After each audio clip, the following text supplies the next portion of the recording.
Oh yo.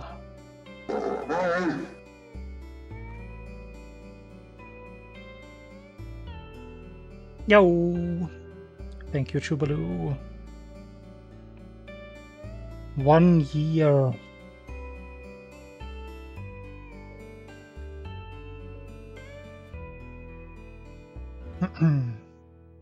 One of the classic subscription sounds.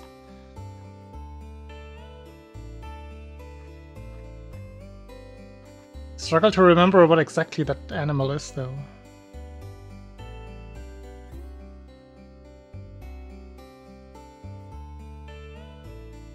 Don't remember. Could be a couple of things. Could be a big cat, but I think it's more likely some sea lion. Inatrix.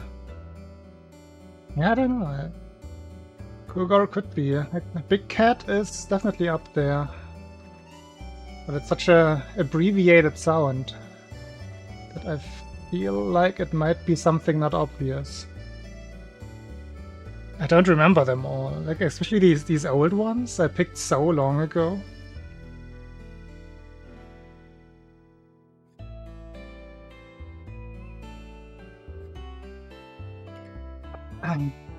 Oh wait.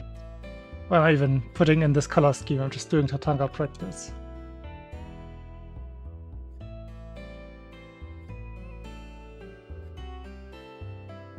Oh?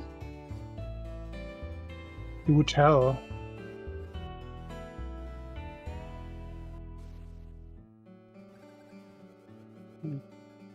Too slow? That was a decent setup. Just the 4 too slow.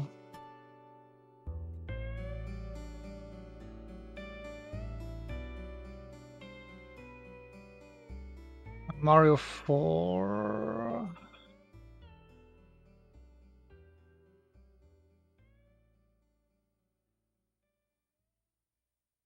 Did we not count that one? Oh wait, super jump, you say? Oh.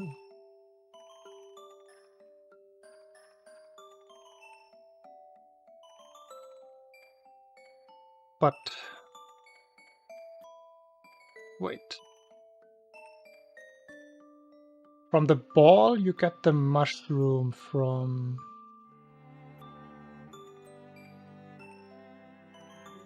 But didn't we count the corner boost from the block you get the mushroom from?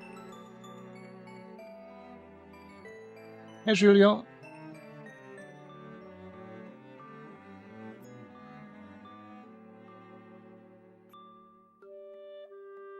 I will have to look at that. I thought we were doing the...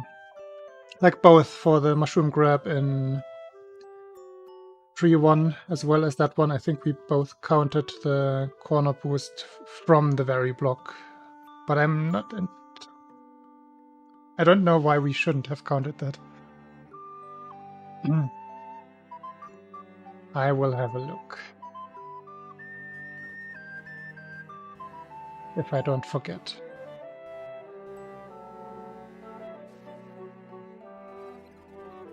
Die! Classic fight.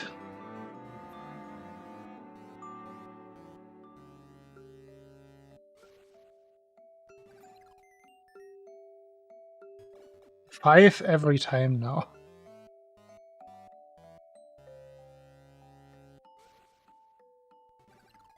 Oh.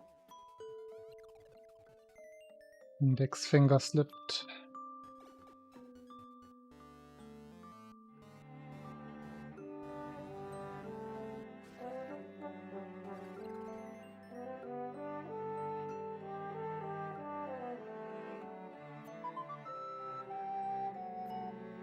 Why do I not... like, here it's obvious. Like, why do I not get that last shot off? There's 5 frames between number 5 and when I get hit. I feel like that That should be enough time. Why is that not a 4 or 3?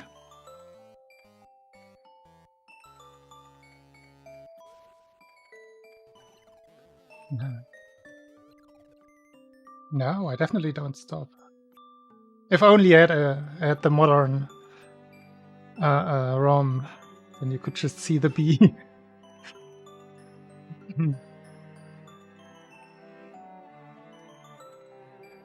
I did notice that it was the exact same as in the fight before. That was as much as I wasn't noticing the patterns. It's just when you get the glitchy lid, you're more likely to notice that something is happening.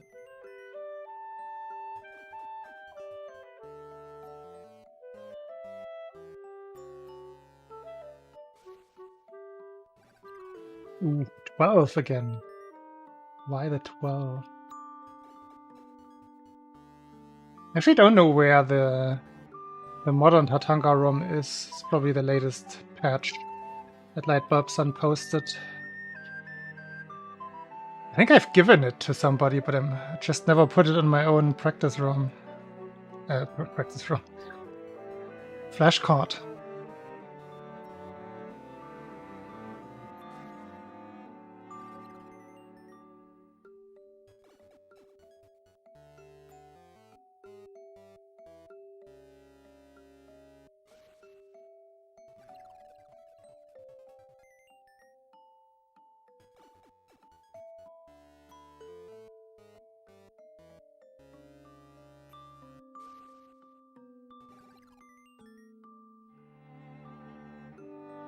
Yeah, this one is more believable, or more understandable. It's 4 frames this time, so I'm probably getting hit on the very frame when my next shot would come. Hey Ayaka, good morning.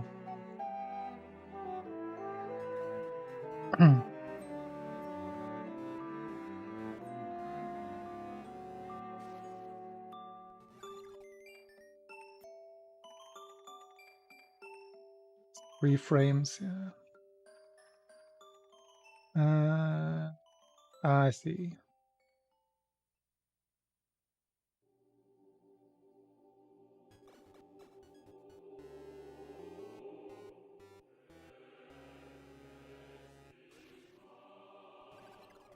To make you less proud, though, I didn't remember what that actually meant.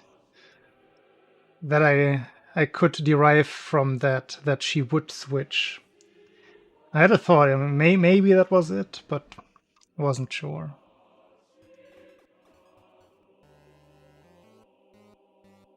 Also, I don't fully trust that yet anyway. Ah, the 8. 8 early.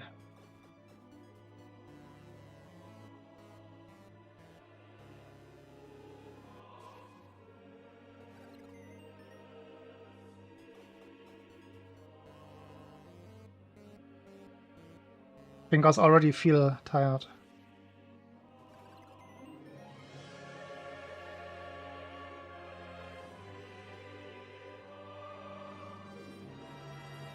Yeah. I remembered that glitchy lid meant or is supposed to mean something. I just didn't actually remember what. So I just... Like, I wasn't ever using it as a cue anyway in that particular... on that day.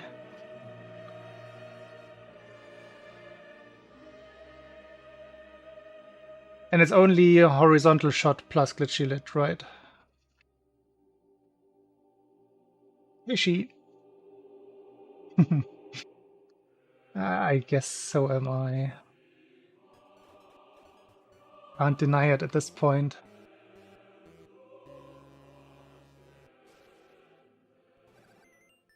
There we go. That's the one.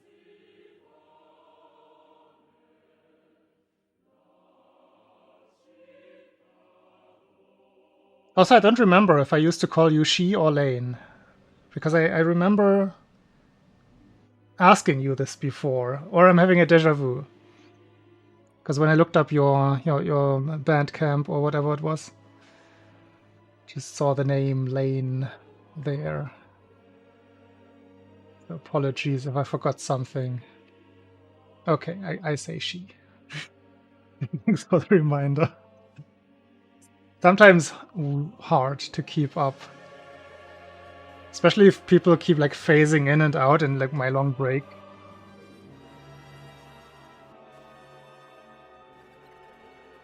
Eventually I do forget. Here and there.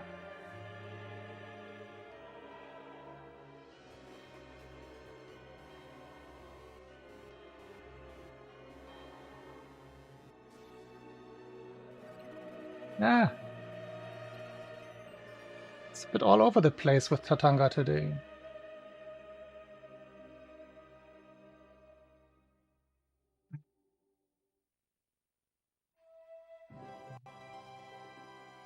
Oh, so she was shooting the left pot and the right pot glitched.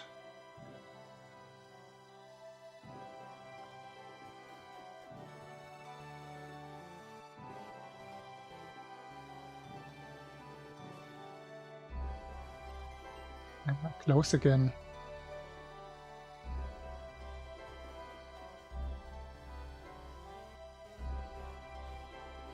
Oh, nice muffin. That was quick. That was only a week ago. Nice. Sounds uncomplicated, that's the best way.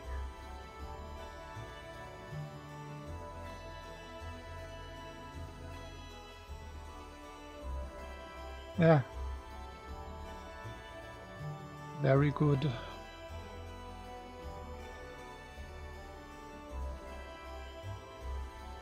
Ah! I'm telling you, my fingers are all over the place today. I want to get some consistent one cycles. Hey, Smugglers.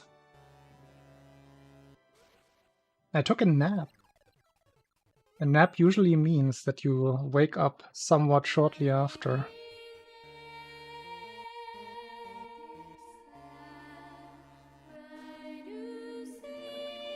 Ah, so close.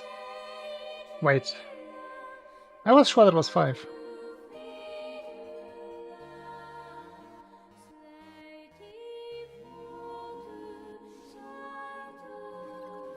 To be fair, sometimes my naps take 5 hours. That is not the intention, though.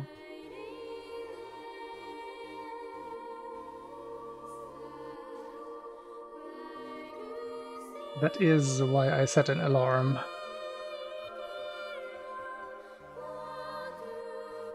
Which, to be fair, I ignored.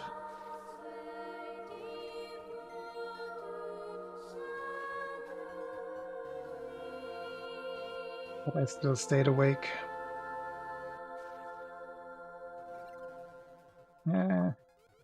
Why did... Oops. Must have slipped. The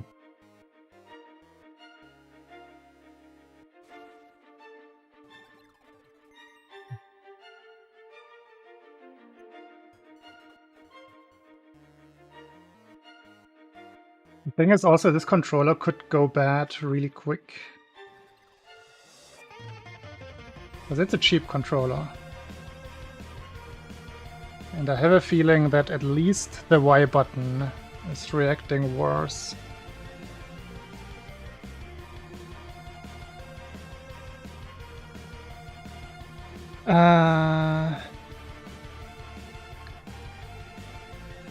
There are no real hard rules for that in place. Technically, I guess yes, you could.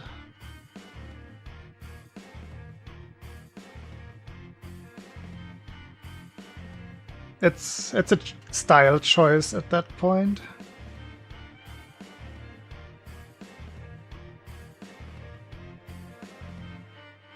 It's just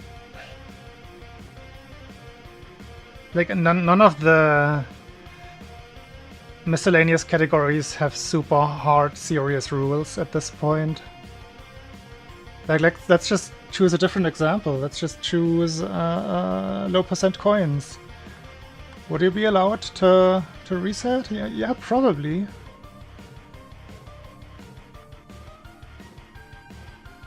Like, I'd immediately say probably, with a tendency to yes. With pacifist, should be the same. It's just that at some point you can't take those anyway. Because with a little bit more optimization, it will just be too slow. And again, like, what do you want your run to look like stylistically? What's your own feeling of aesthetics for the category? But that is purely opinion at that point.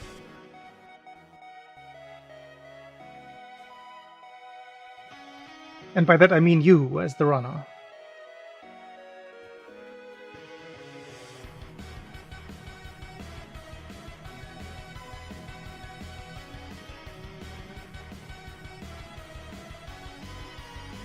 I think this is starting to look a little better now.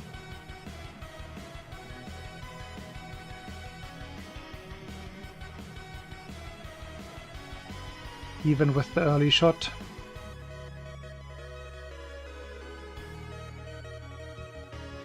Oh, wish I had to say it right. Oh, that was just merged.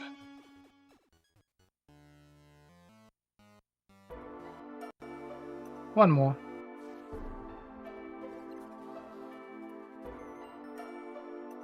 Another merge.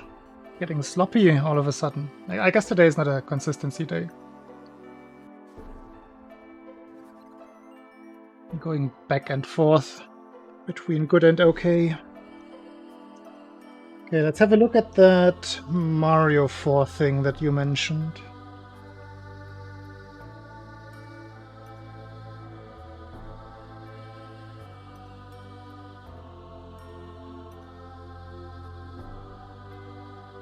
And that's what I mean. Sometimes those kinds of questions just answer themselves. So you don't need a hard ruling on it. Most people would probably feel the same way. And for those who don't, it doesn't matter. Optimization will solve that in the long run.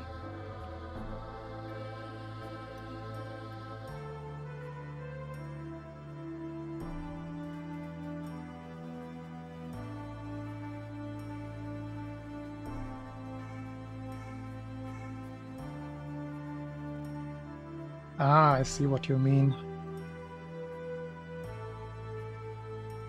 Is that important? Can I not just do just a normal landing point here? And just do that. And then attempt the next one. But I don't think we counted that one. So you are right.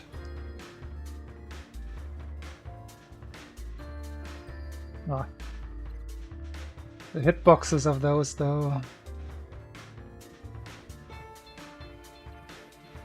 Oh. And the hitboxes of those.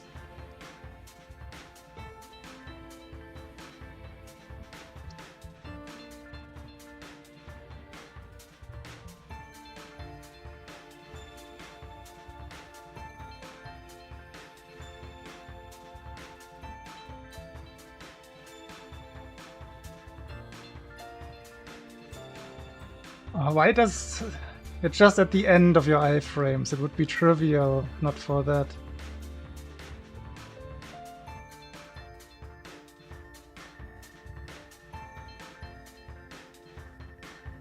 Just want to develop a feeling for how tight that is. So I'm over practicing this. But it doesn't seem to be too tight, like the jump. I think any like 4-frame jump here gets you past the lower ledge. This could be a very realistic one to go for. Ooh.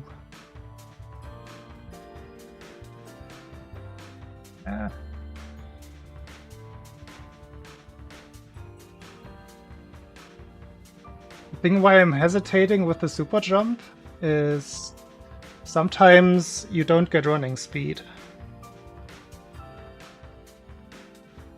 And if you attempt a super jump without running speed, you're in the air for quite a bit with no running speed. I'd probably suggest going the little jump there.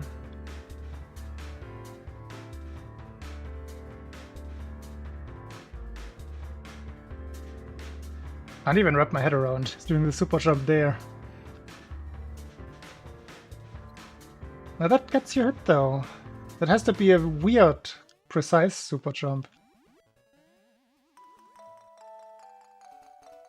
So your jump can't be too good.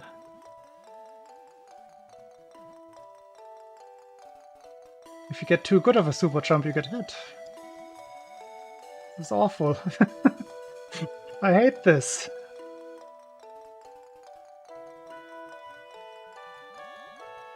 I think we're ruling the super jump out there, aren't we? Because this is so much easier.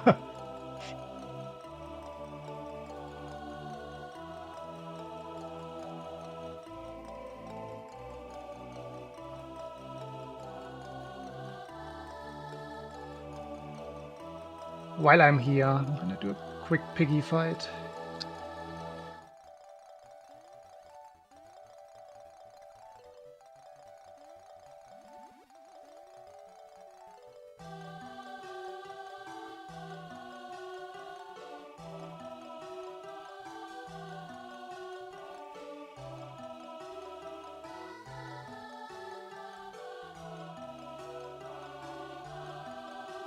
Yeah.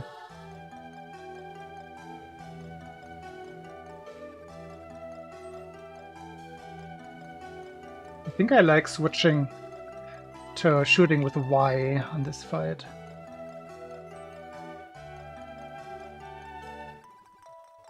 Ah.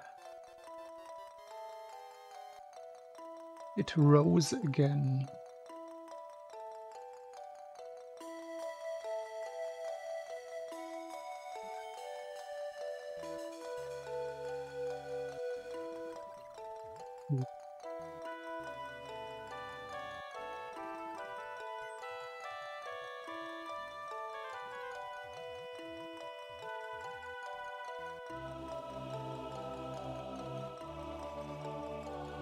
That is certainly the wrong button. Don't want to imagine doing that in a run.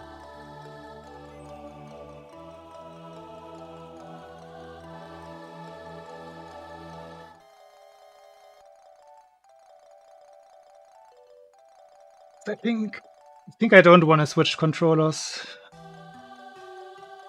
To be completely honest, the controller switching is always chaotic.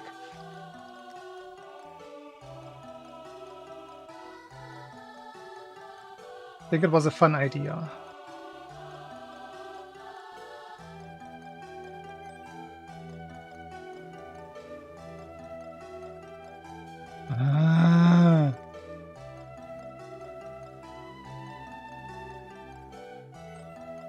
I would agree at this point.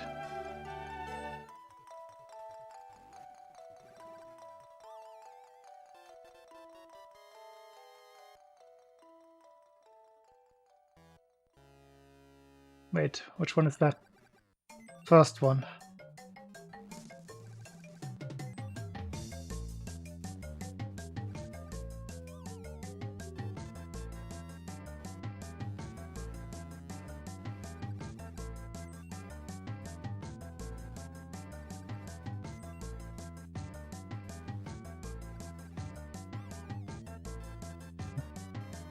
I think if I had two-finger mash on this controller, it comes out as the same.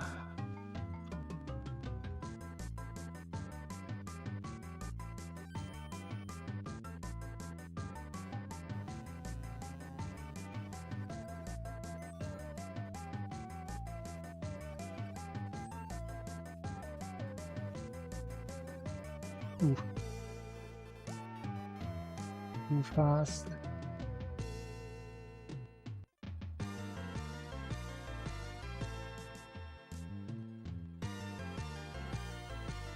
Okay. While I have the practice room open...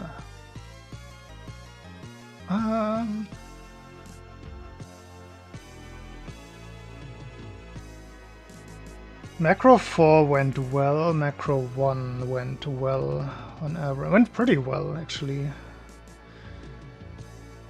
Good jumpy slides. Gonna keep doing the jumpy slide. I think I have already gotten used to it. Turtle Zone went okay in the one case. Mario 1. But Mario 1 also went kind of okay, just that last jump in the run-on pace.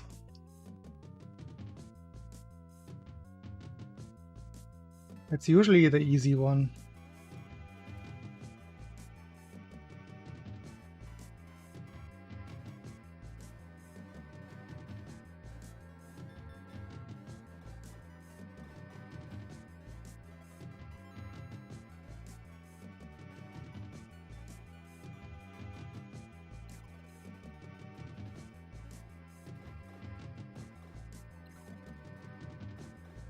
Ah, it's like 1 frame away from 56 pace. Ah!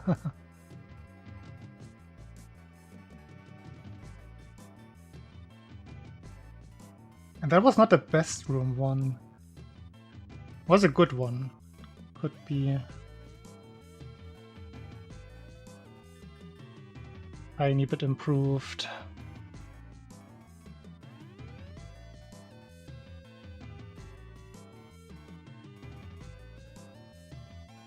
Man.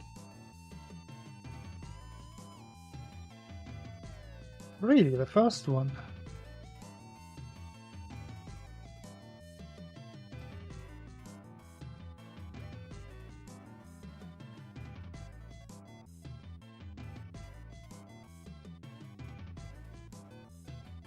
This will not do. I need consistency on the first one.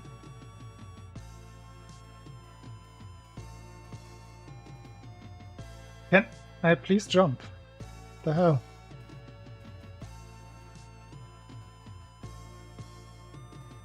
Patched. Can't do it.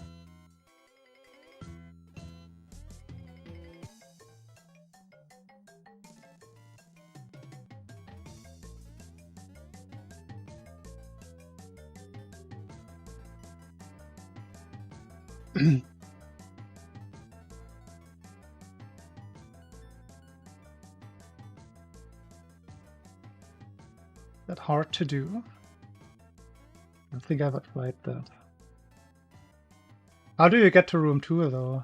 Just look, it's impossible.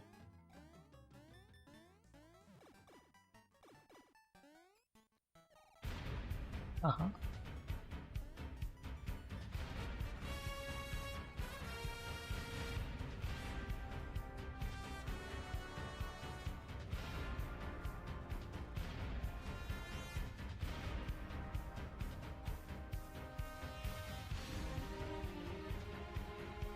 This frame perfect or something? Or is it not possible at all? Has it been done? Reminds me of the thing in Rando in Pumpkin 1, in the one bonus-ish room.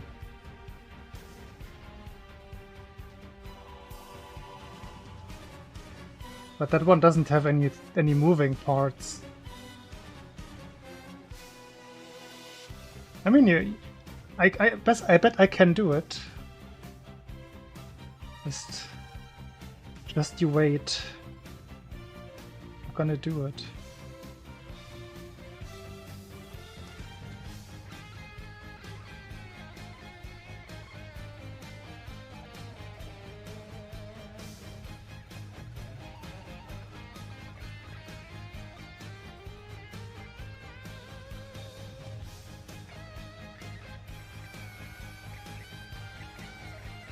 Or am I?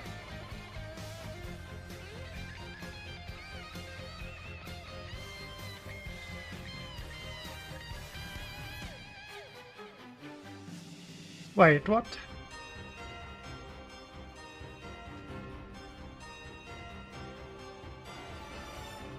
Even that doesn't work?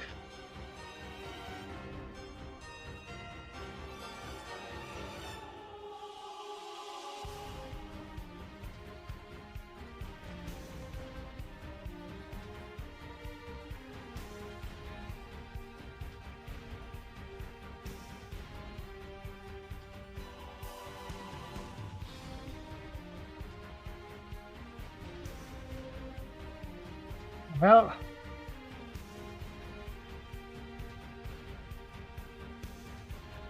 it's impossible. You actually lose the bunny jump into a flutter that puts you back on the thing, and then it pushes you.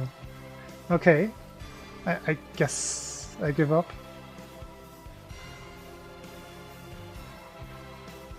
Hey, Jonas.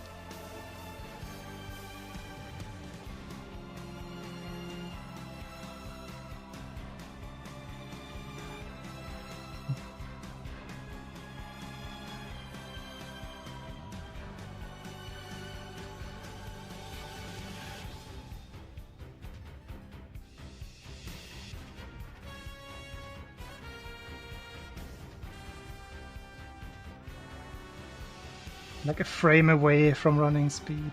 Just want to do it fast.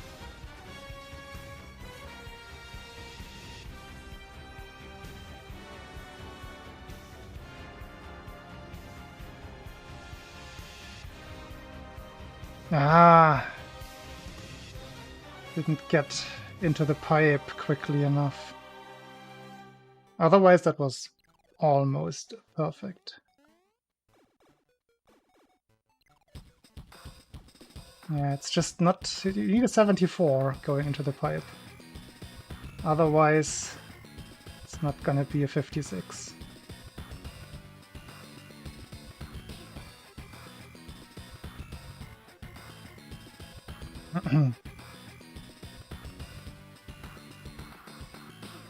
Mario's body flows to the right. He should not be... shouldn't do a super jump. Huh? Where? I do not understand.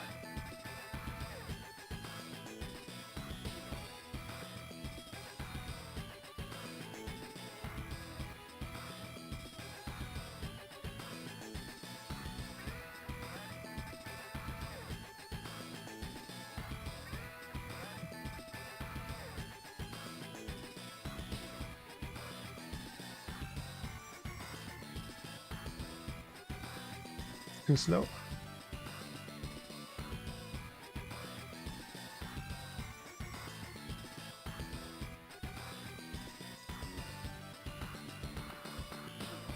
Naruho, don't!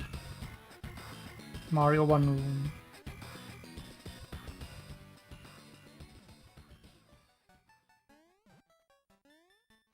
Ah! Why do I mess this one up? It's usually the easy one.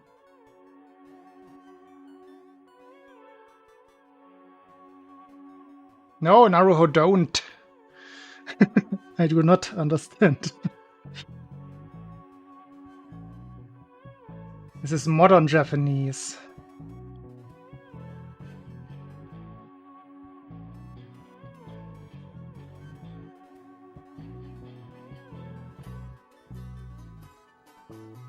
Ouch.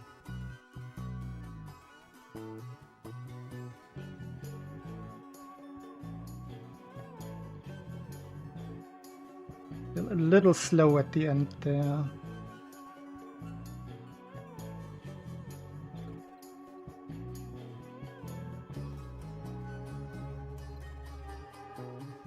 Yeah, it's just a 3. Need a 4.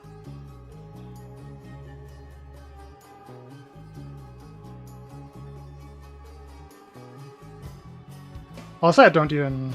not even going for a 56 jump here. Like normally you want to do... it's too laggy now. You want to do a like low super jump here. All too high. All too high. Like, something like that. Instead of that.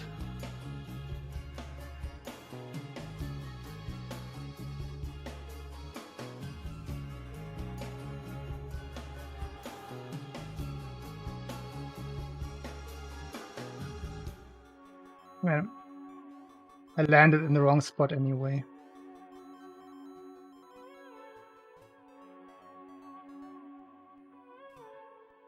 Let's do one more.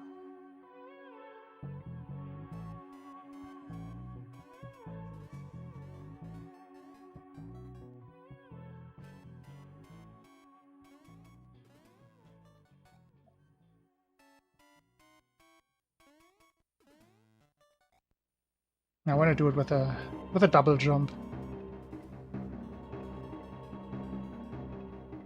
What?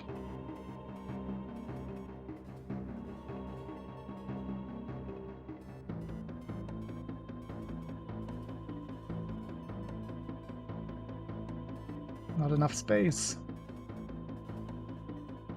Ah! 24 frames.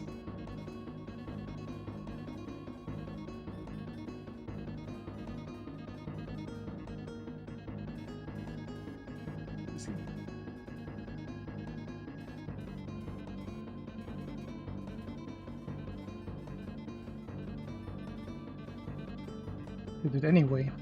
Didn't want to do the double, the double super jump.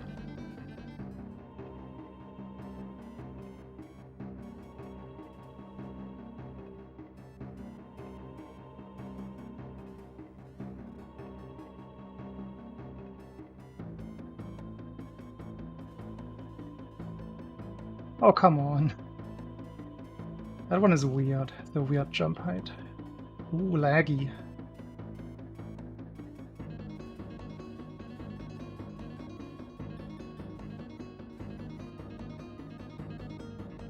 Was I not holding up there? Why am I not holding up there?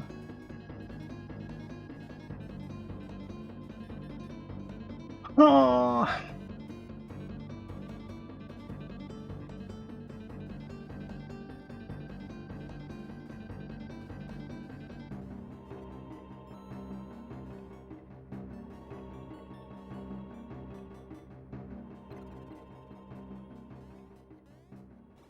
Make a save state for the last jump. Or last super jump, I suppose.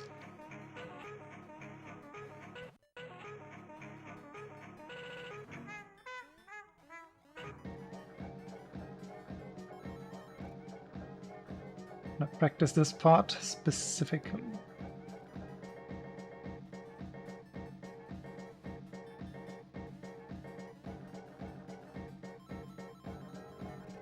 Oof.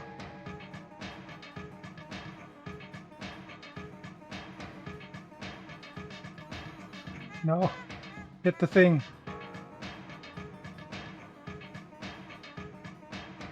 I confused myself with a tiny bit of super jump practice there.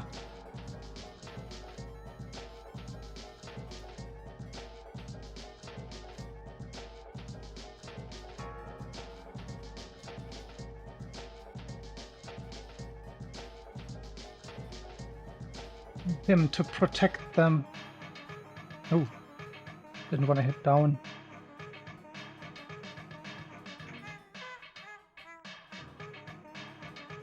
Missing it too often. Yeah, definitely too often.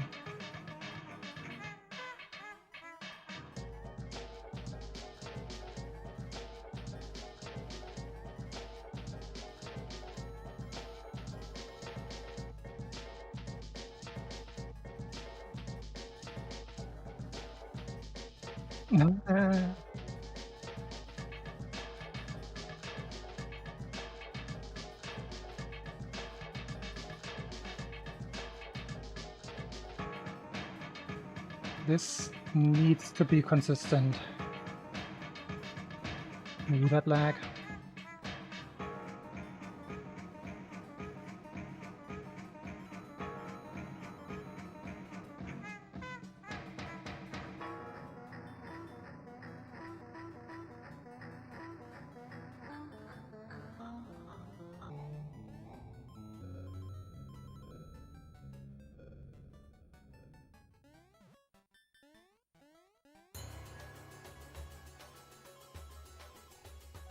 Knew it.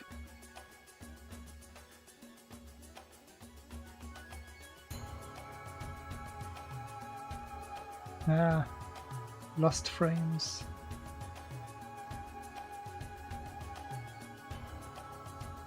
Not hitting down. Promise. Lost frames again. The exit.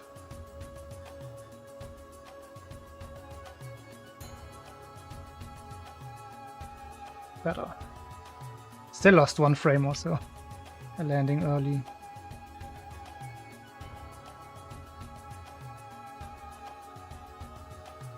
There we go. 1 more.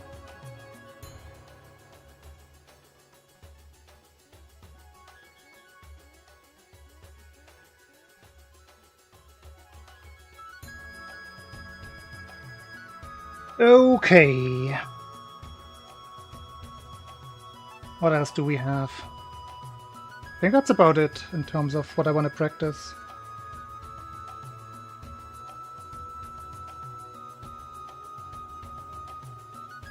I don't know. I noticed one time being more lag there. It might be related then. Like just before the last jump.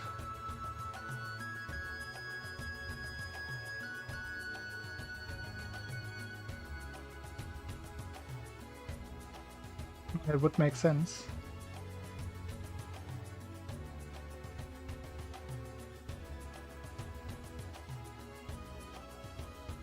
I never paid attention. That one moved left.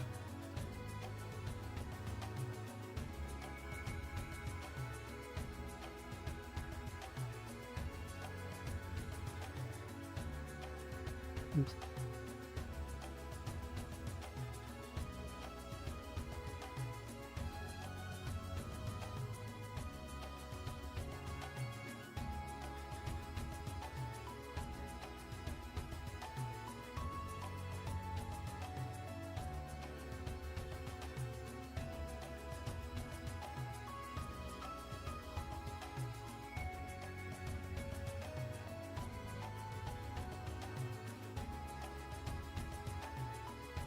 Chaotic. Want to get up there to look at the saw.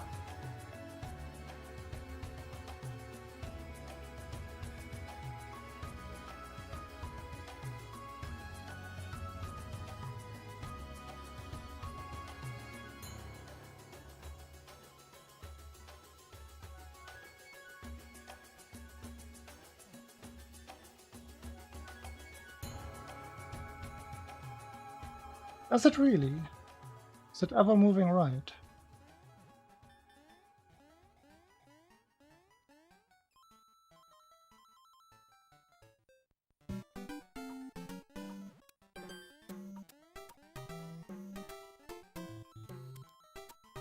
I need a clip of the right.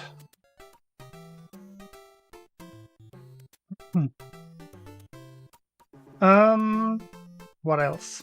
Is there anything else?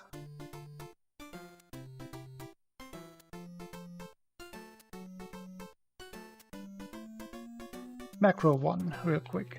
Like real quick. Then banana break. Then have to fetch some fresh water. And then we go.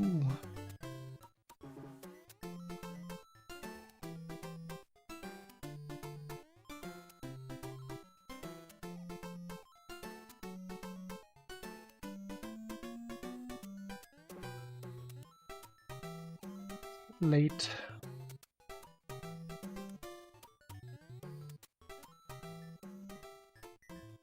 I mean, better late than early.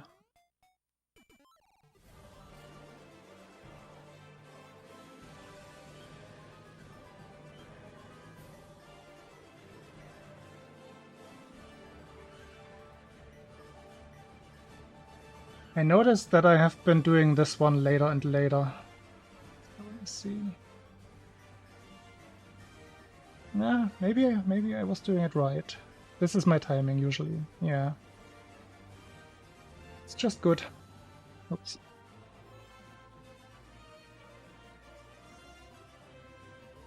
Oh. Not the save point I wanted.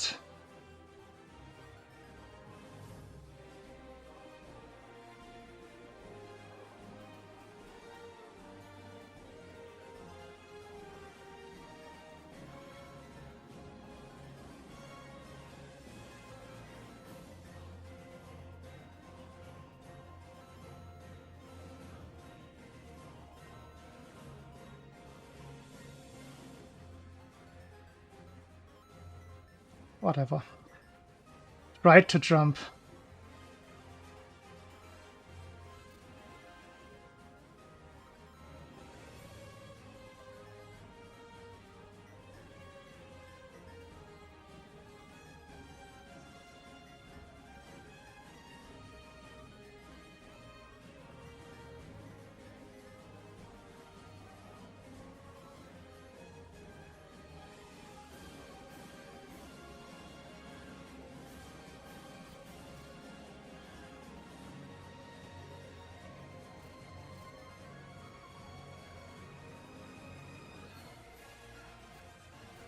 Hey.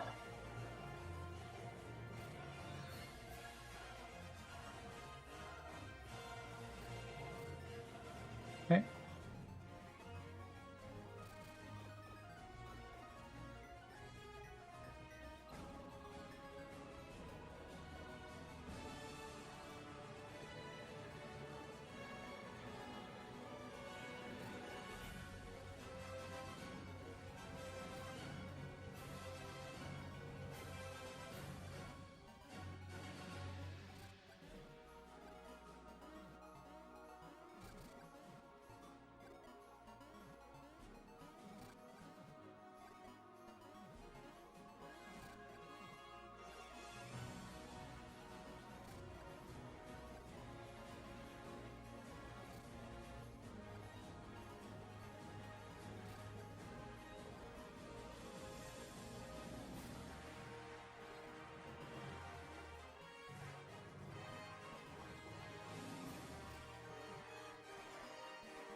Everything is wrong.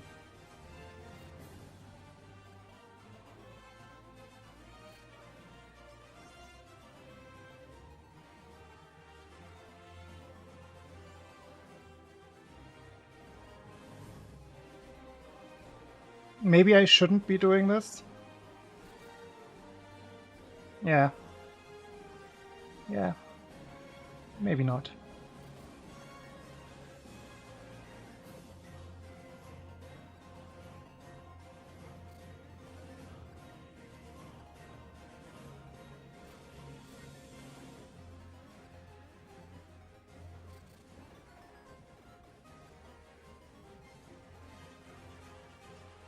Thank you.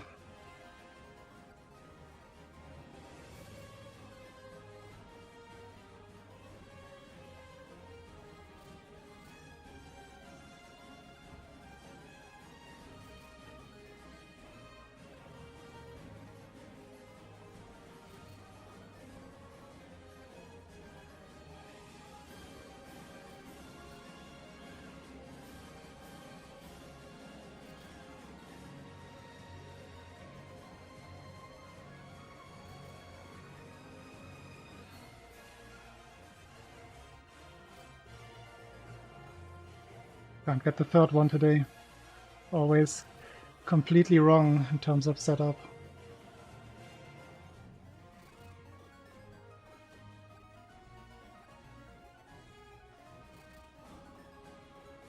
Here we go. Let me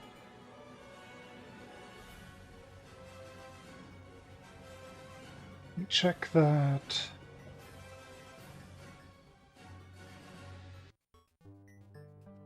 Oh, so this was when I did it on the very right edge. Is that the factor?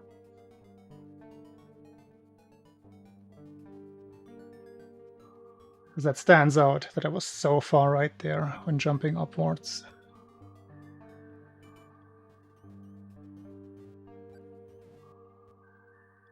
Go back there.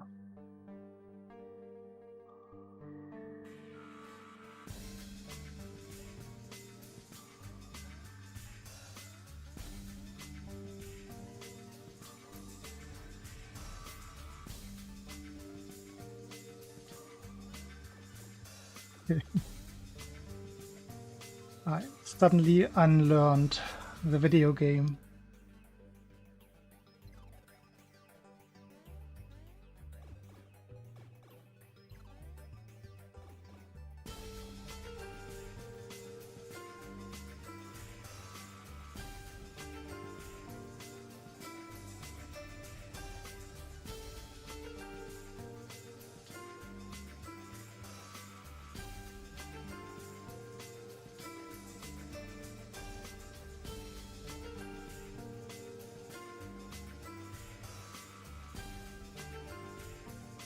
Could be it. I highly doubt it's loaded already, so whatever I do here is probably what is responsible for it.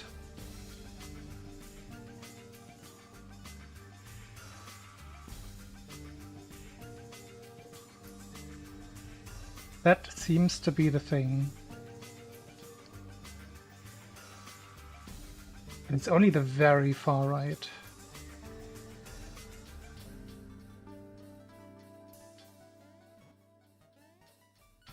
As I said many times before, far right is always bad in all kinds of life situations.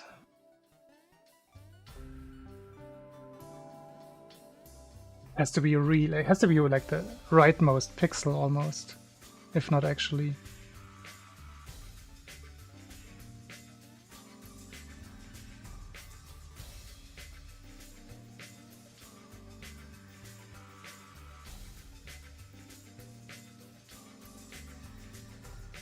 Yep, that could be the thing.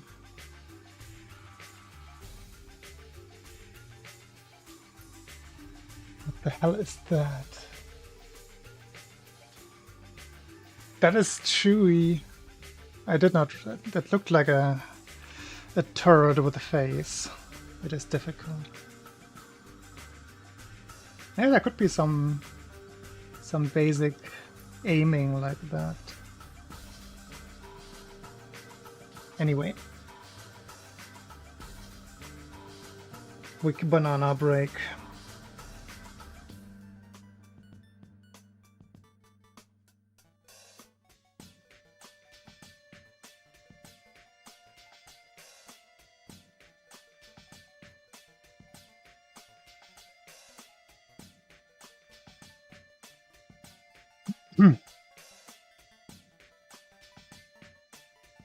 Game big, like my start button is dying.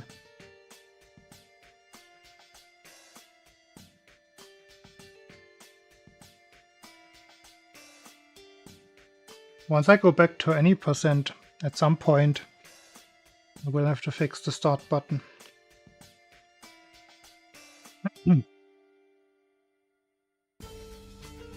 Banana.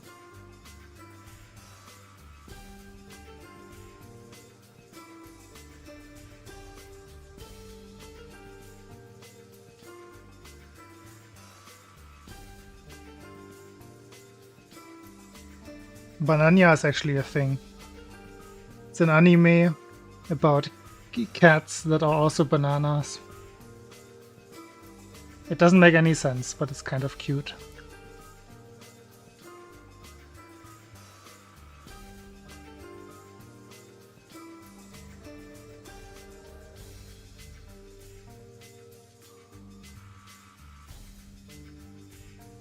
Exactly, Jonas.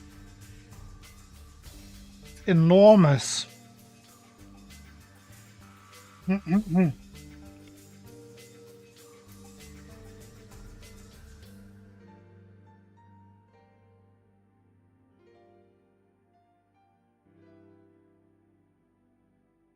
Here's some.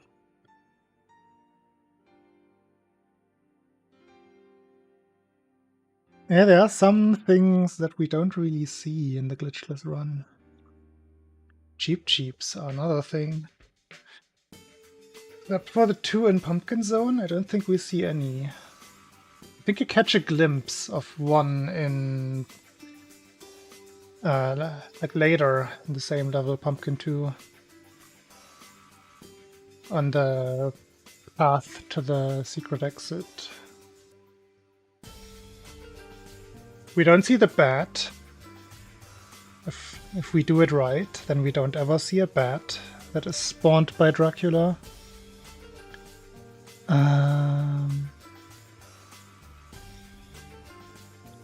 What else do we not see? Bees, obviously. No bees in the glitchless run.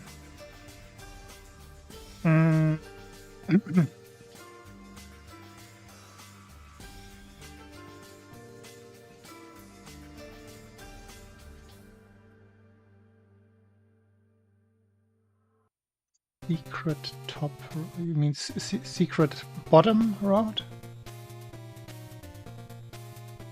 No Jack in the Box, that is correct. We could spawn one if we really wanted to. But I think he creates some lag. Well, he might.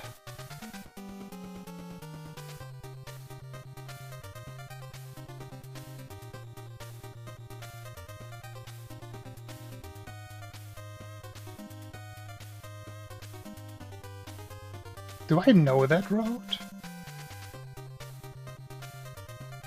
Now you're making me wonder. Macro 2?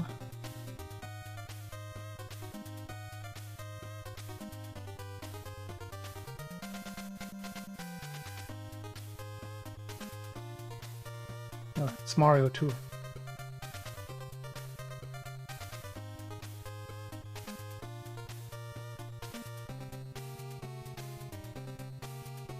This might be something that I don't know.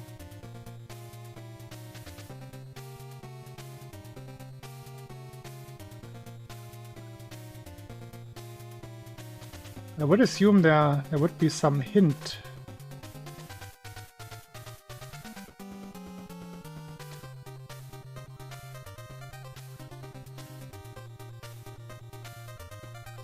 No arrows here.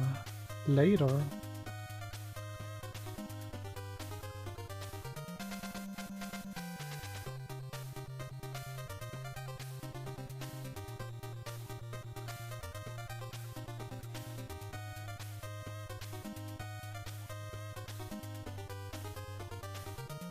So in the last room,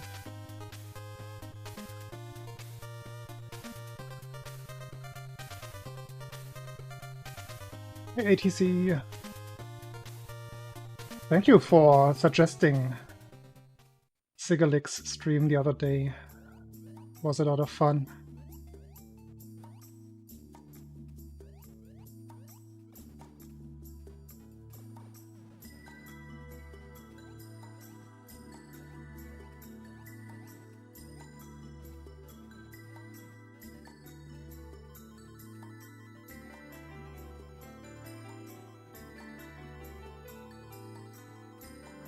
Ah, now that I see the ending, I do remember it.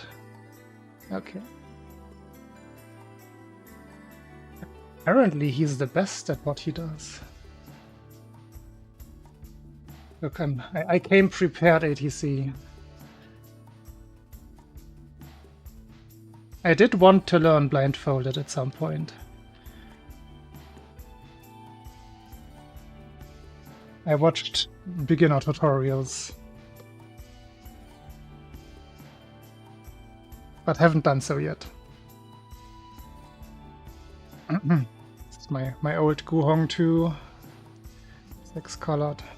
I mean, all of my newer cubes are 6-colored. Here's the Valk 3. I think this one still feels the nicest.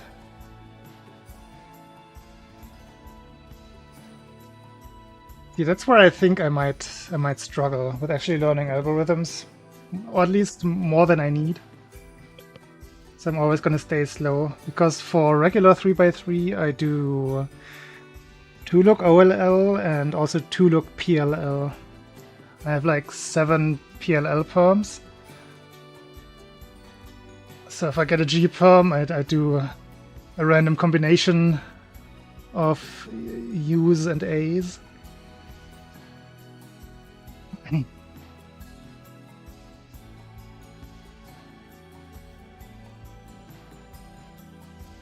Yeah, I know 1 A perm, I know T perm, I know 1 U perm. I guess I can. I think U-turn is the only one that I can actually do mirrored, but I probably would have to practice. I know J perm, H perm.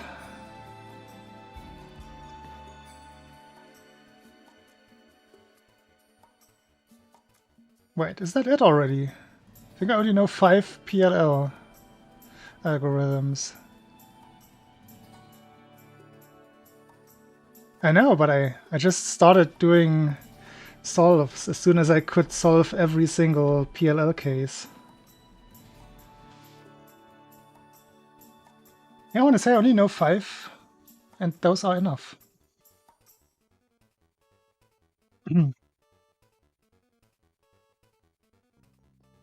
How do I have to... I haven't done a solve in a very long time. I put the cubes next to me, but I didn't actually touch them afterwards.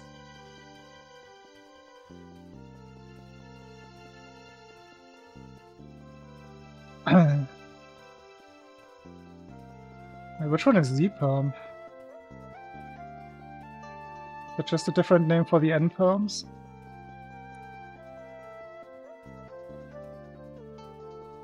Oh wait, no, that's the... It's those, right? Those two and those two.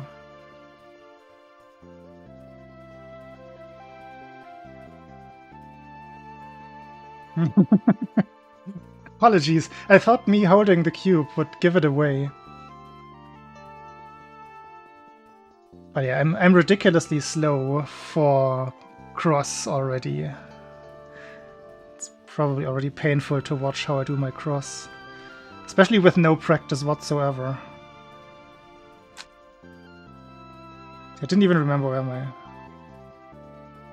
my pieces were at all. I had them set up somewhat. Now F2L... Bad vision. I never know what to do with that, so I always set it up and turn the entire cube. I also undid my my red-blue pair. Where did it even go? There.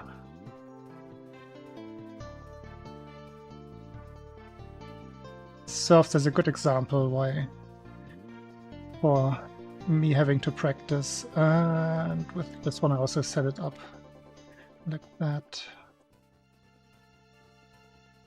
Ah. Oh no! What did I do? Messed up my Zune. And then we have... what do we have here? Oh, did I just set up the Z-perm? Funny. Is that a Z-perm?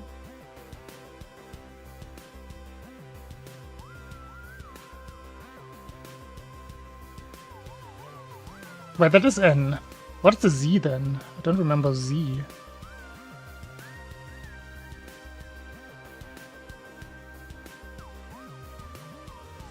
Sure.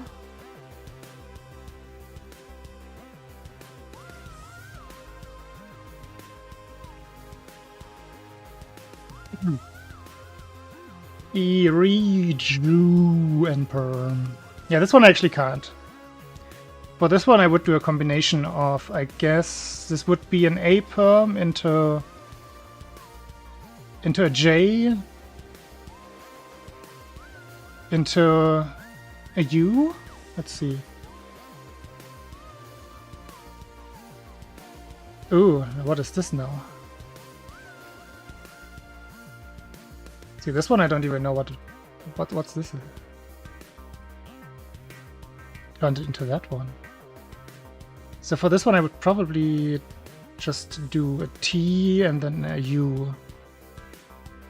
Should fix it. Or just... H. Yeah. I haven't done solves in 2 years, I want to say. That was F. I said F. I guess you have to come up with some letters. It's been a very, very long time. I think my PB is still... Yeah, my PB is actually highlighted. I got a random PB with some amount of a PLL skip live on Twitch. It's a 30 flat. I'm usually averaging around 45 when I practice. Because of all of the 2LL, all of the 2-look stuff. And my slow cross. I suppose so. I have a couple of 33s that are full solves. But the 30 is not a full solve, I believe. I mean, somebody can check, I guess.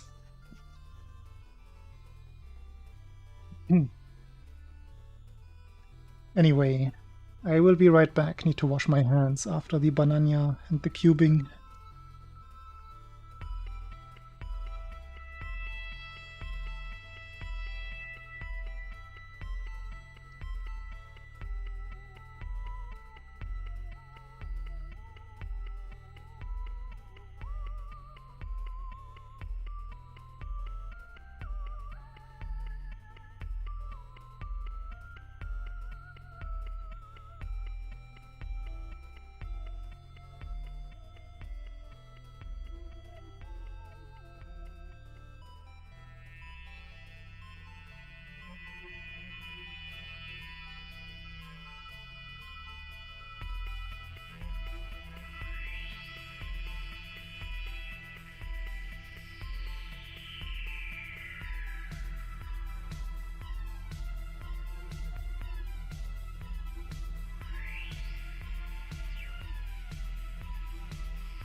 I find it kind of weird myself that I never learned full PLL.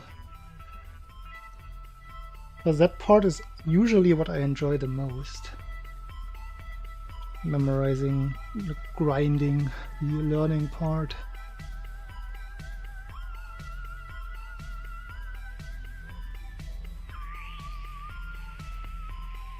And blindfolded sounds very tempting just because it's like a completely different direction. So I appreciate you reminding me of what I had initially planned years ago.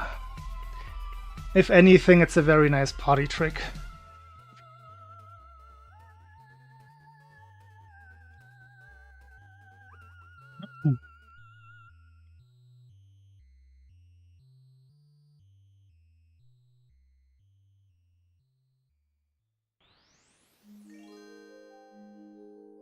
And blind is also more future-proof, I guess. I'm in my 40s now. I don't think I will get too much faster, even if I practice a lot. So might as well do something that is not necessarily speed-based.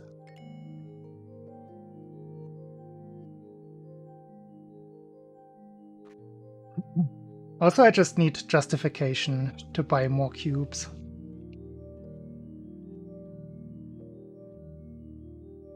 I already have more than justifiable for it being a very niche hobby of mine.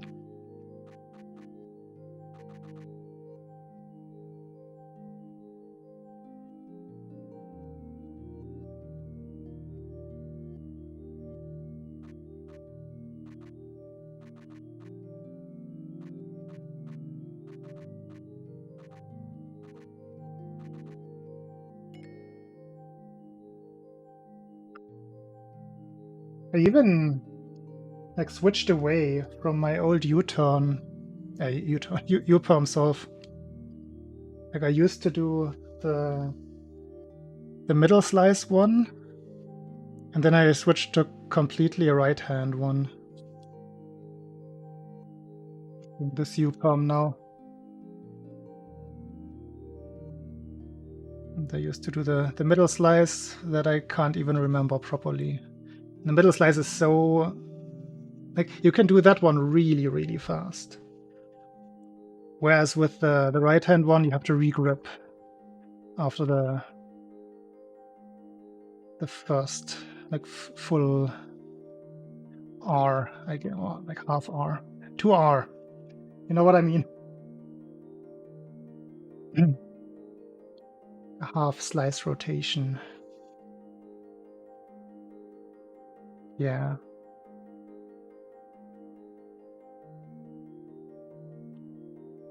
The slice version is actually what I learned first.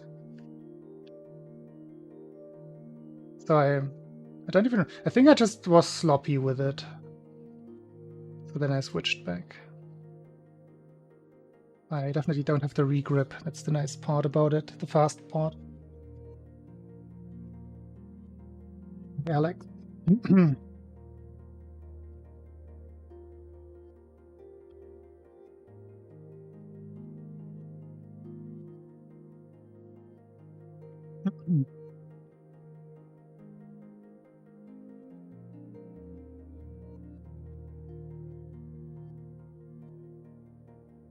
Our FMC fewest moves. Yeah. Is that a common thing to combine with blindfolded?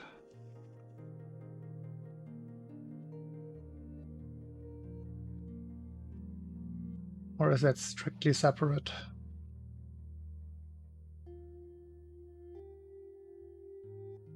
Yeah, it seems like it would help a lot. Cloudy cloud.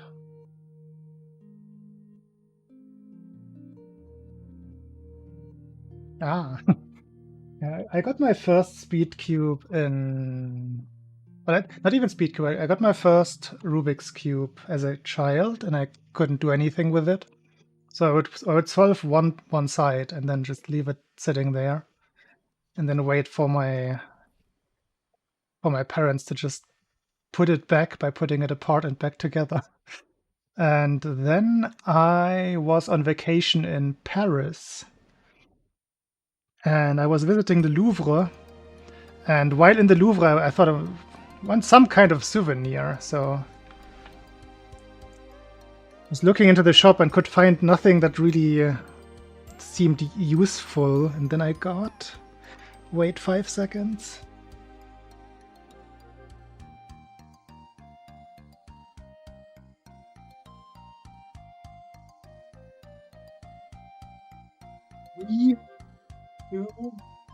Oh, just barely made it back in 5 seconds. In the Louvre, I got this little, like really little 2x2 keychain, and it's functional. And that is what got me into speed cubing. Turns terribly. Spend way too much time in my pockets.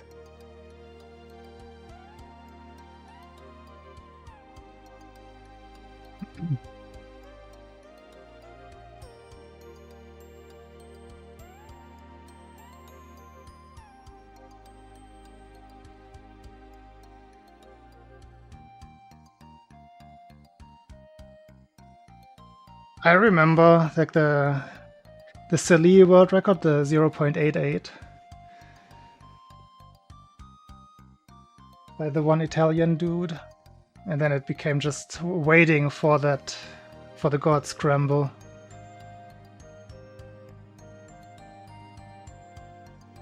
I mean, 2x2 isn't trivial, but once you understand, I'm actually using 3x3 perms to solve the 2x2. I'm bad like that. Yeah. That's for 2x2, yeah. By 2, I suppose, you're right.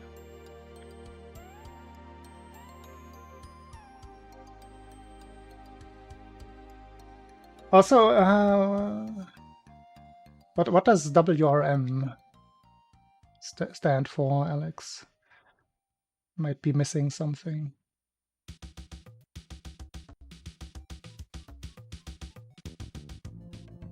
So I want to get rid of the music and open live split.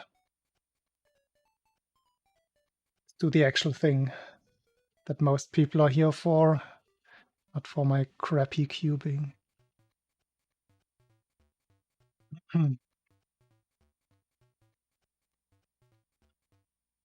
For 2x2, you basically only need like 3 algorithms. One of which is just a setup move, a 4-move algorithm,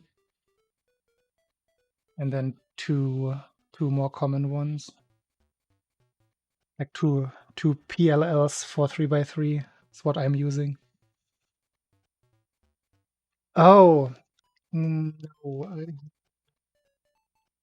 I've 3 right here. I don't have a WRM. I think I would remember that. Oh wait, no, wait. You might be right. No, this is the WRM. No, yes, of course. Yeah, that's the cheapest magnetic one that I could get like 2 years ago. That is correct. You saw it right. It's kind of my favorite, but also the Valk 3 is kind of also my favorite. It's the smoothest one that I have. Gotta remember that this thing is actually called WRM. So I don't look stupid when questions like that come up.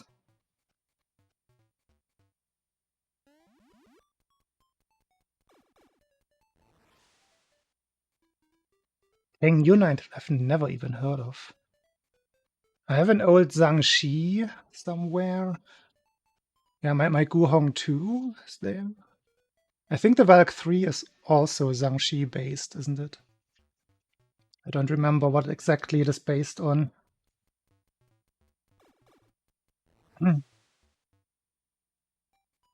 Yun a newer model?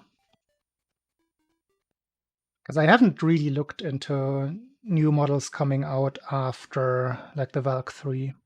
That's when I actively stopped. And the WRM I got that one for travel and for novelty because I had not had a magnetic one before. My old is very relative. Like if I mean old, it means is it newer than 5 years old? I mean that would be new to me. Even younger.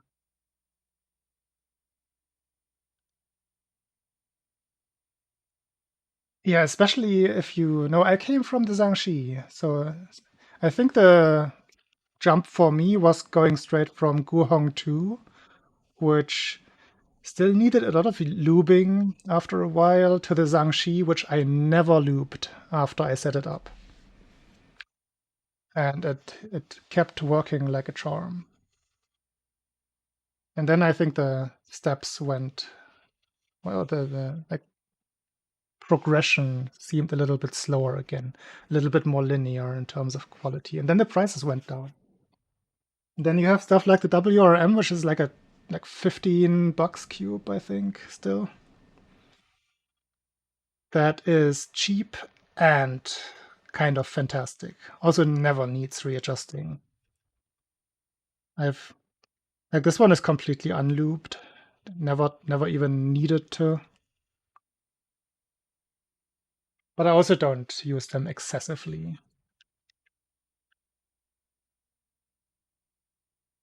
My first actually like after the crappy 2x2 was a Type C. Does anybody remember the Type C? This was before like modern cube cores. Let me show you the Type C. Such a funny cube.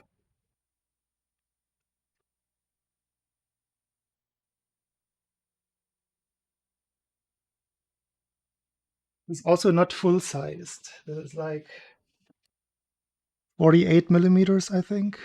Don't know if you can tell.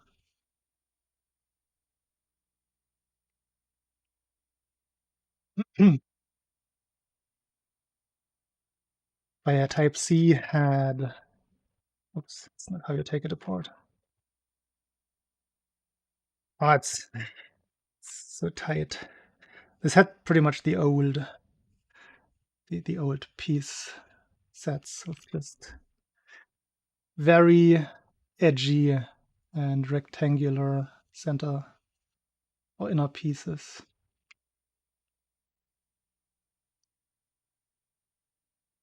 I love it though, because when you start, or when I started, I was cubing very sloppily, and this one taught you to be a little bit cleaner because otherwise it could pop. Modern cubes, like if you're talking 3x3s, basically never pop. You might have a twisted corner here and there if you're a little bit too adventurous. But popping was still a thing back in my early 3x3 days. Yeah, this was also before any 6-colored cubes were out on the market at all. I don't think there were any non-stickered cubes. My first Guhong 2 is also stickered. And then, since I was never going to competitions anyway, I just chose all of my future ones were 6-color. And I think 6-colored are even allowed in some competitions now. Or in general, I don't remember. It used to be a big thing to not use them, and then I think I heard that WCA came around. 6-color plastic, so no stickers. 6-color, no, they're usually just advertised as 6-color, right? It's what I found on my receipts. It's how they call them.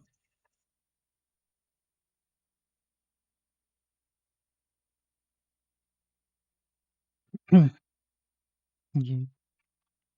The initial argument which I could see was that you could see more colors from the side because you kind of can see what is on the back edge. I don't know how they resolved that problem.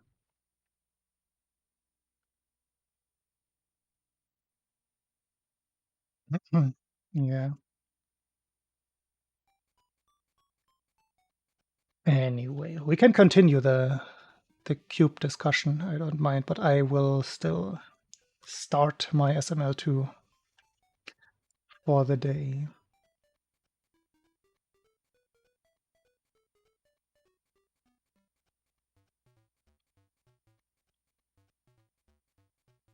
And I think that's a good decision. Just for practicality reasons.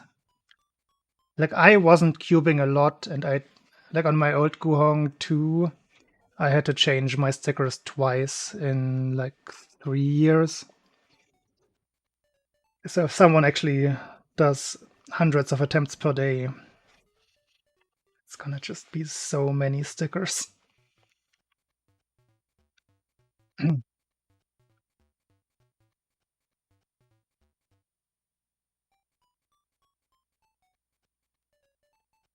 All right, let's do this.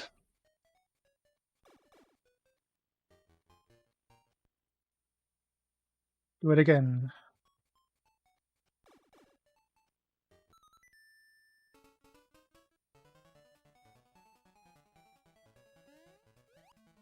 I feel like the Valk 3 was the first just overall great cube with no issues whatsoever.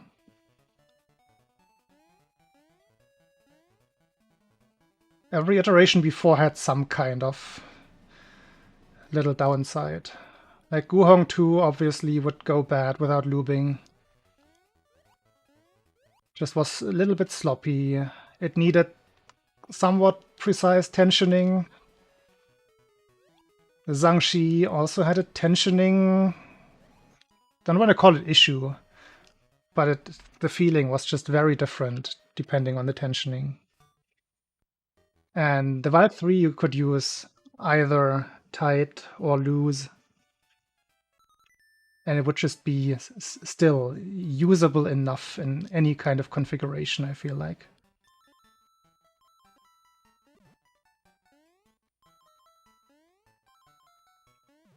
And then again is when I set my knowledge stops.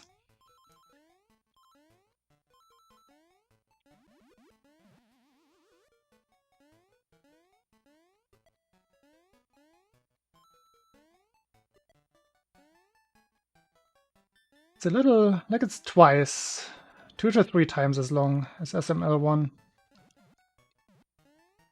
Speedrun is a little over 26 minutes. If we're talking this category. The any percent category is under 3 minutes, but that's very different. Oops. And hello, Panlan Man.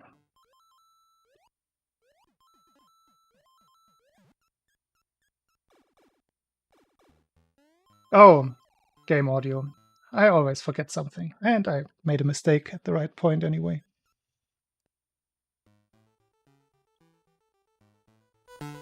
Oops. ER warning.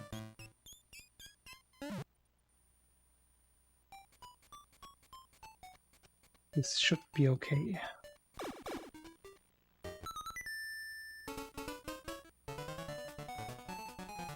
Hey Ben. I don't think it was through the mic. That was just very low.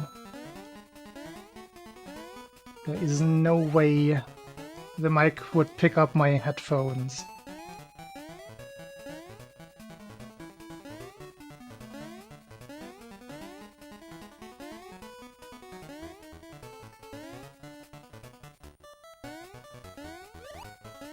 Should be good now, right?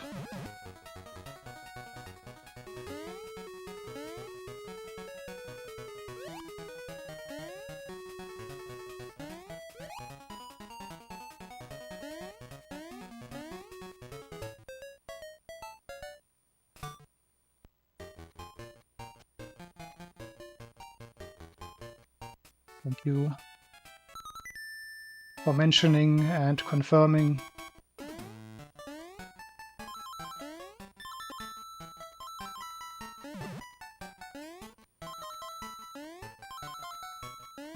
Now we gotta be able to hear all of the glitched sounds. That is important. Because they're funny.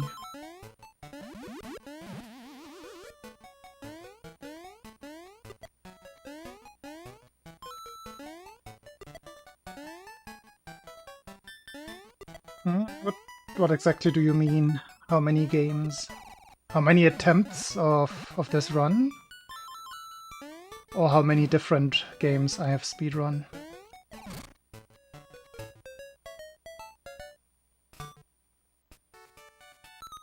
Very different answers.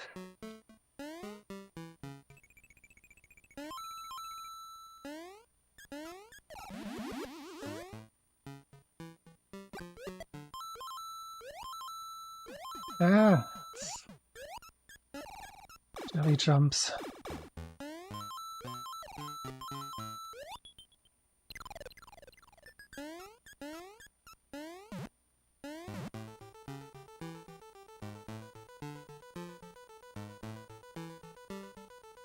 I don't see a realistic chance for the route changing. Oh, different games. I ran Super Metroid, Rescue of Princess Blobette, Tetris, Tetris DX. A little bit of Gimmick, but no finished run. Super Mario Land 1. A couple of very bad Wario Land runs. Oh, speaking of very bad. F1 race for the Game Boy. No, Beat Saber's unspeedrunnable.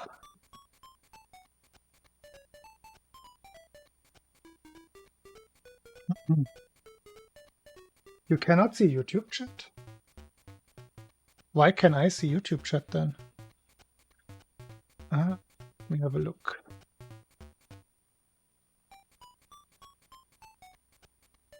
You are correct.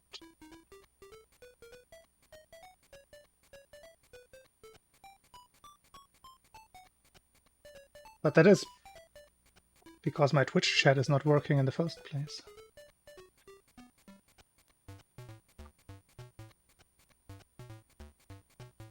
I think I fixed it.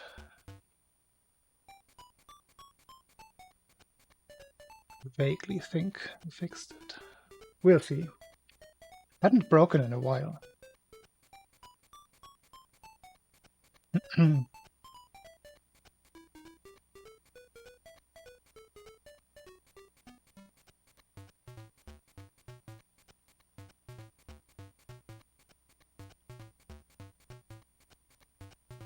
Super Metroid is very fun to run because of a lot of different things. It's very complex in terms of movement. You have choices of paths and item pickups. Like, depending on your skill level, you can grab like a couple more missiles, a couple more E-tanks, or like one more E-tank, I suppose. If you don't feel confident enough. That is, again, for any percent-ish categories. No major glitches. The movement just feels very satisfying in Super Metroid. And in general, it just feels like a perfect game for speedrunning. There's so many exploits, so many techniques. You basically never stop learning.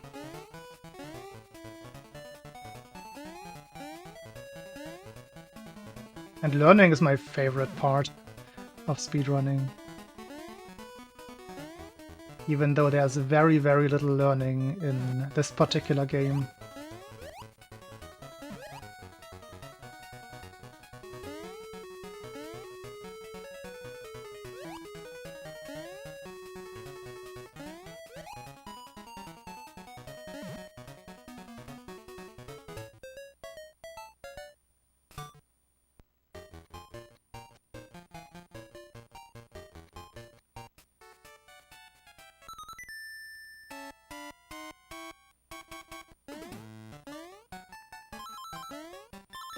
I understand half of the words you just used, Muffin.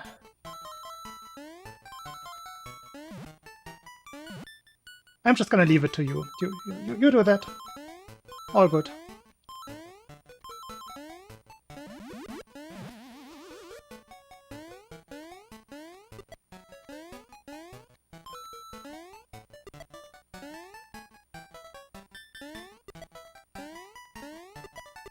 Yeah, like in Super Metroid, it's a very old speedrun. I mean, most are at this point. But it's been a very highly frequented speed game. A lot of people have run it since the late 2000s.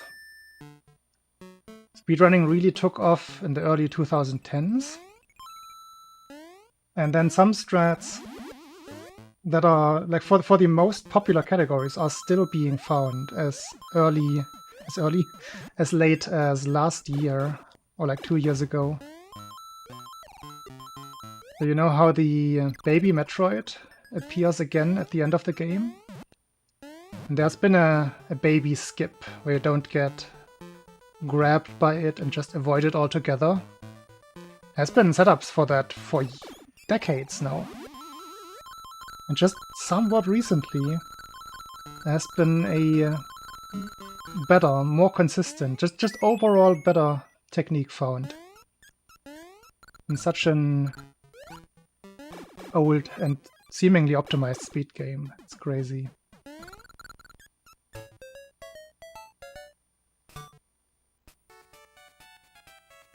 It's so new that none of my runs uses it, because it had not been found yet. But my runs are also very old.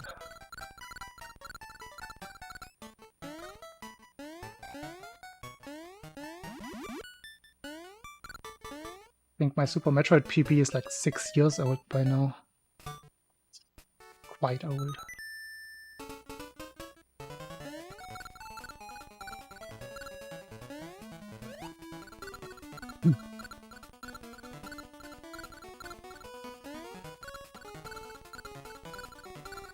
Oh, chat oh yeah. I mean, this is an entire topic of itself. like Twitch using IRC is, in my book, a good thing. Because it, like mostly, at least for the chat part, it removes a lot of the necessity of an API. Just because of simplicity. Then again, Twitch kept adding on functions, like the channel point redemption stuff that uses a different API. And with YouTube, the main problem is just rate limiting on YouTube's end. API access is paywalled. So you would have to resort to some like basic scraping, which is ugly and slow and intensive.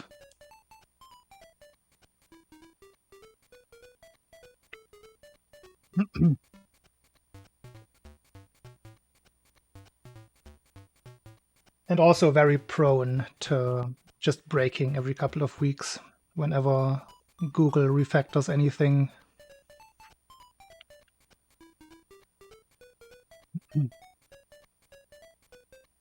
But I feel Twitch is the only like streaming service that ever support or that ever used IRC as a backbone. Nobody really wanted to catch onto that.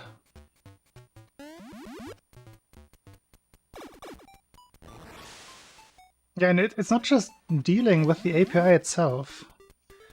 They did make a proper like live streaming specific API at some point, but still, it's silly rate limiting.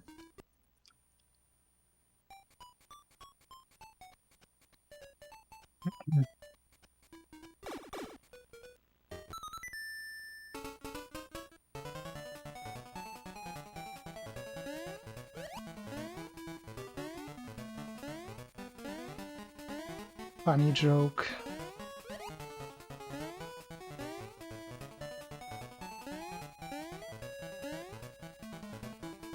Also, Google has the bad history of completely abandoning APIs and services. You can never be sure.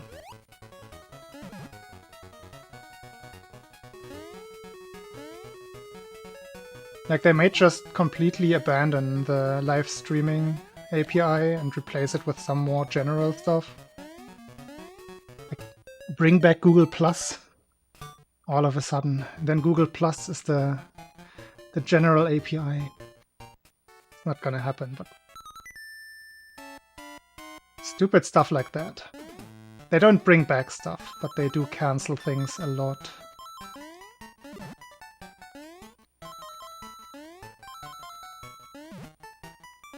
Like, I used to work with the old Google Maps API back in... when was that? Like 2008, 9, I want to say? That was still cozy. You had full access, pretty much. And then they scaled it down and down and down, and less functionality, because obviously websites were just integrating full-on navigation solutions just by API means, which Google didn't want, I suppose, without being paid. Makes sense. But also sucks.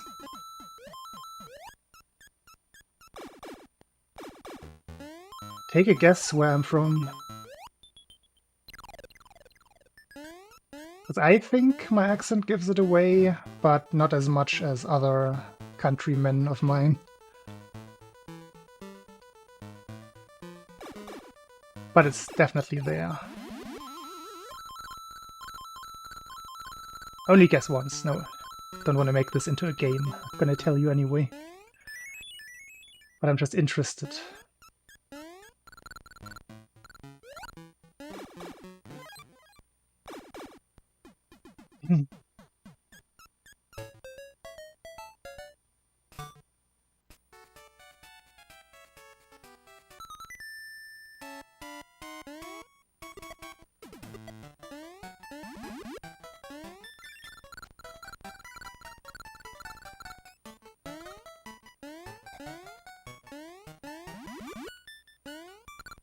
Yeah, we went into corner boost analysis a little bit the other day, a few weeks ago. Actually counting them for the first time. And I already forgot the number again. It was less than 100, like 95-ish.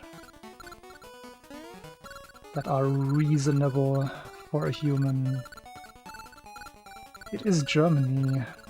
So I guess you're in the right language family there.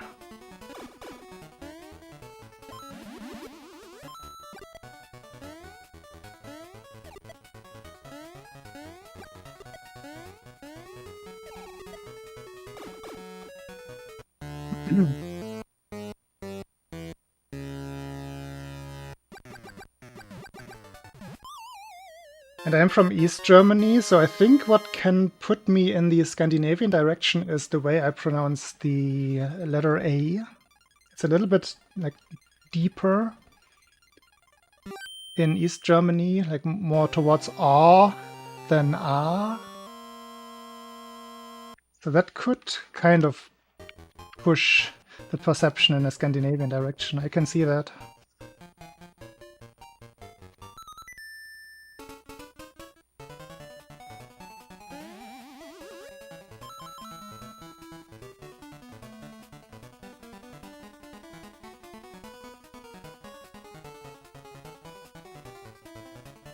Like Saxon, the dialect that is spoken where I live, is a little bit more guttural. You can speak with your mouth closed, pretty much.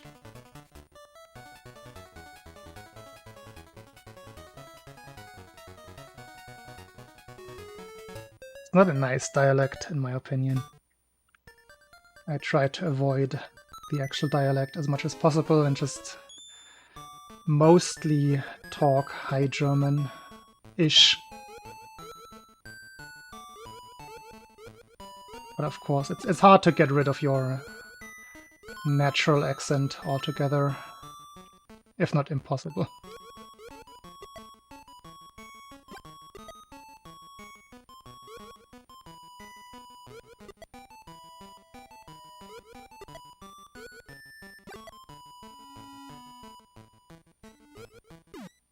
Right pixel.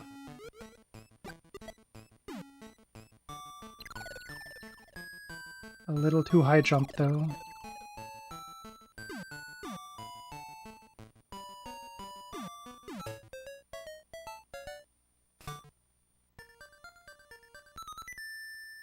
Oh dear bot. That made me chuckle a little bit too much.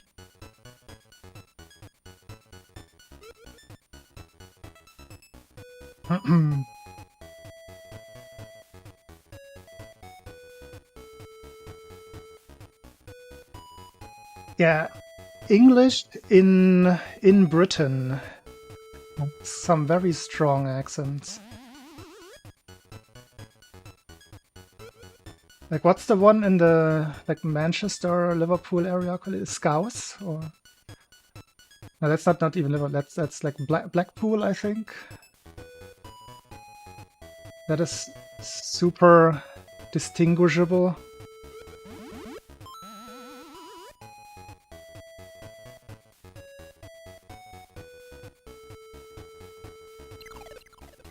Obviously, Scottish English, like the non-Gaelic Scottish, is also very recognizable.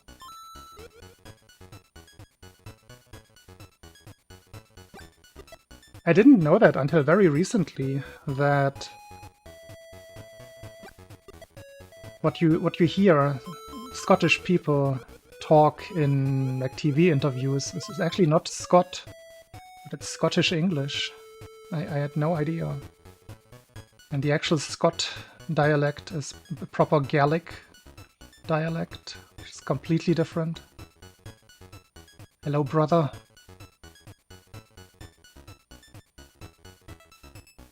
Hallo, kleiner Bruder.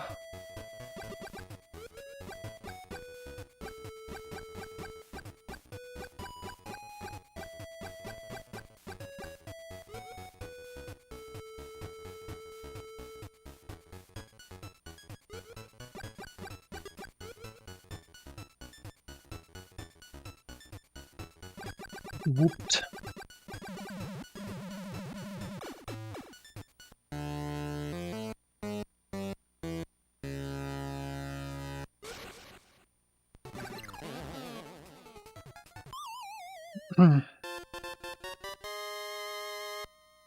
Good enough. Okay, I at this point decide against controller switch for piggies.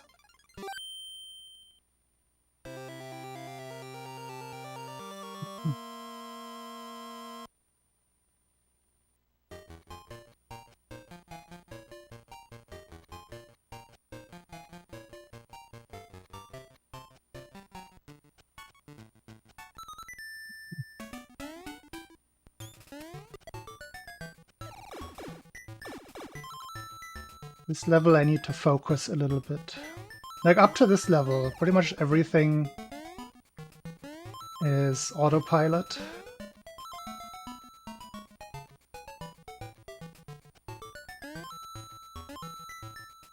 Not so much here.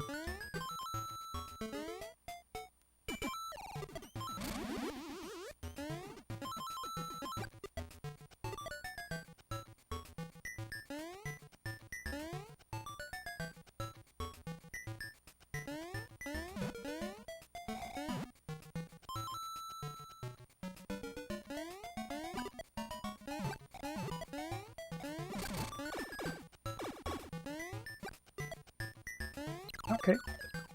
Decent beginning.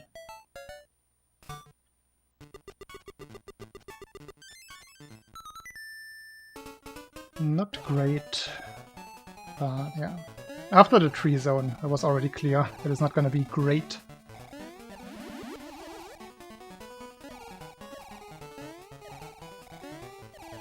It's an appropriate first run.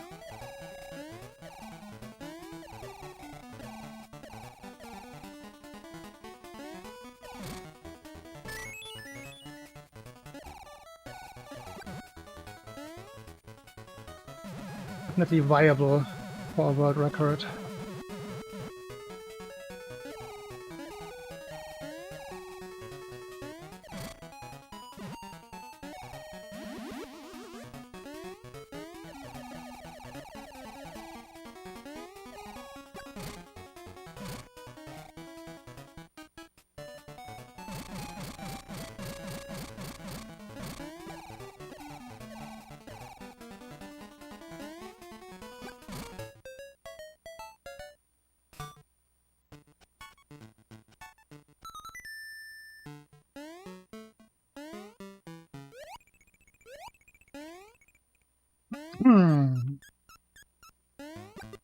Focus time again.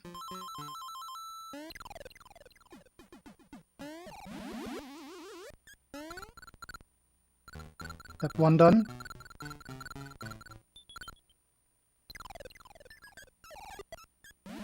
Step 2 done. Very good.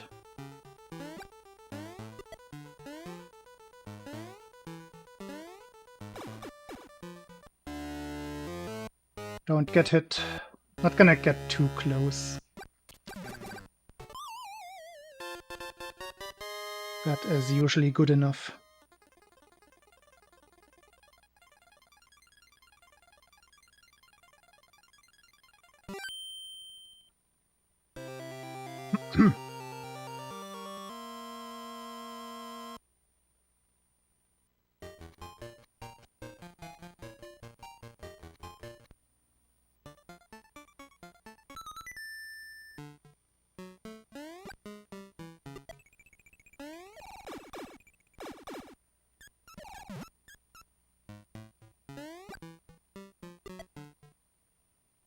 There's a good run.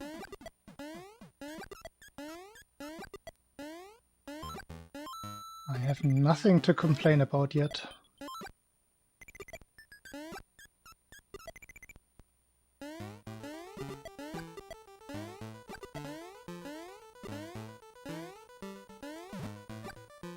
Low lag stairs again. I like that.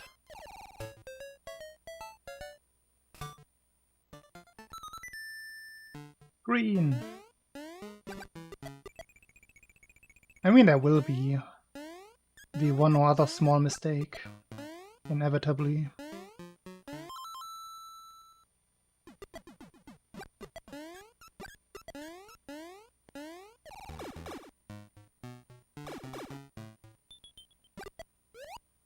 Or an initial flow swim. Or just that. What even? I'm not supposed to hold my jump button there. Yet I did. I did the exact same thing the other day. Never before and now once after. So I will have to pay attention to what I'm doing there.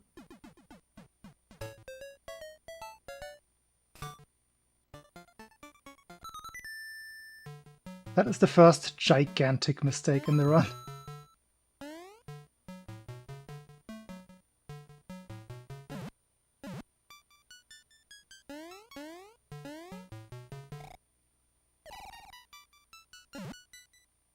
Main problem being that I just didn't deal with it well enough, because that is not something I expect.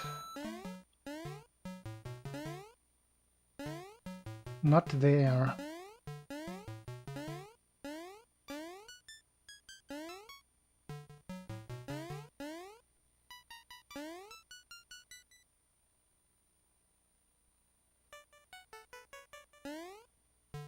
You can just use the exclamation mark lottery command instead. Then you can blame Dearbot. Coin.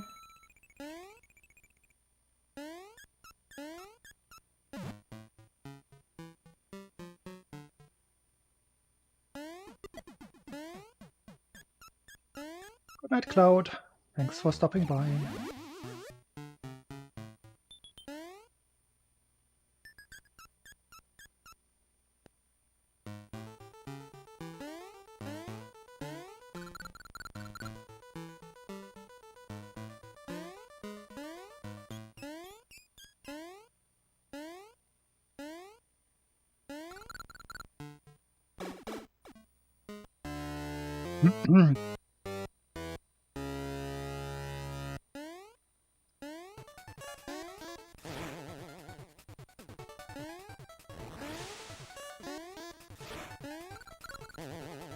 Oh, you. Oh, you. Well, that marks the end of this run. Sadly, but yes.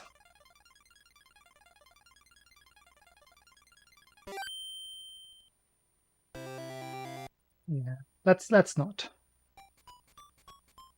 I still feel fresh.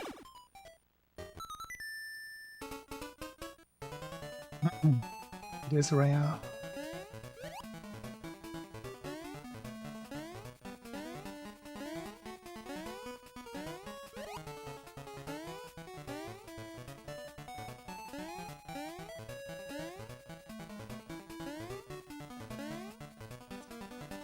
Point one more often occurred than it should. So unlucky.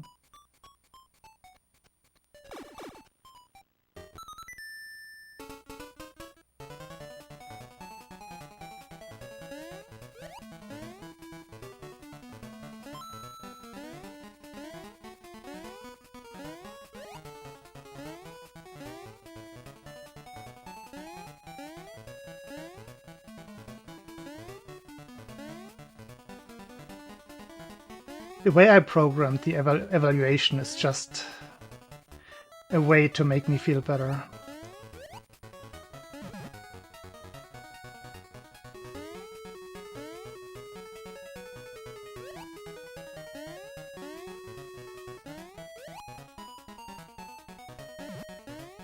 Not that I actually care at all.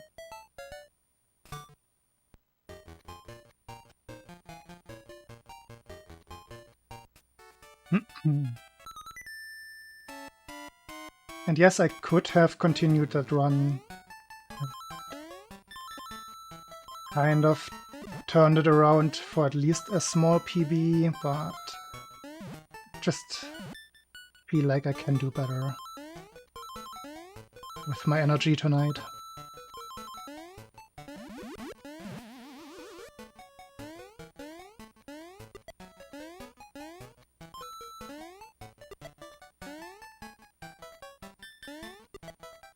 It depends on your reaction time. I think you can get it down to only losing 0.1 to 0.2 per pattern.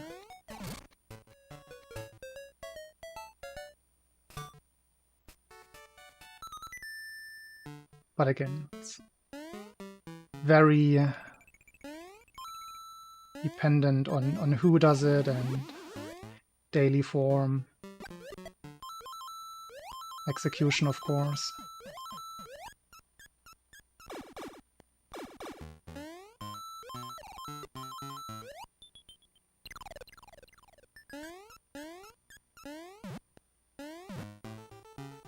Most people have just decided at some point that the odds are good enough to just predict.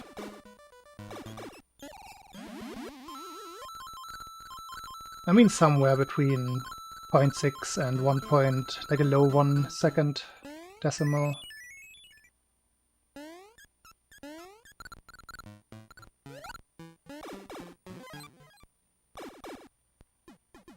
Yeah.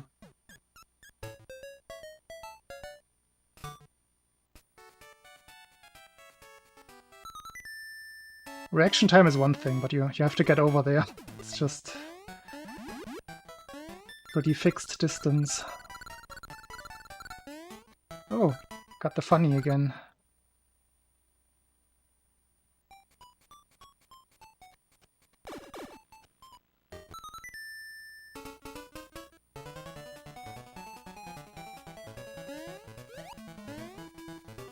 And then the question also becomes, are you still kind of anticipating standing in the middle? So on average, you would still just anticipate the witch and already start running left, right, left. So on average, if you're wrong, you also lose some time, just not as much.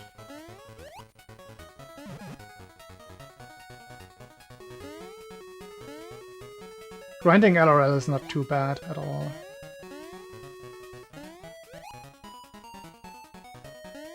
And my numbers are very close to 50% at the moment. It's kind of what we used to do ATC.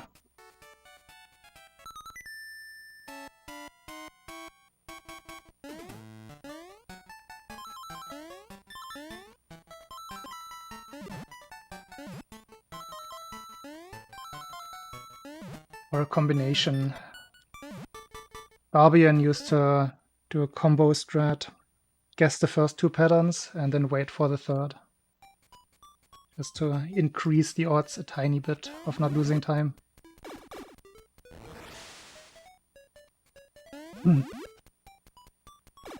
But at that point, like if you're already on pattern 3, your chances are 75% for a successful next one. So hedging on that one, or like staying safe on that one, makes the least sense. Just math-wise.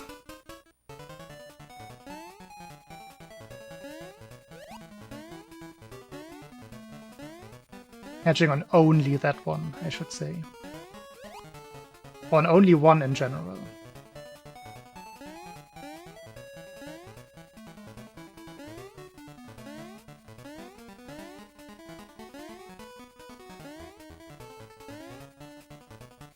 But that is everybody's decision.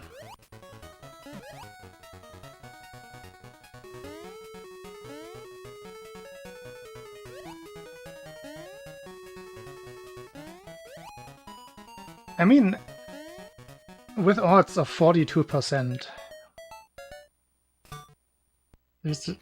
to me there's no question.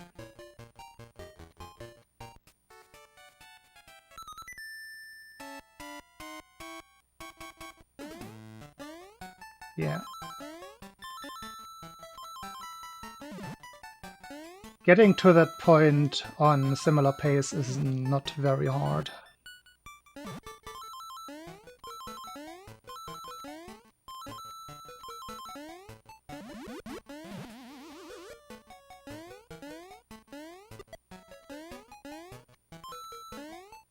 But I said it before, if I'm on a ridiculously fast pace, as in Albatross and then everything going right, so I'm over 3 seconds ahead at that point, the witch, I might consider it, but I also wouldn't be prepared.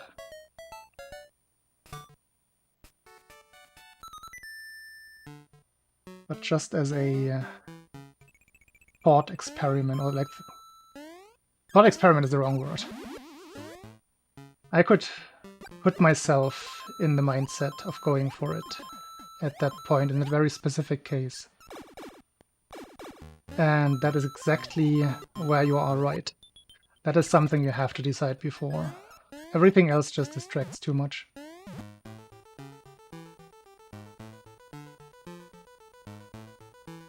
Ooh. I have not done that ever. That's a big time loss. Touching down there. It's a very big time loss. How much though? Curious. I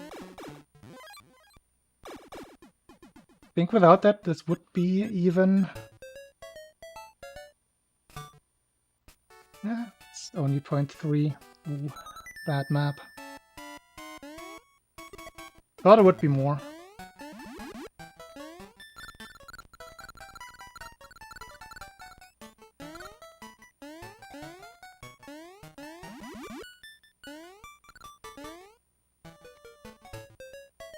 Slow.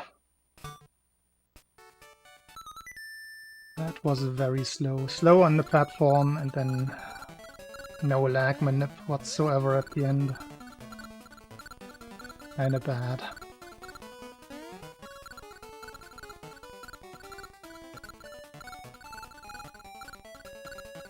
I mean, that's what I was talking about, Chivalry.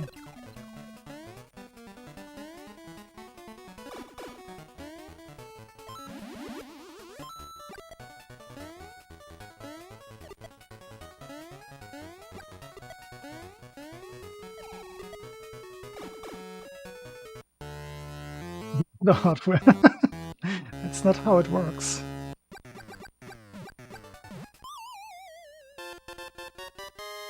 It has to be consistent for everybody.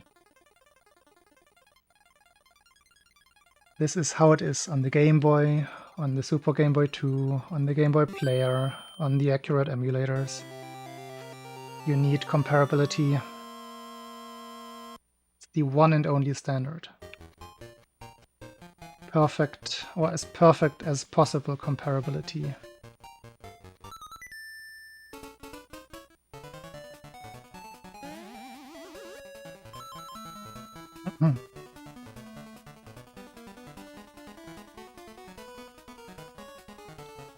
So, technically no, you couldn't, because good hardware means accurate emulation. So it would always have the same lag there. This is just a thing of the Game Boy.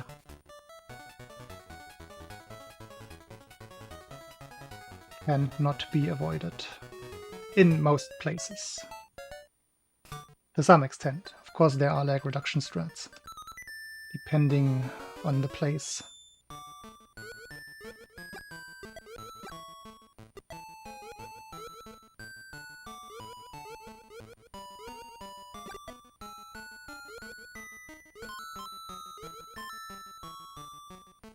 Ooh, that's a bad one.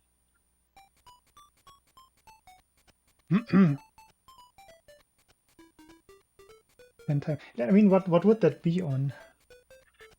There used to be this like proprietary Nintendo Pokemon console, I think, where you could skip ahead or like run the game at 8 times or 6 times speed.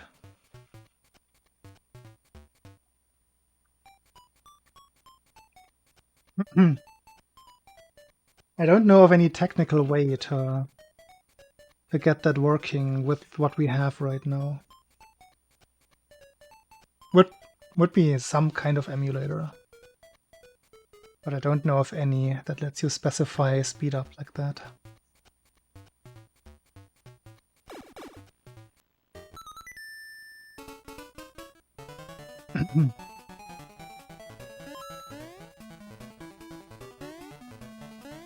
Yeah, of course it's technically doable, I just don't know of anything that does it out of the box.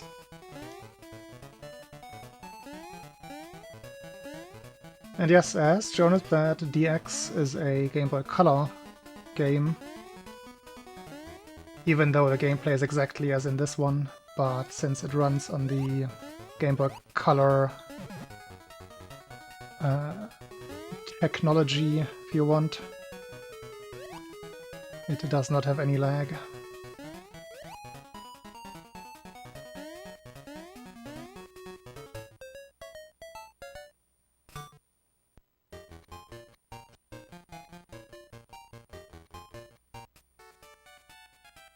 Can you control it, though, while fast-forwarding?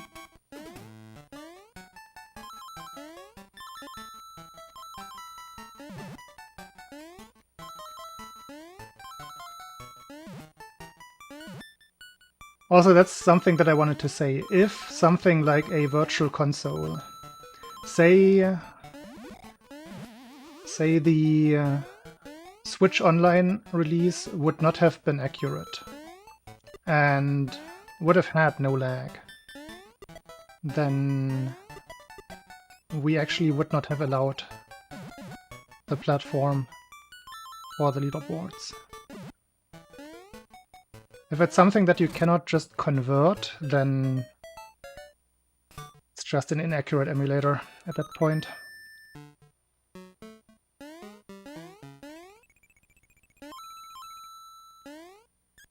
The 3DS Virtual Console is already a big compromise. Like, I actually sat down and recorded some things and came up with the best factor that we had for conversion. Simply because the overall frame rate was actually increased.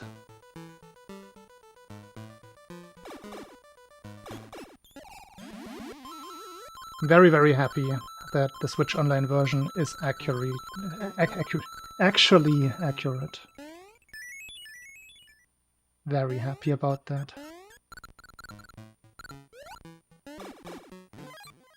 Because it immediately increases the reach of the speedrun a lot.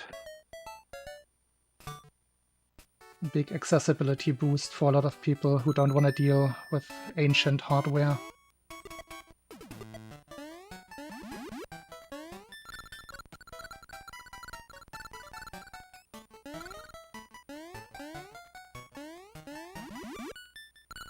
No, what the hell? And even some people who do have the ancient hardware are running on Switch Online now. Chubalu. Who could it be?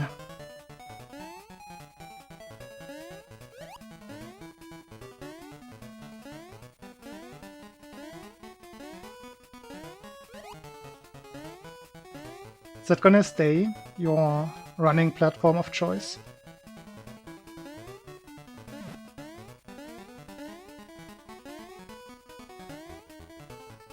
And have you encountered any disadvantages so far? Anything that is not as great? Yeah, practice run. Definitely one factor. And then you have to switch platforms between practice and actual run. That is a factor.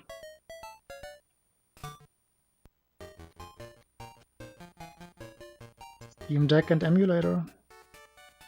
Viable. I suppose. I have not seen anybody run on a Steam Deck. But I'm pretty sure it can easily handle the 2 Game Boy emulators that we have.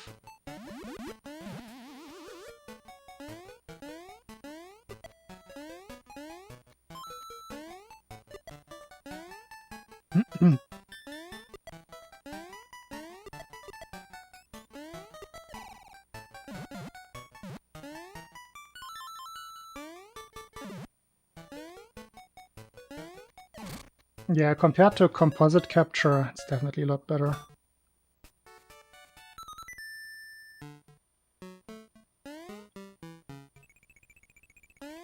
Ah, that is one factor. No space on the controller.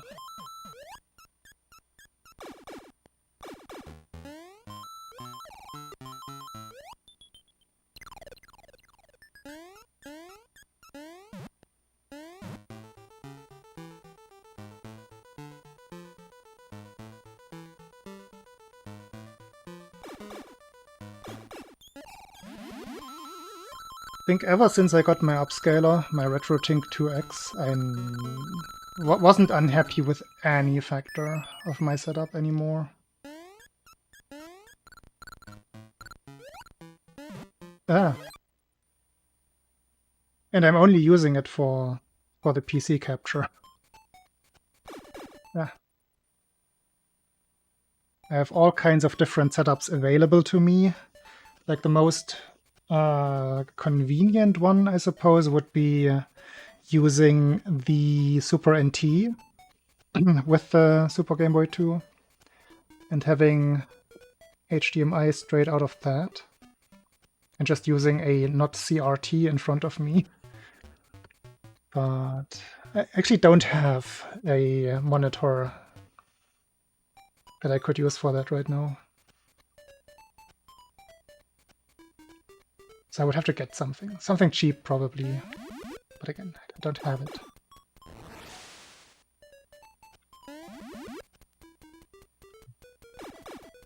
Can't you just get a classic controller for the Switch? I'm pretty sure those exist.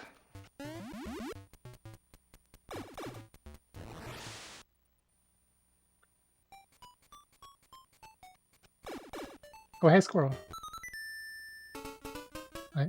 Did I see you?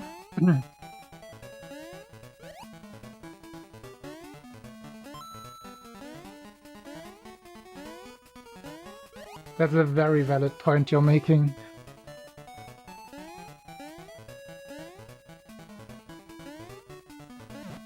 It's not a very often used channel anymore.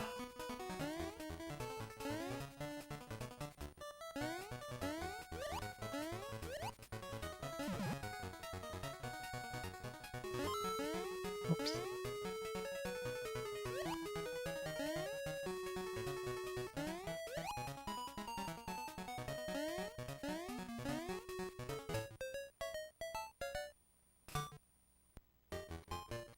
I mean, if you use a TV, yes. I would be using it with a proper monitor, low latency monitor, which again, I don't currently have. I would have to check if my old ISO L something has low enough latency. I still have that lying around somewhere. It's probably good enough. If it has less or around 16 milliseconds, that would be good enough for me.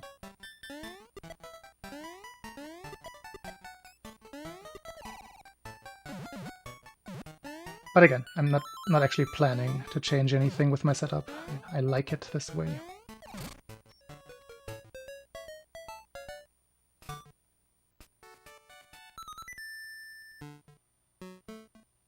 That's just what the most convenient thing would be, if I cared.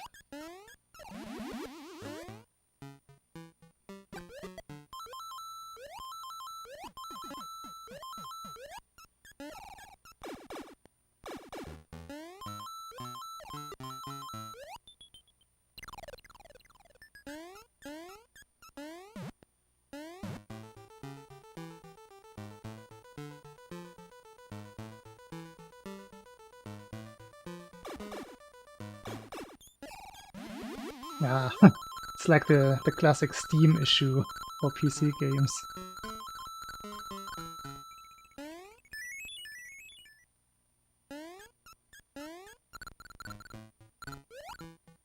Ah, jelly face.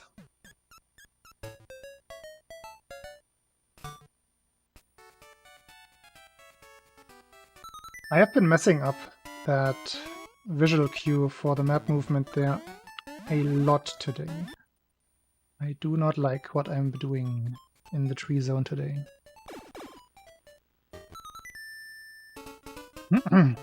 I like that it's a lot of autopilot today, but the mistakes are very consistent. Don't like that aspect. Hey MVD. I already had LLL. Somewhat on pace.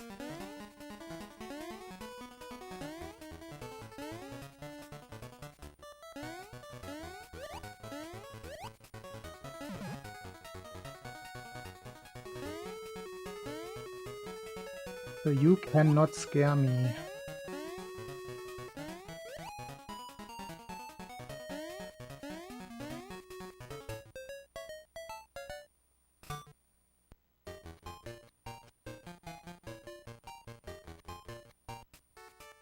I hope your guitar strings snap in the middle of the gig.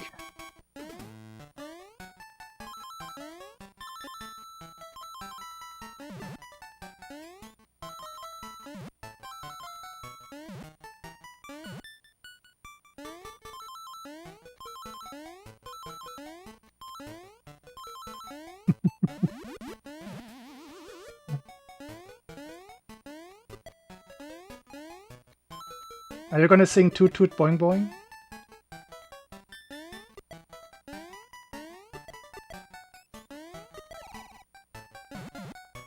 I think that would be very popular.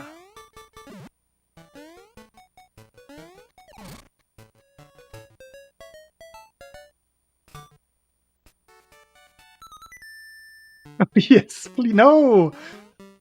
Please, especially at the wedding. Just randomly pull out Toot Toot Boing Boing.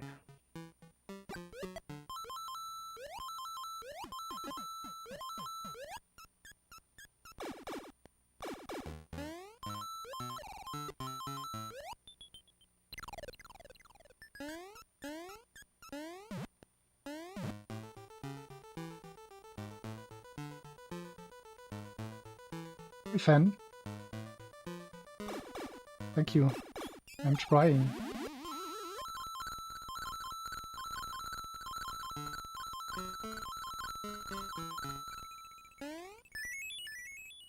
Howard.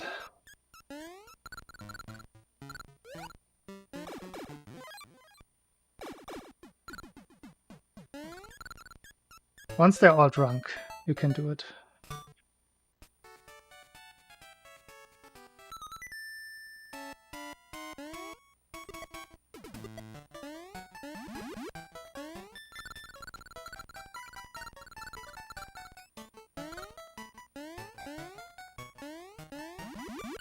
Ah, not like this.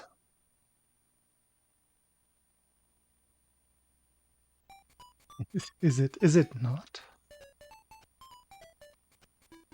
Also, Jubilu's recommendation there. That sounds very romantic. Oh, life split. Life split is dead.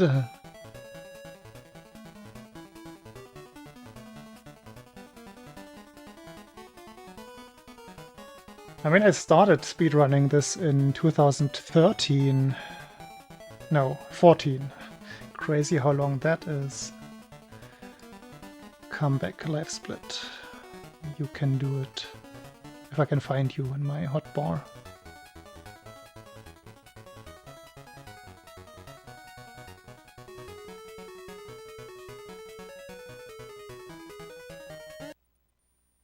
Also, quick bathroom break.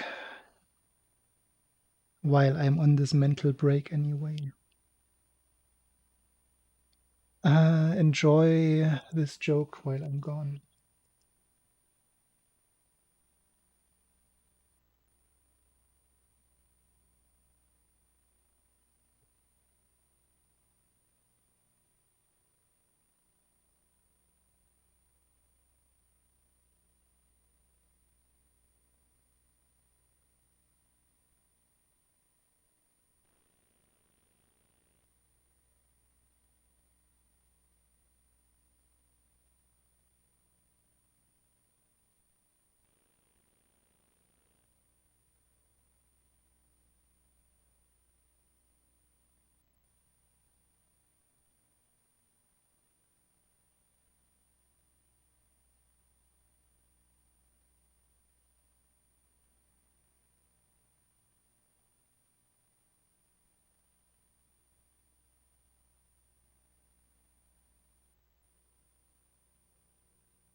Pickle joke. Not too funny, but I appreciate trying to stay on topic.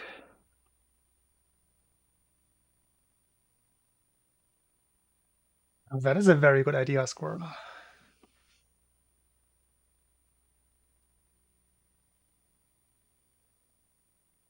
Maybe something like this.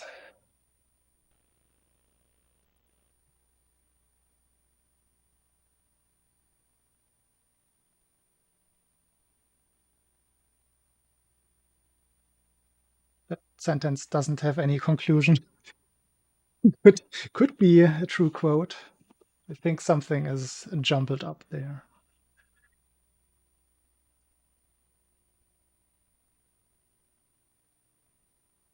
See if this makes more sense. Oh wait, you already did that. I'm sorry. Wasn't looking.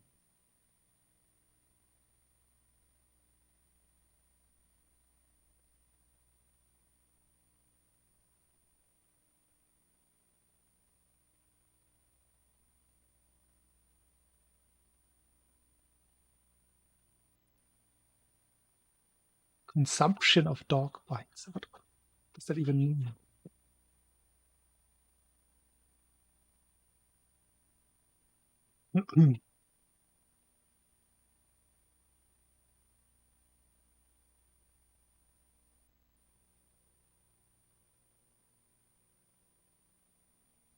That's a big chihuahua. Wait.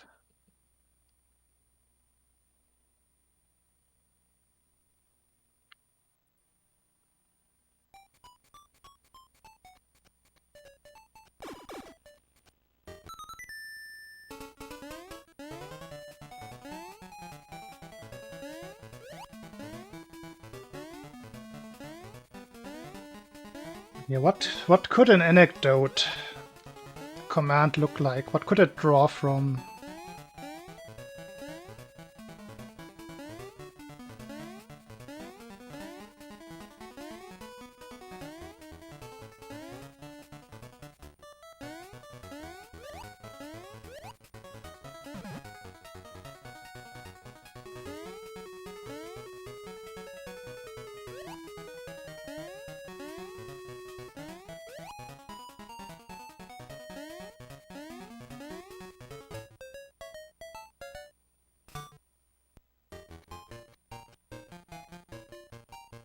Isn't Diablo 4 in its life cycle where it's gonna be 50% off every 2 months?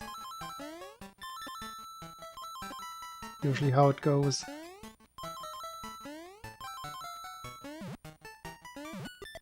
Yeah.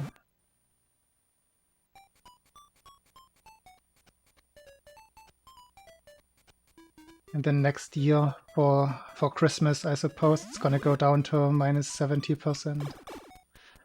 Make your choice based on that.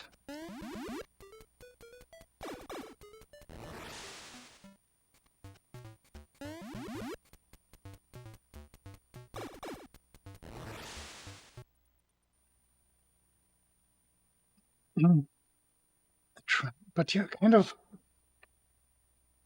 It has to be several travel blocks and then something. Has to have the funny touch.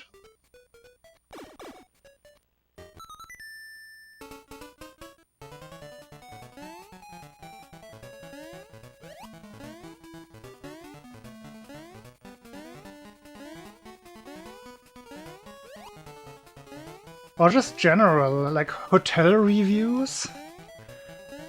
Just some good and bad mixed together, like a big corpus of texts.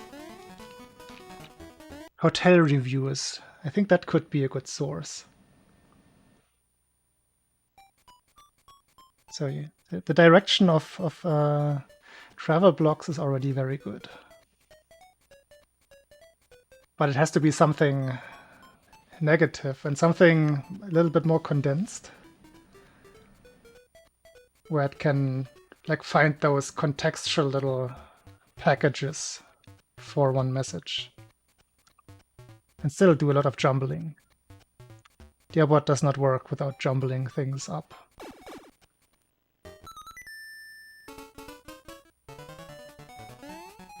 That is a thing.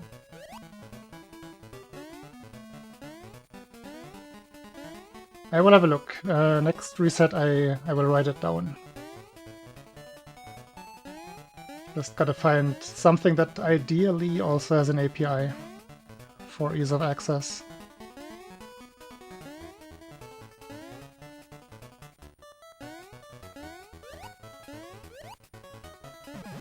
Hey Sherry.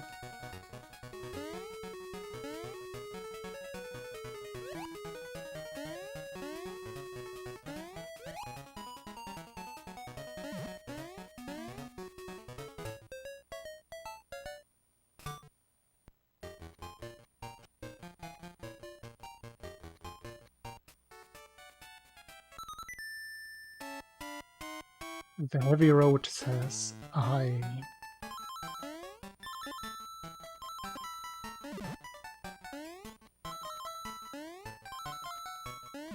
Your droppings have been acknowledged.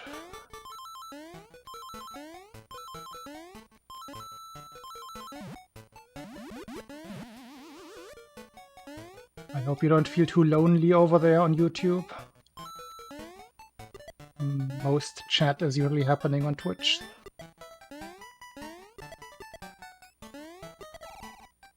I don't remember if I put my Twitch channel in my video description.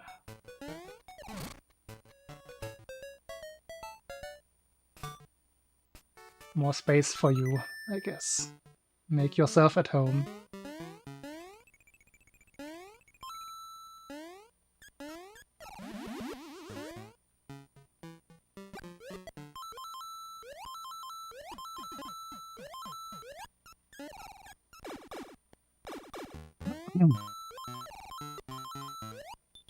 See if I can get a tree zone without too big fuck-ups. Just clean.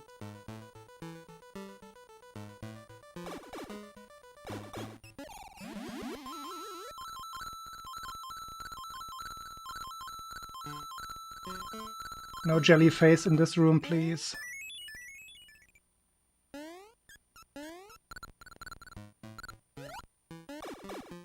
Jelly face avoided.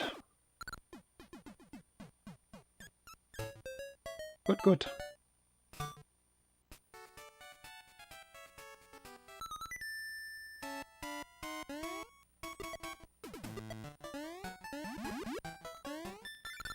It sure is lovable.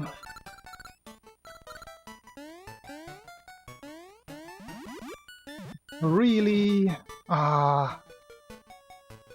Was rezone PB pace again.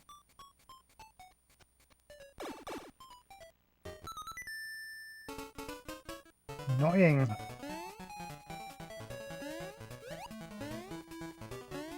But again, I will keep repeating it. If I get the lucky outcome of the platform slide like that, I will try to optimize it, which is risky.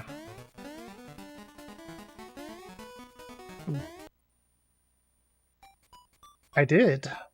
It is a 0.47, no, 0.467. But this was much better pace.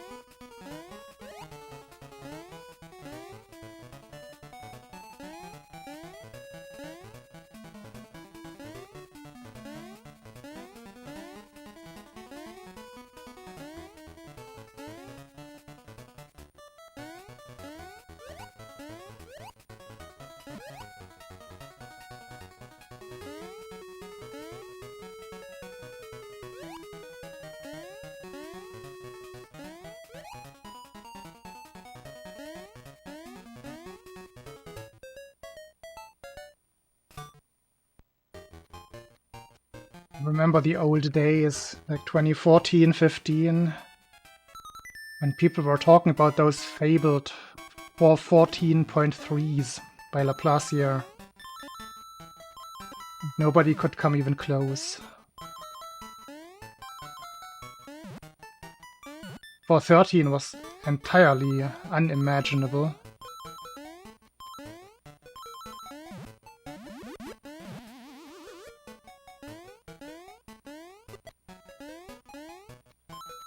Any kind of 414 was very, very good.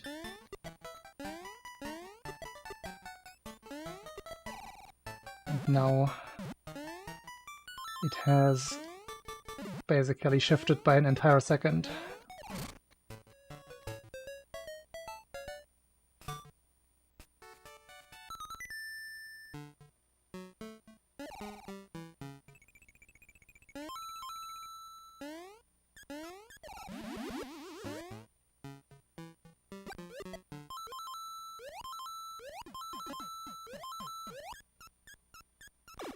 Low jelly jumps. Fast jelly jumps.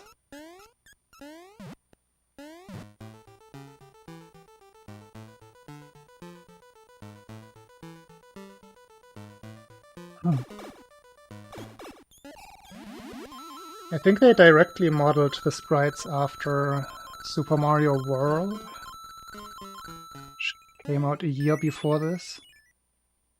Or 2 years? Might be 2 years. Somewhere in that ballpark.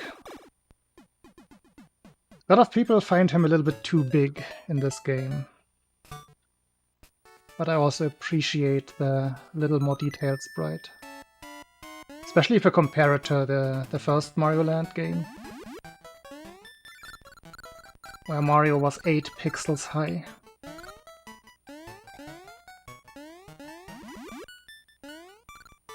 It's a whopping 16 in this game.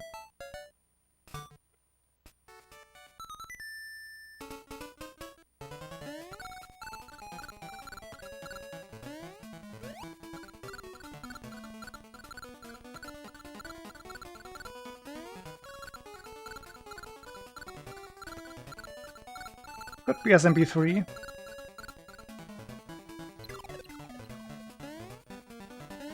But I think I've heard the mention of SMW before in this context, which I cannot point to where I heard that from.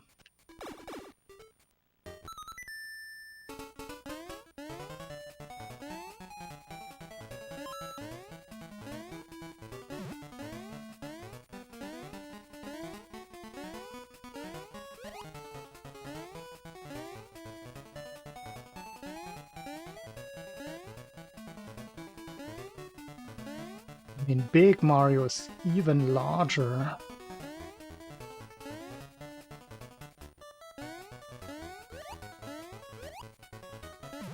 What a big boy. Oof. That's the one that I'm referring to, with SMW.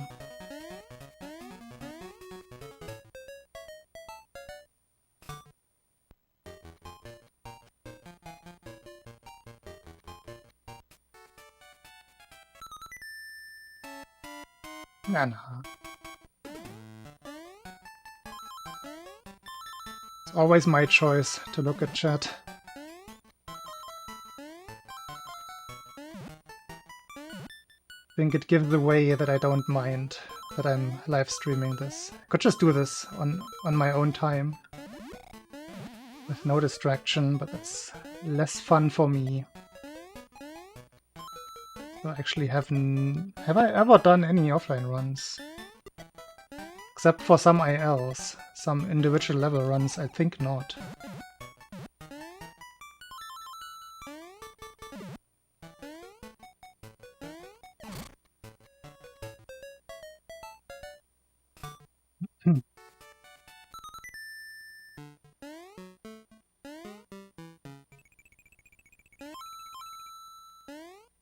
Now if you have questions, ask away, or anything Any contribution is very much appreciated.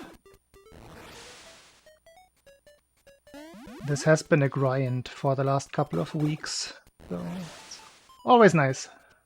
Distraction is a good thing in my book. And again, I can choose when I let myself be distracted. I can English.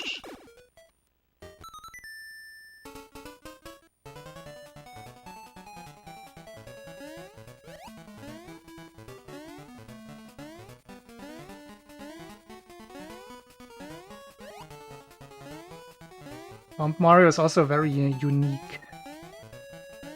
I think there's also Bomb Wario in SML3. Correct me if I'm wrong. But I think he also turns into a bomb. Very similar menu screen.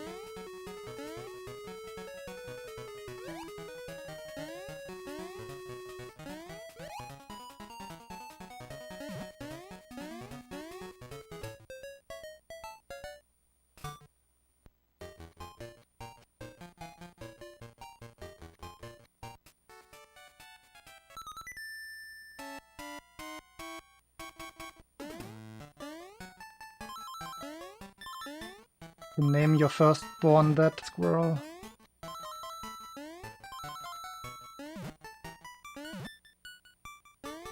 Oh, I didn't write down the anecdote thing. Gotta remember.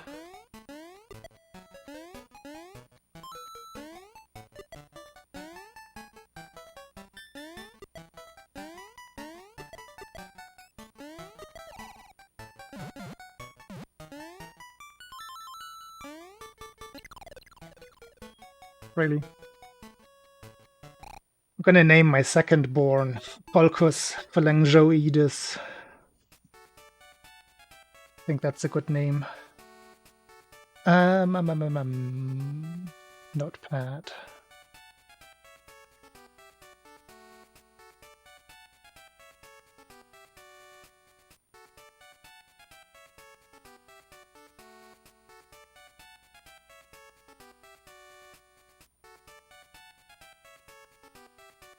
Travel hotel reviews.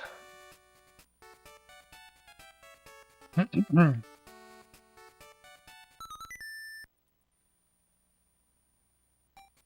the speedrun is kind of reset heavy on bad days, so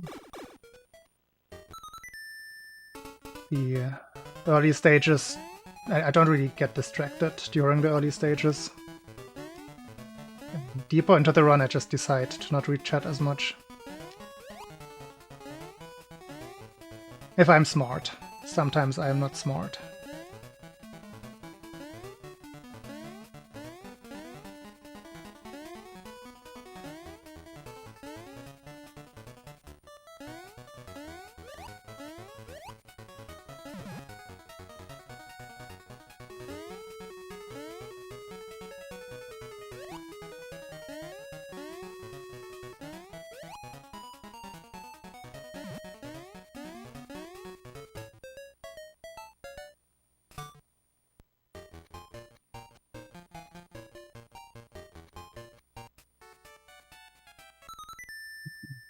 It will go very quick.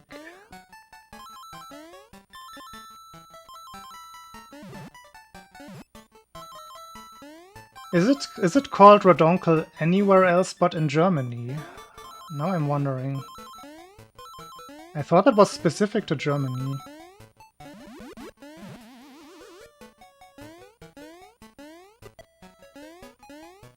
A German manual.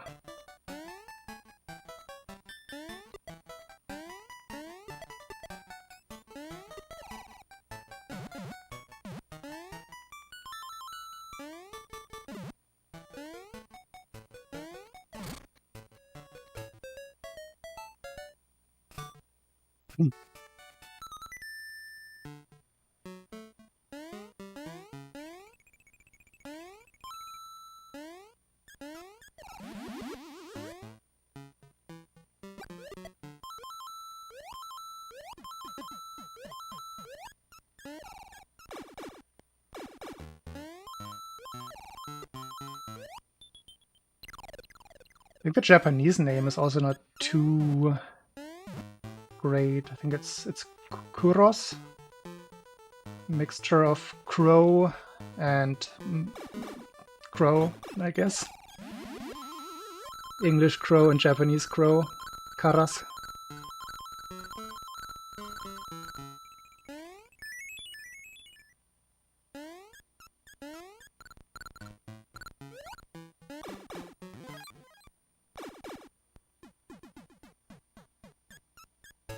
Big Bird.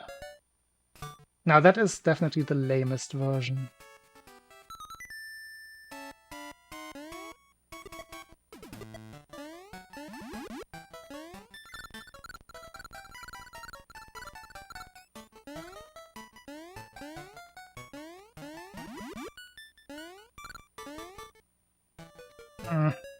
Not the best execution.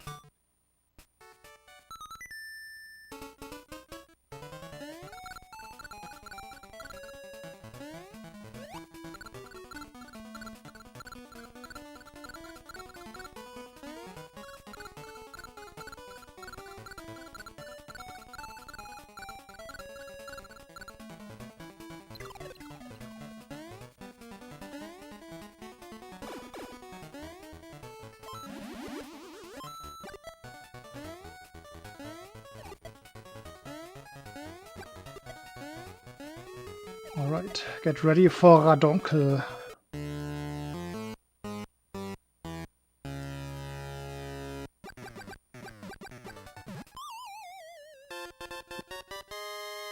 All we see of him. A fast attack. Thank you for the bits. Don't have my dashboard open. Don't even see the rest of the bits. That's a good tree zone.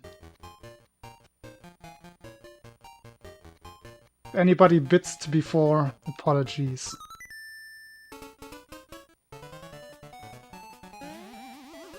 can actually check on this level, I suppose.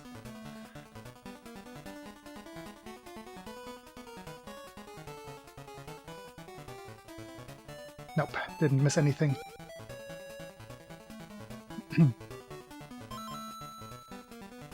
Can I just buy a cucumber instead? Just making sure how tight the definition is here.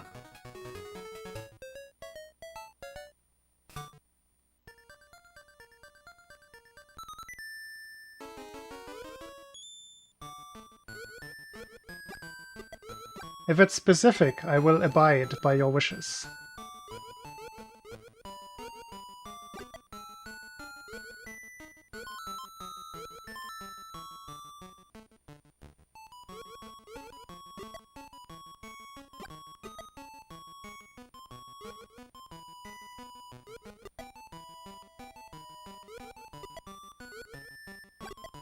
Zucchini it is then, I suppose.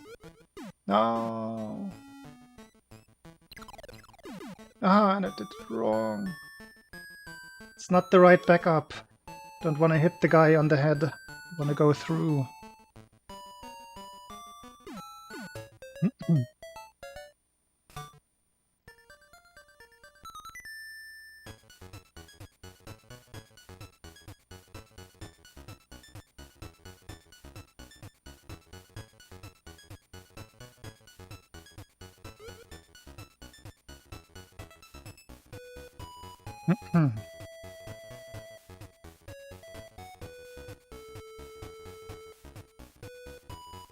What kind of zucchini is that? Is she tricking you? Chocolate zucchini. Now that's a combination I have not even thought of.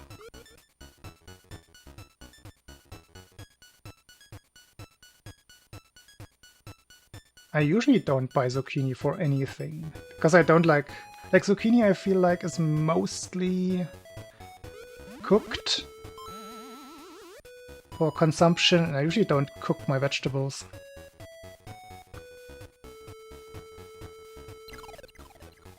just in general. Except for peas and beans.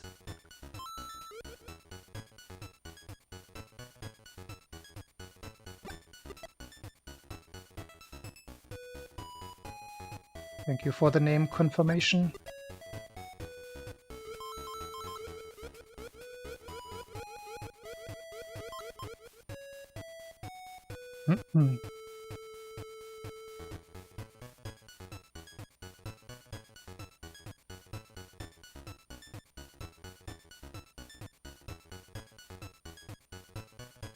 Let's be honest, I'm not a cake baker. Probably not too relevant for my case.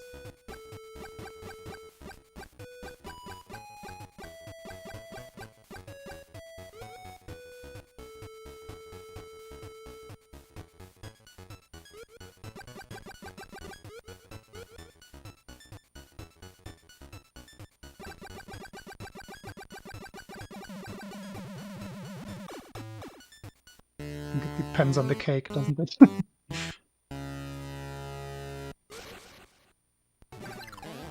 No! Oh, so bad. I thought we had another good run, and now we don't.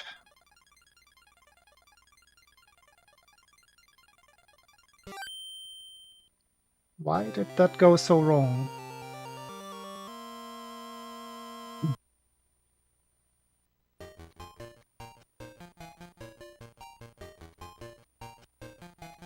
I thought about that the last time I was visiting my parents. Because my mom always loved to bake. Bake everything, pretty much. Own bread, own rolls, own sweet rolls, cakes, tarts, all kinds of things that you can bake. And I feel like I should preserve like the family recipes in some way, because I would miss those things when my mom is gone one day.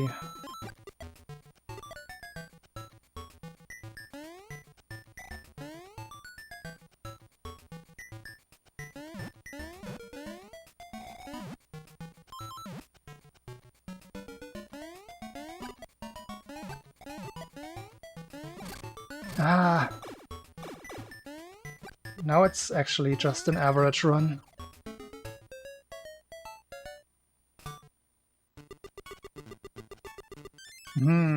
Rhubarb cake. Very good.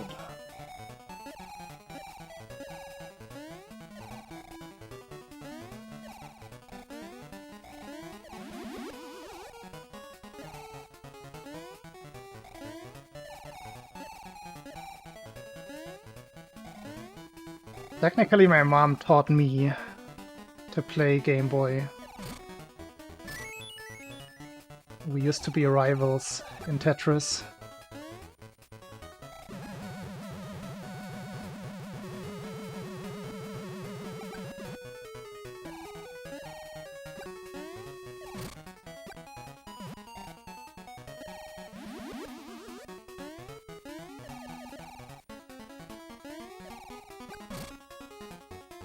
The last auto-scroller.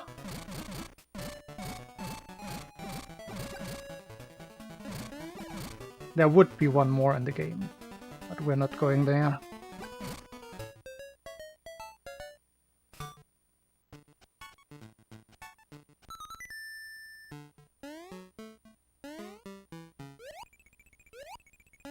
Jet.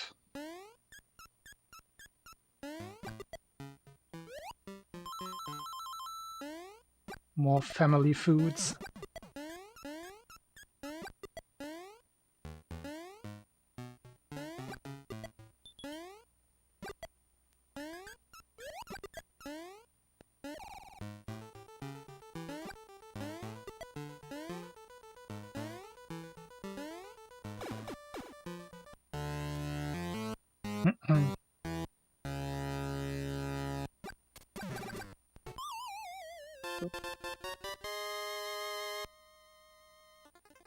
Now, she stayed ahead of me in score record in Game Boy Tetris for quite a while.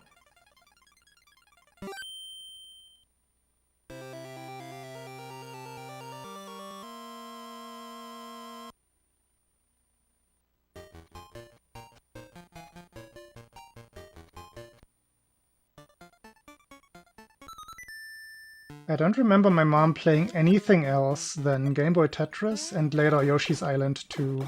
Wait, Yoshi's Island. SMW2. Also, I just messed up that strat there. Wasn't too bad, though.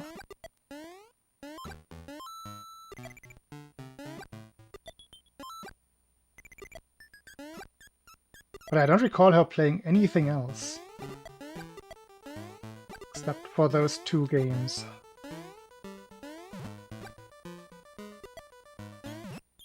Ah!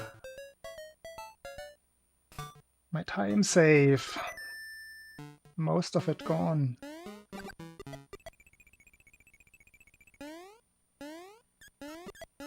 Yeah, good choices. I agree. Game Boy Tetris.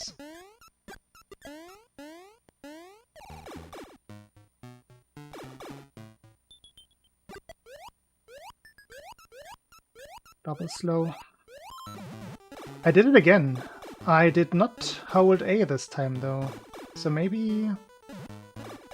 Oh boy. This is not the run.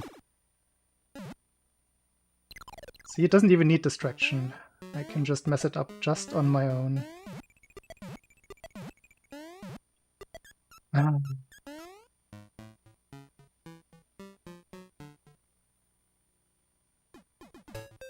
Sewer rat in the attic. Yeah. Got lost.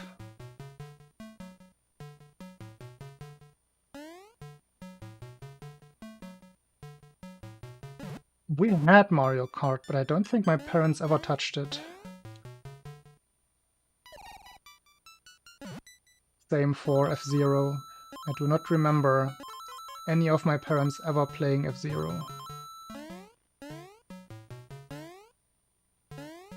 And then after a while, we had the... don't know what the exact name it was. Was a Formula 1 game with Nigel Mansell in the title. And my dad is a big Formula 1 fan, but I don't think he touched that one ever.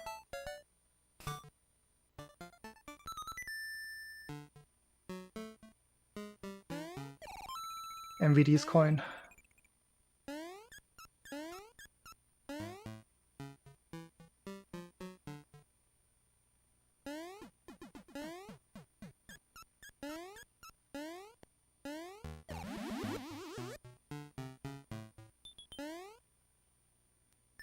We didn't have any party-ish console games. I think that might have been something that we could have played together.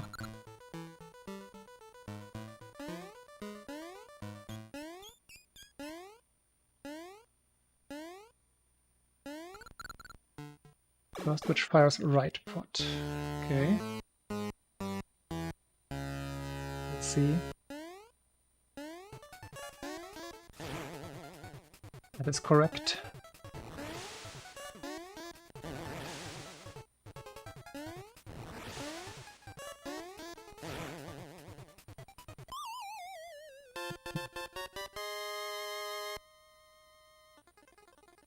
Okay, still not a good run, but the bad time is contained. Sabasa, yeah, I remember that.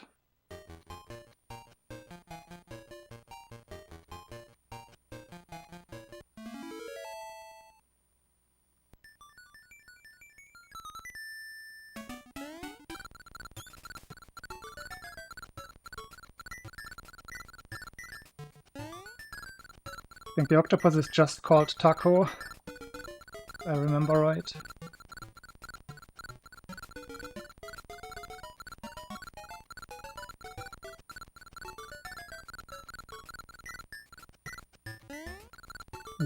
Almost messed that up.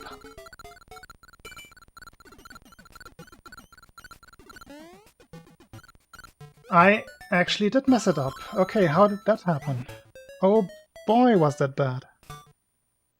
That is a completely new one. I entirely misjudged how Mario would react there.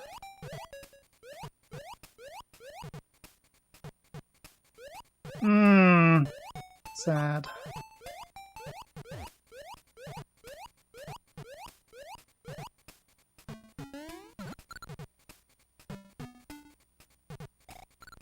I did say Taco, yeah. Is that not his name? Or her name?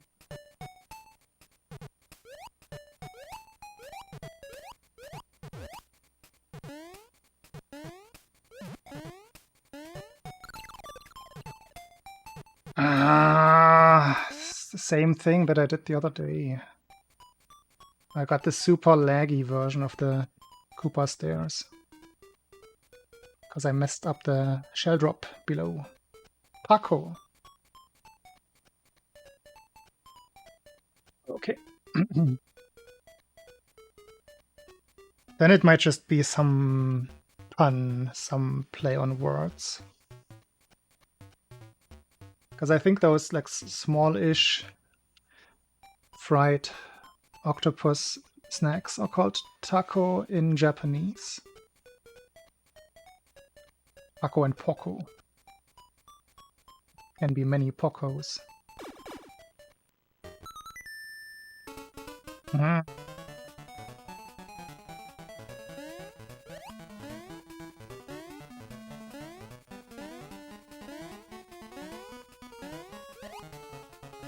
I assume that is a wordplay on taco.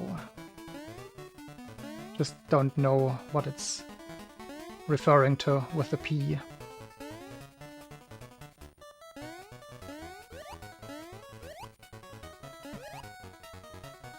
Takoyaki, for example, comes from that taco.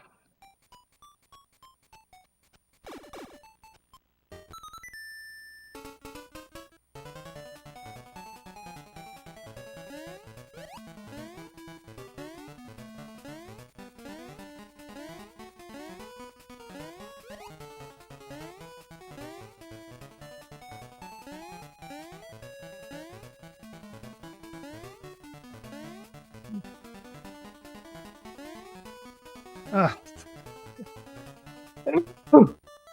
Okay, I survived a sneeze.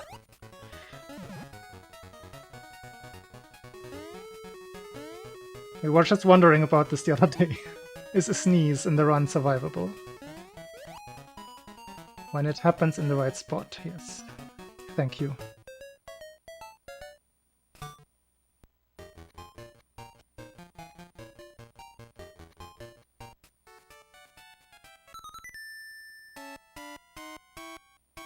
This run now has been blessed.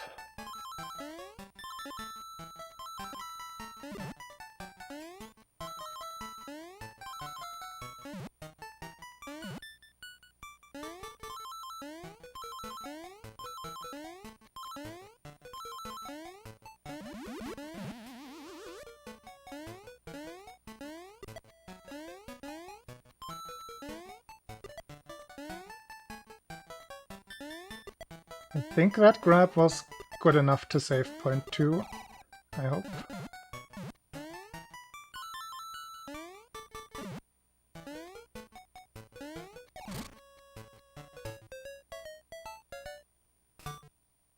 Re-even.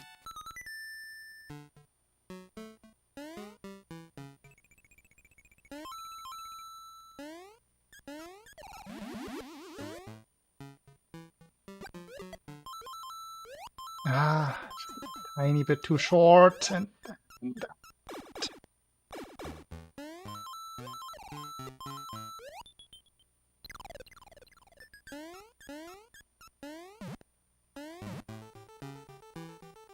just want to push for a very fast tree zone.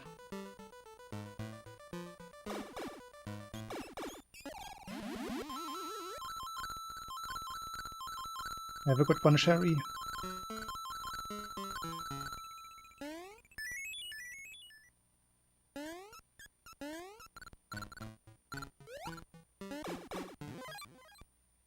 I think this is still decently fast. Ah, not really. Alright, I also didn't get the A good pool entrance, and now that. Off by a pixel.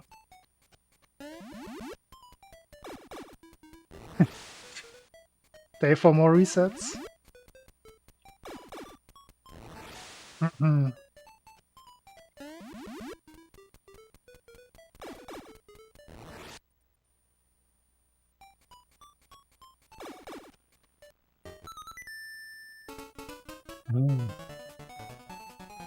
Started more promising, this stream, this session that is. Now I'm stuck in the tree zone again.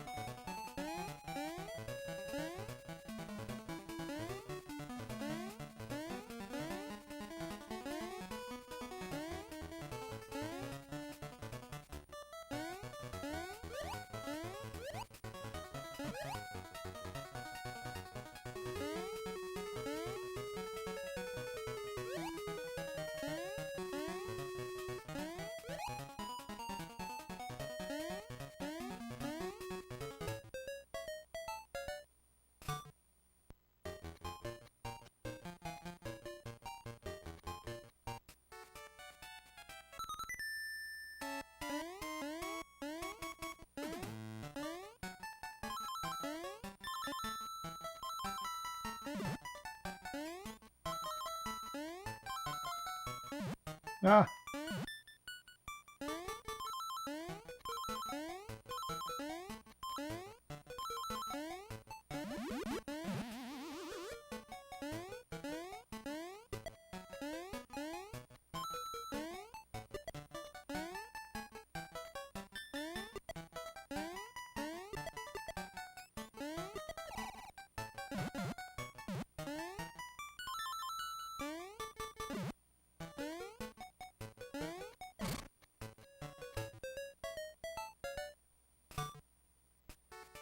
No, not so much into popcorn in general.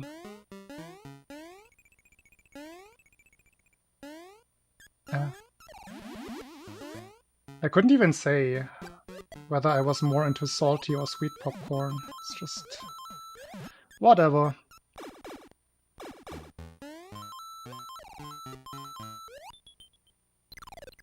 Probably would choose a third option that involves no popcorn at all.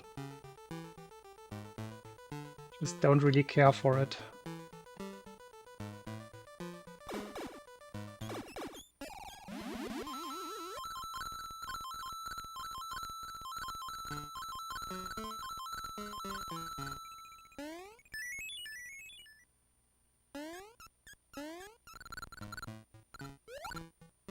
Ah! I thought I had made it past the thing.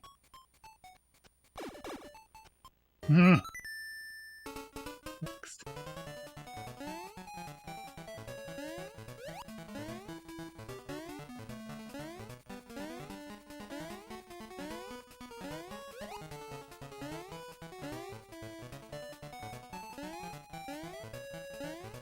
Yeah, when I think about popcorn, I mostly think about things getting stuck between my teeth and occasionally biting on one of those really hard kernels and just hurting my mouth.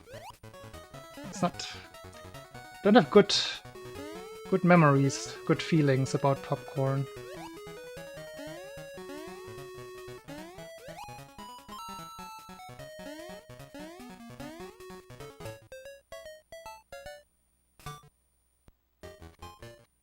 Ah.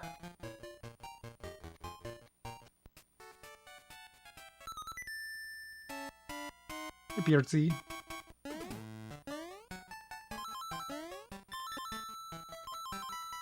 Oh, that's way too high a jump. What the hell?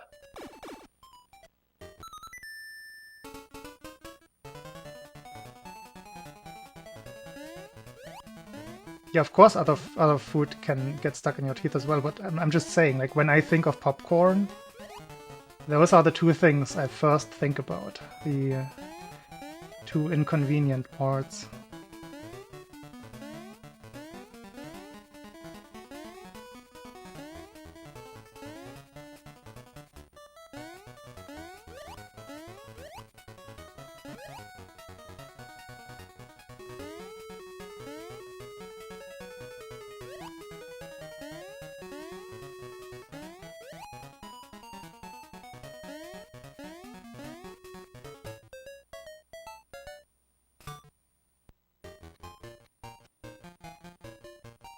No, there's no way to get rid of those.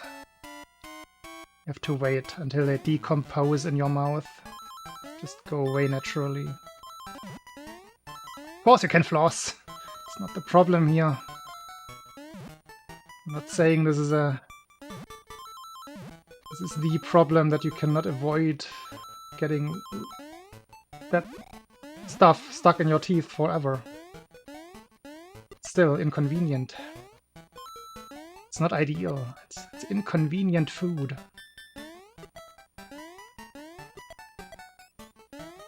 Like chicken legs, for example. I don't like, or generally, fried chicken. It's usually too much effort for me to eat. So much waste product.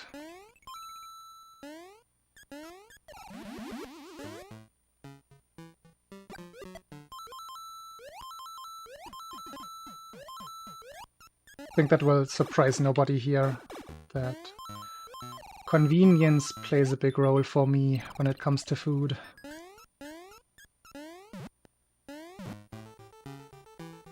Probably know me well enough. The bones! The skin! Those waste products. Who would ever eat the skin?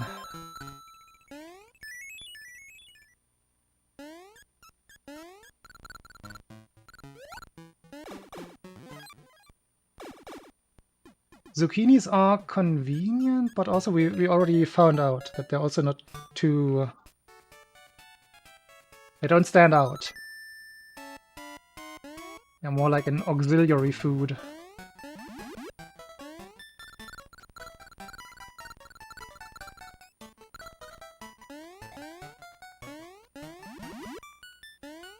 Aha, no! No running speed.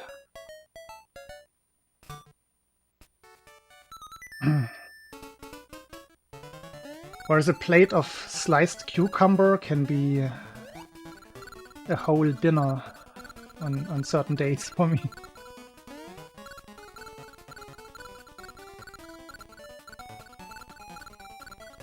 I do not eat chicken skin. Most chicken skin is soggy and annoying.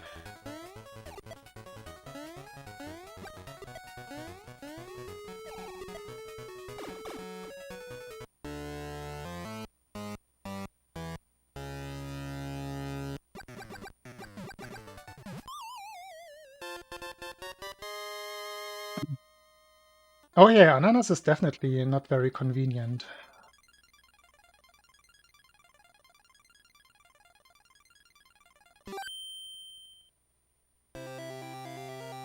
It's also quite acidic usually. And I think it has some amount of oxalic acid as well. Ah. So eating a lot of ananas can just make your mouth feel funny.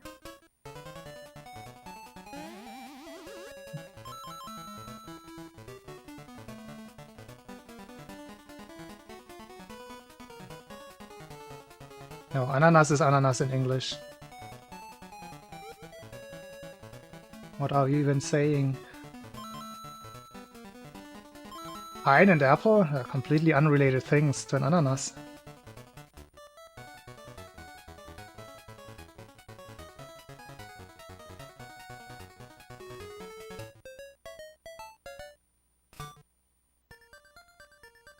Like calling a cat a hamster dog or something.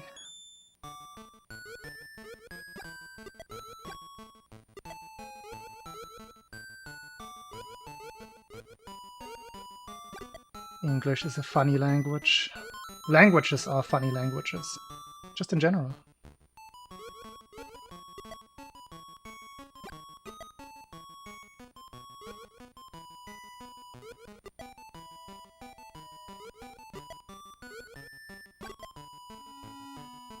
Bye, Sherry. For real this time.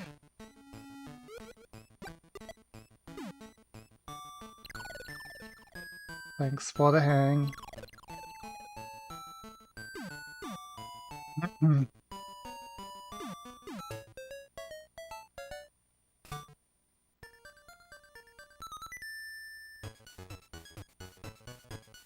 Wait, you're leaving as well, Jet?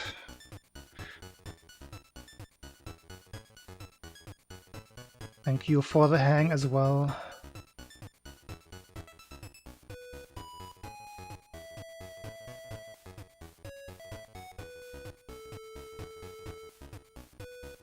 Oh, that is not necessarily fitting, but I appreciate the attempt. Well, thanks for staying then, Jet. Oh wait, did I miss something? I guess I missed the question then. I'm sorry. Hey, Retro.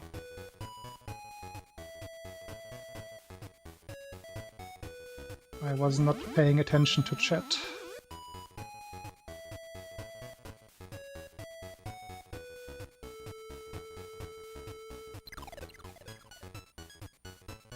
Oh, pineapple on pizza. I do not mind pineapple on pizza.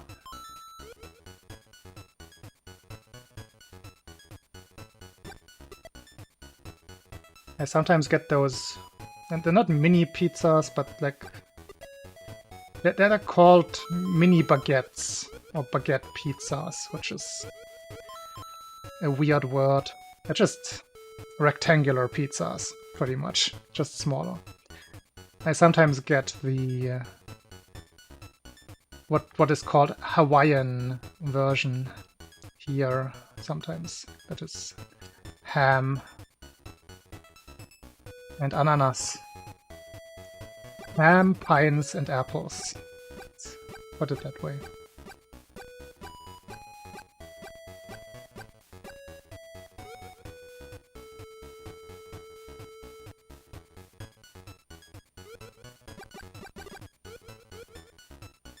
I've never had camel horse pizza though.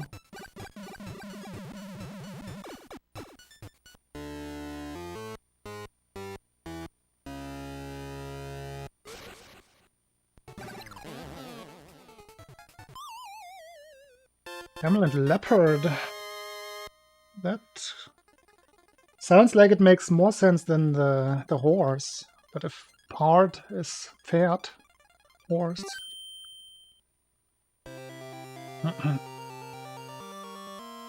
Who knows? Somebody definitely knows.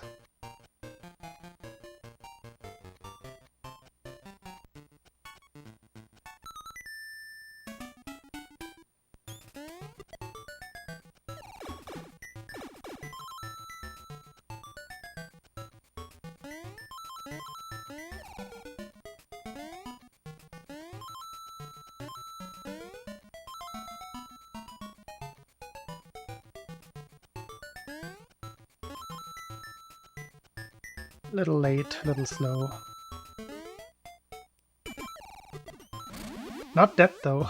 It's the most important part. I have not been dead on that today.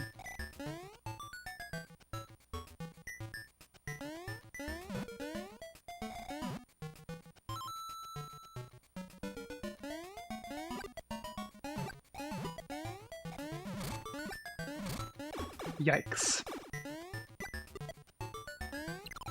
Missing the double is okay. Missing the first backup shot is very not okay.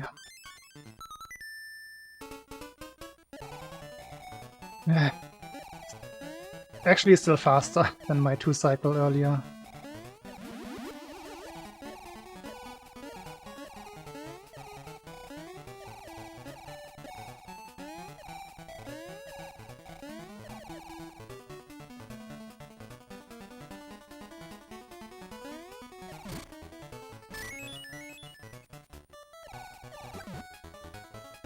Very muscle memory intensive. The spacing between the two shots.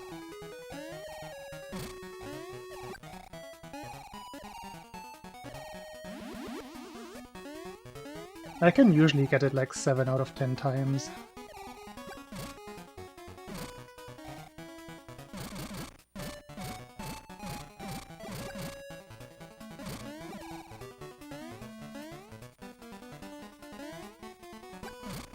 not what that is.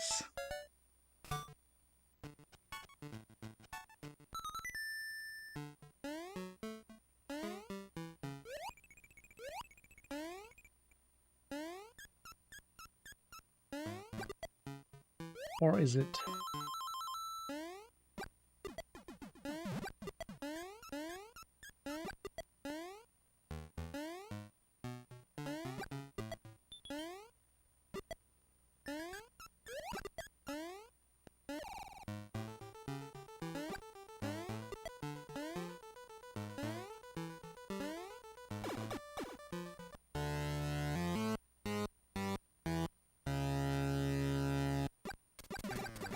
Ooh, are you some kind of expert in that field?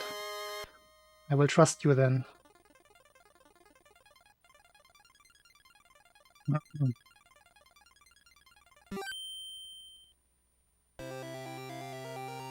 Yo.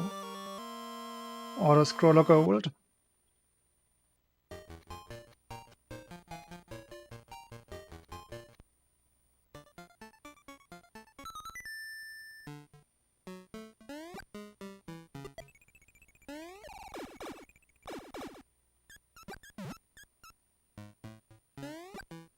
Getting the good jump today.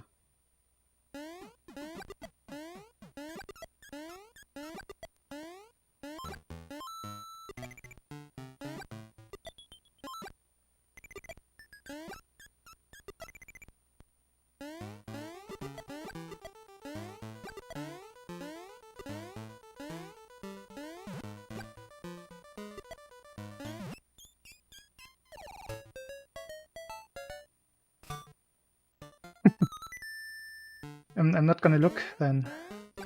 I can't unsee it. I'm just not gonna look there. Thanks for the warning.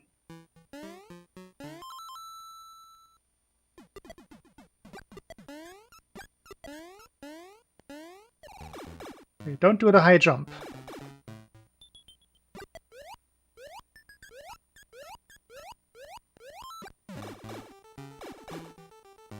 That is so much better.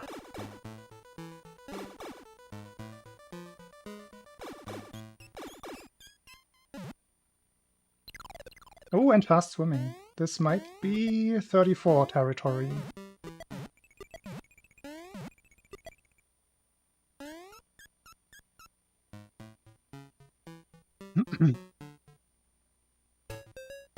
$34. Ah, another one that I have to retime. This could be an IL record. With that fast swim.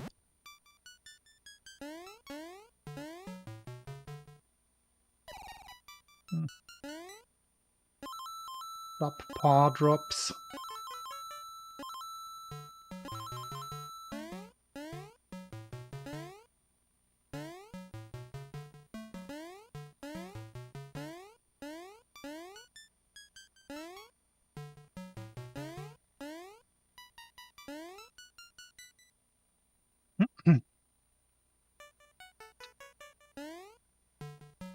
Dearbot refuse to rephrase.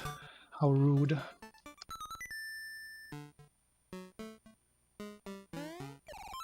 MVD's coin.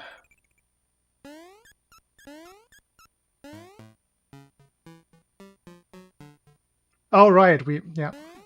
That is actually correct. I think we came to that conclusion the other day.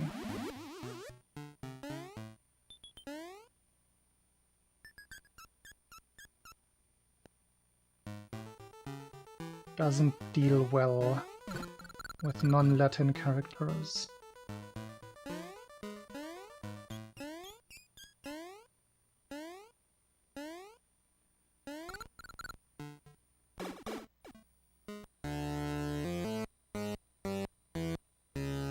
Go ahead, take it. I'm gonna take it.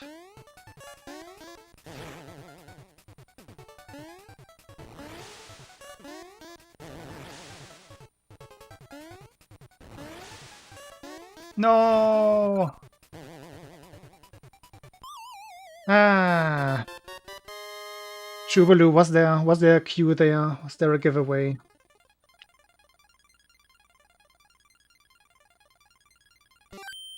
because I didn't look.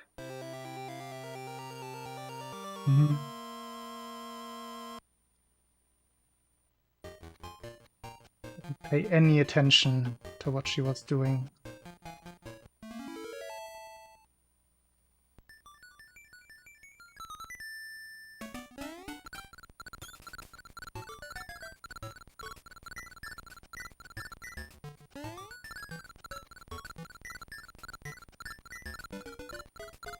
Well, I guess you got saved from the unlucky outcome then.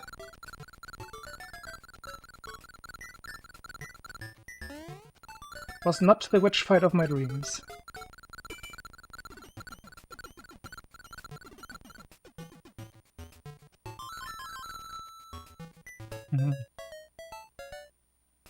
Low swimming exit as well.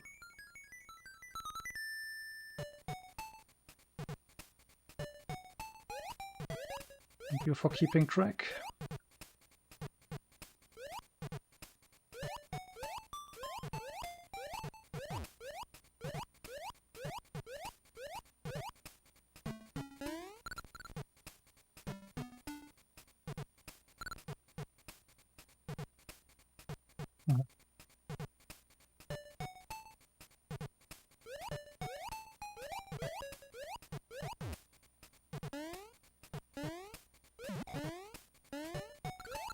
No, why does that happen?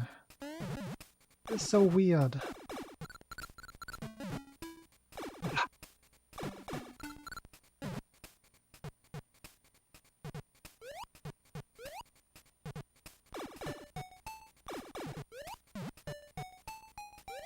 Oh, this is such a sloppy attempt.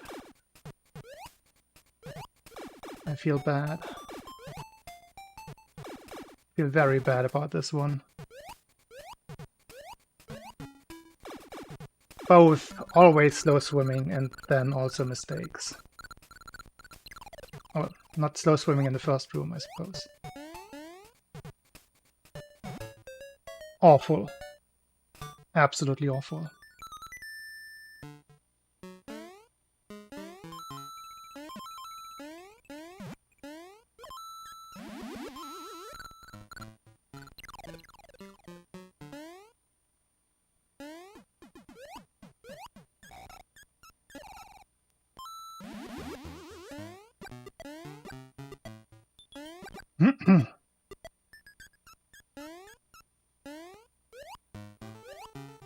Slow again.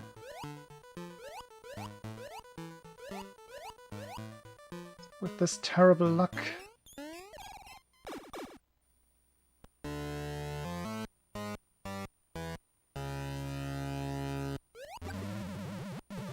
I'm still holding it. That was a major controller malfunction. What the actual hell?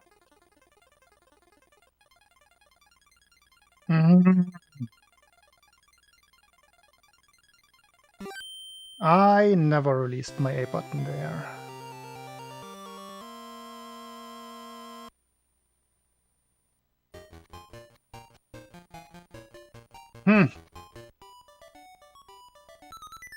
Do I try another one? Yeah. I will be right back. That was... I don't even know. I don't even have words. How does that happen? I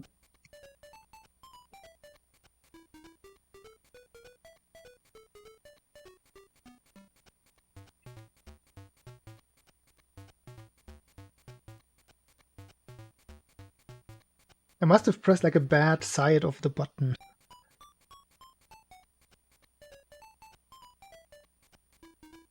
Where's my controller input? I don't see it myself.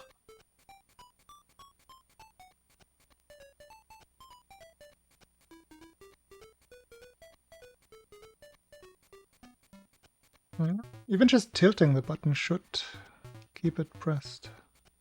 I don't know then. Yeah, but I didn't even... I mean, the up can be sloppy, yeah, but still shouldn't... I don't think I even went high enough. I have to rewatch it. That would be more understandable. Be right back.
I knew that about the helicopter ATC, but that's probably also not a surprise.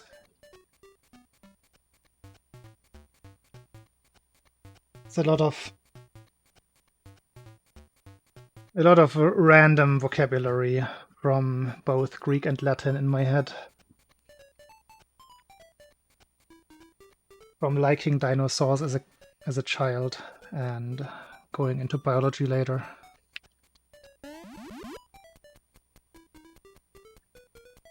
Actually, 2 gold splits. Does that put me at 05 yet? No, still 06. Pteranodon is 1, yeah. Pterodactylus, the winged finger. Zygoptera, the... Oh, what's the name for that in English again? It's the yoch. Got the English word. Like a lot of insect orders end in Ptera. Hymenoptera, Diptera, Dermaptera, the bugs as well, Hemiptera.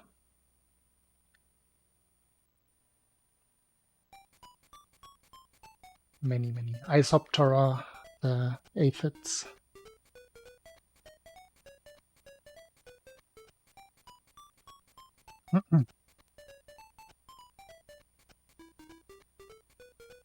Lepidoptera, the moths and butterflies. Dermaptera, I already mentioned those. The earwigs. Many. Pretty much all of them have Ptera.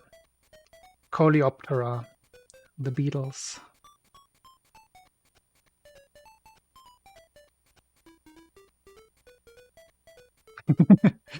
I feel like I might have mentioned that the other day.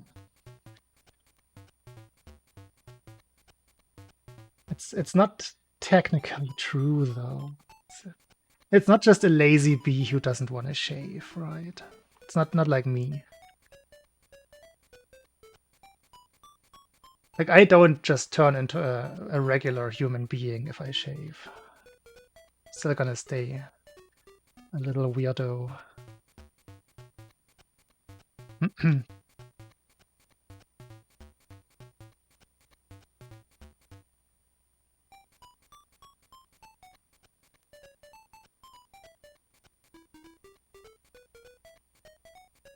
Bumble deer. Yes. I think I'm getting to the point though where the beard might... I mean, it's past the point where it's annoying in terms of it has just the wrong length, so it gets in your mouth all the time. We're past that point. Now gravity actually keeps it down enough to not get in the way. But I also don't know what I'm gonna do with it. So I'm getting to the point where I consider taking it off again. Maybe I should make it an incentive. If I get a PB, I get rid of the beard. Maybe that could be an actual incentive. I mean, I could... Now my niece is at an age, right, where she doesn't really care and wants to do things that she doesn't want to do. Does that make sense? That would have been my only chance. Just have my niece braid the beard. But then again, I only see her every couple of months.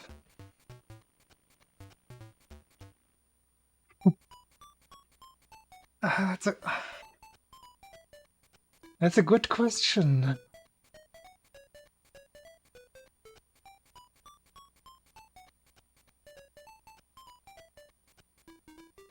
I guess Chlamydia is not a good choice because her nickname will just be Clammy, which in itself is not the greatest nickname.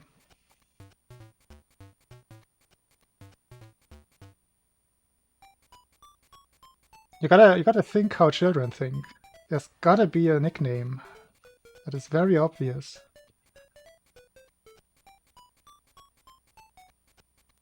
Phyllis. That would have worked 80 years ago.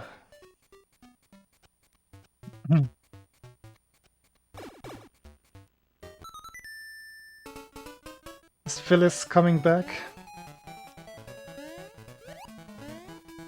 I feel like with English names it's not as bad as with some German names that will just never ever come back.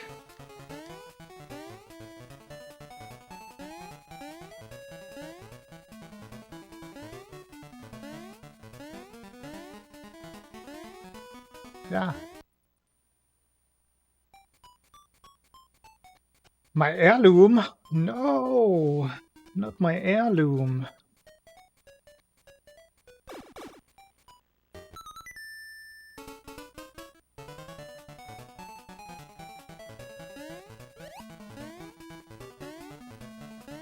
Yeah, we have some timeless names, but they are more international than just German, like names like Anna, for example. Or Julia, German Julia. Sarah. Those will never go out of fashion, I believe. But... and for boys, it's like the classic Marcus, Daniel,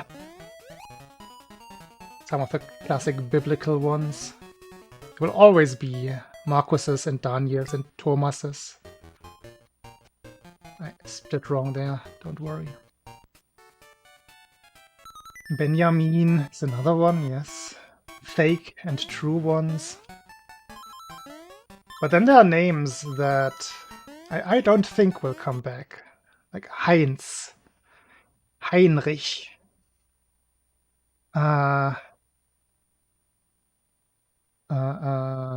Ilona. Carola.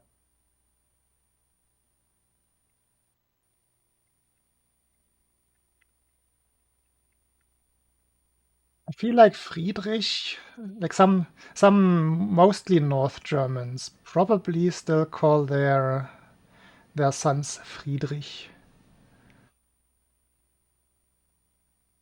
Ludwig. I feel Ludwig can come back just because of the Twitch streamer. Like even Germans are aware. There are always those cases where some celebrity has a name and then it comes back. Wolfgang, Dieter, they're very good examples, yes. Those will just not come back. Like Wolfgang maybe as a second or third name, just to appease some dead ancestor.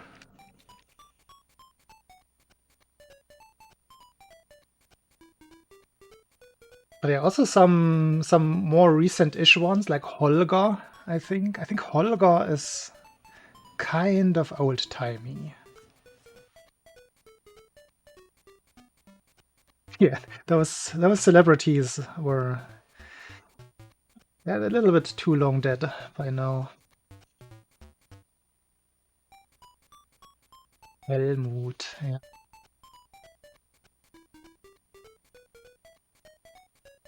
So I think those names are actually dead for good. I don't see them coming back ever. I don't know if English has something like that, where you can categorically say, nope, that name is dead. Adolf, probably also not come back. For reasons.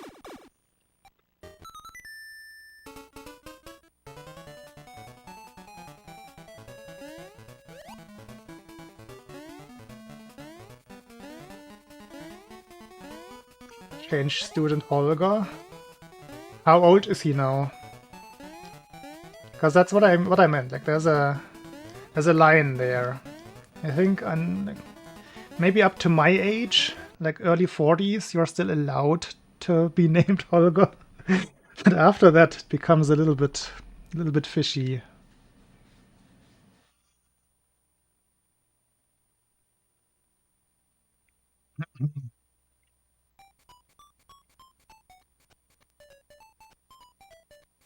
I mean, there's still Dolph, right? Dolph is usually unrelated, or usually people don't make the relation between Dolph and Adolf. It's just some Dolph. The Dolph. Just call it the Dolph instead of Adolf. But nah, rather don't.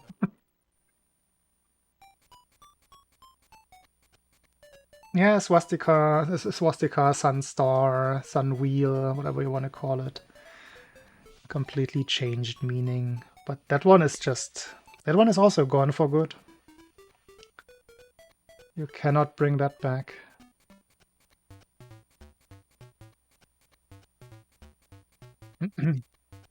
Yeah, like 45-year-old Holger, I think, is like within expectation. It's the same for names like Ilona or Birgit or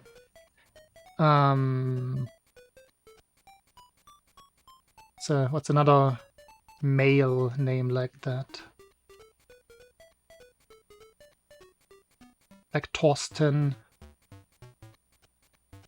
Torben, like those kinds of names.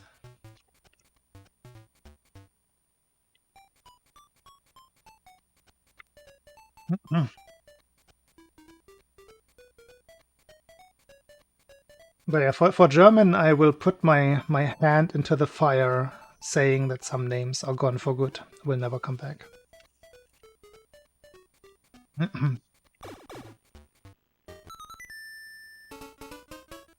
Unless somebody wants to be really funny, but that, like, exceptions are exempt from what I said here. Surprise. Exempt exception.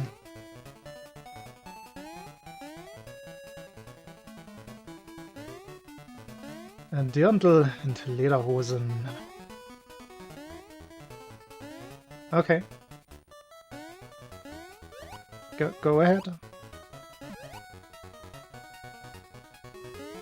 It's not weird at all.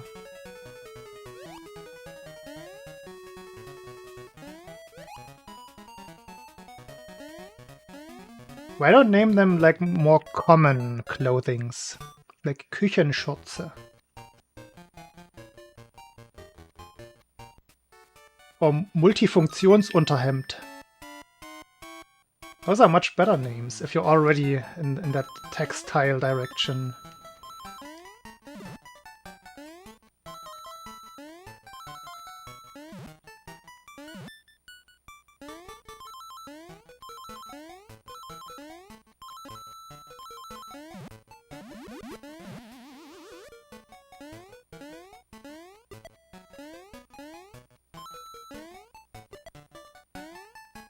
Are they?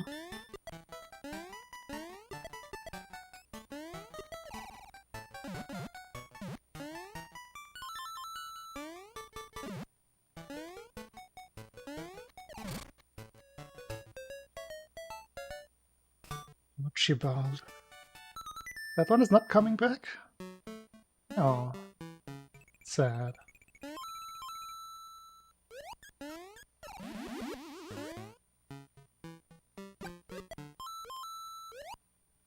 Jebediah, maybe. Are people still calling children Jebediah?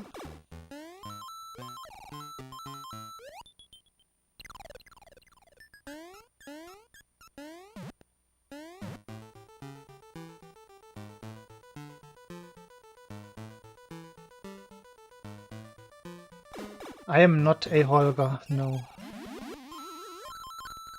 I know 2 Holgers, though. Both older than me. Both born in the 60s, actually.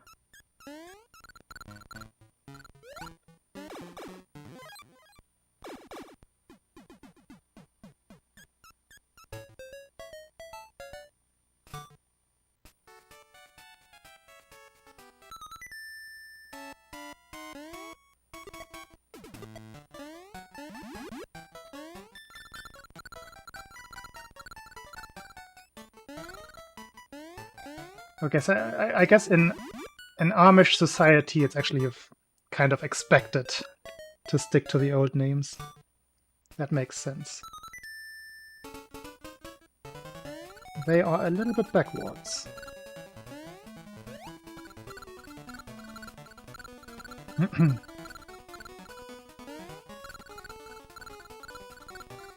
Sven, no.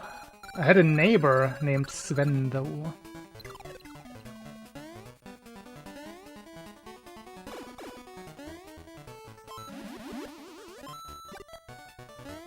He was, I think, 2 years older than me. And we used to call him Sven, not Sven. Sven.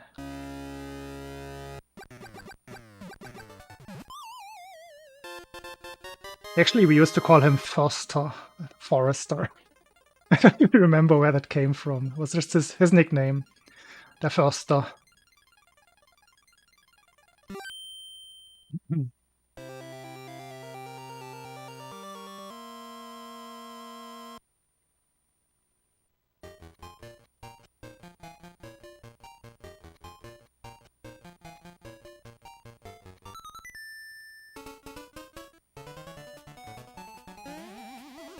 Where did his nickname come from? I think my brother has gone to bed by now. Maybe he would remember.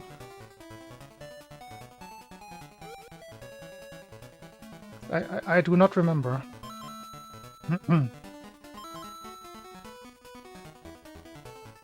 My first name is not really a secret, but I also don't go shouting it out into the world, but I've mentioned it before.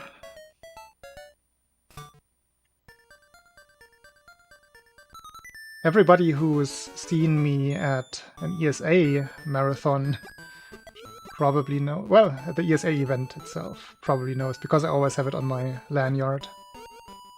So people can choose. Because I find it a little bit awkward sometimes to call people by nicknames in real life. So I just put my actual first name on the lanyard as well. Oh boy, here we go again. And that is too early. I think we're going again. Yeah, that's too early.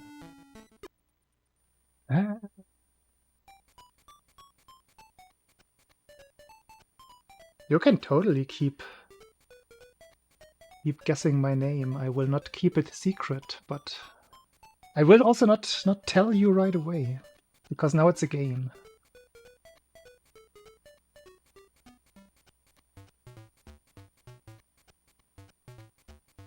I would have to look up your name, Squirrel.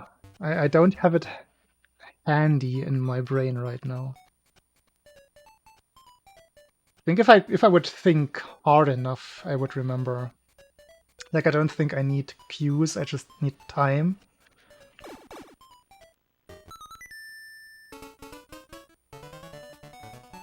Oh, I see it on my screen. I see my name on the screen. Hey, Shroom. Thank you. Somebody has mentioned my name. Now you have to find out who was it. Who done it?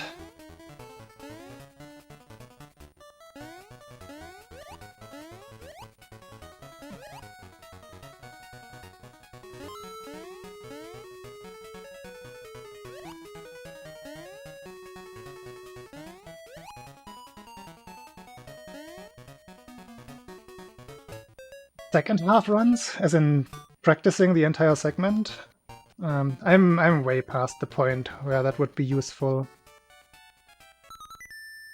I should be very able to do every level pretty much optimally in any given run.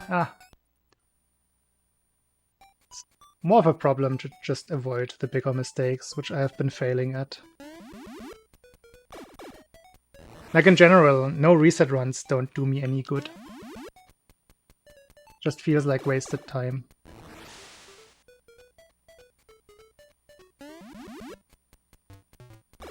At the start of the stream, I always have my practice sessions where I just go level by level. Sometimes when I have like several days of attempts in a row, I don't really need that like full cycle of every level, but just the ones that I actually need like practice with something specific, like testing if my muscle memory is there, or if I have to adapt something a tiny bit. It's more along those lines. But yeah. Longer segments don't really benefit me at this point, I believe. Yeah. Like, I've been running this for 10 years. At some point you just don't really... Like, I hadn't played for 1.5 years before I came back in March, April. And it immediately clicked back into what I used to do. There was no rusty phase at all after 18 months of not touching the game at all.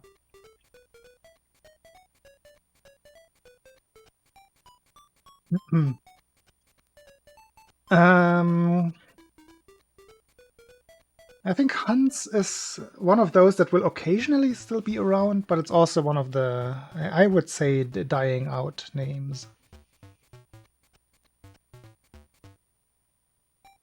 Wait, did we reiterate the one? It was not Dearbot. Ben, yes, you're all on the money. Jubilu said it first. Ben confirmed it. Dearbot jumbled it. Fast attack, yes. That's the one. I am a Stefan. Not a Stefan, not a Stefan, not a Steven. I think it's the... Is this actually unique to German, that pronunciation? I'm not sure. Pretty sure the Greek original is pronounced Stephanos. With an S. But ST in German is usually...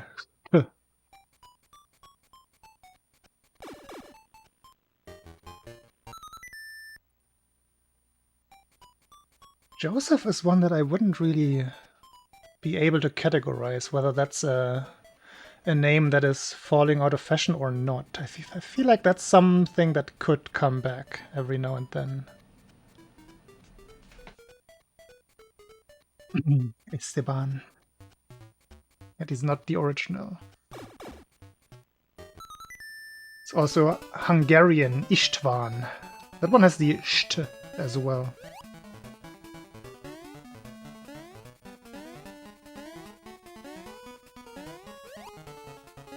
Oh, at the end for sure, yeah. So hey, Dr. Mr. Holmes.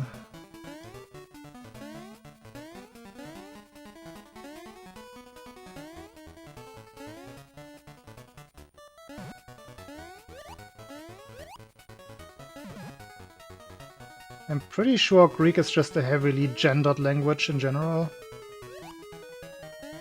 As in, you have gender suffixes.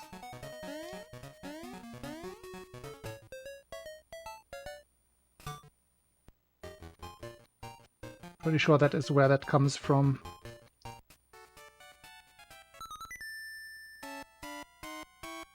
I think István is actually the Hungarian version of Stefanos, or Stefanos, Stefan, Stephen.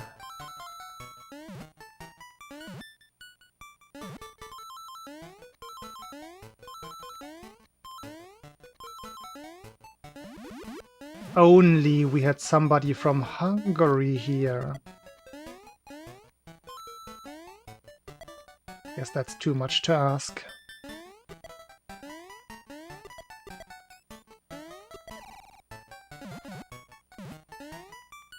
I actually have half Hungarian cousins.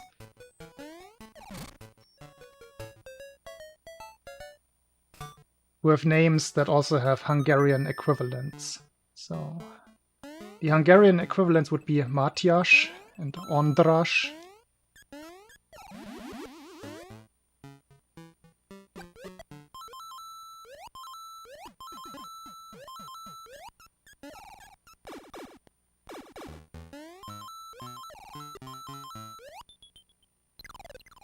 Jonas with the yep.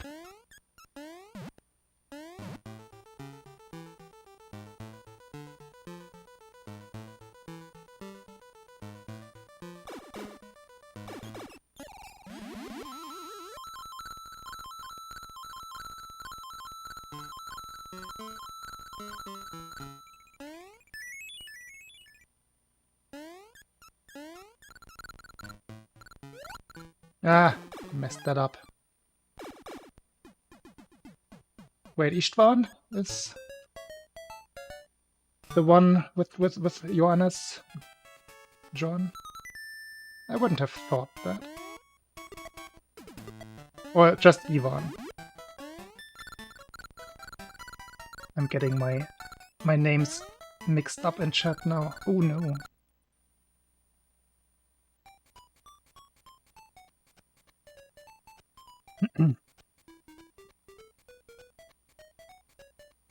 Fry some turkey. Just Ivan, yeah. That is what I thought.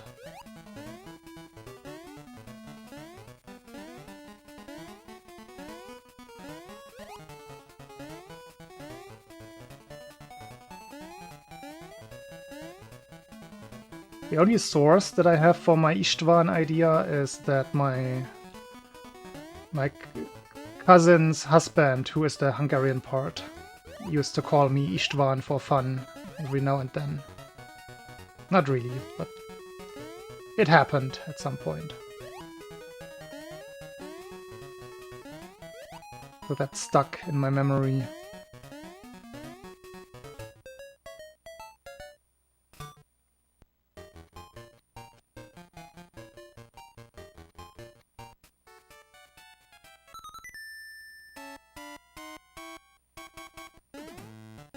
Thank you, Google.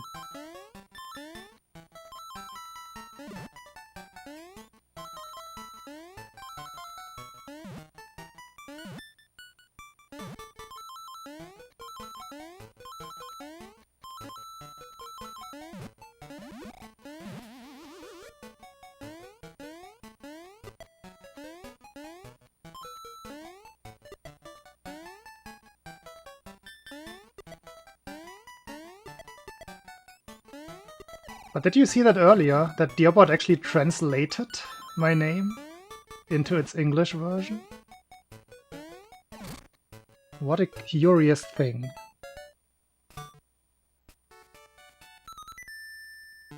Hello, Harpoon Cannon.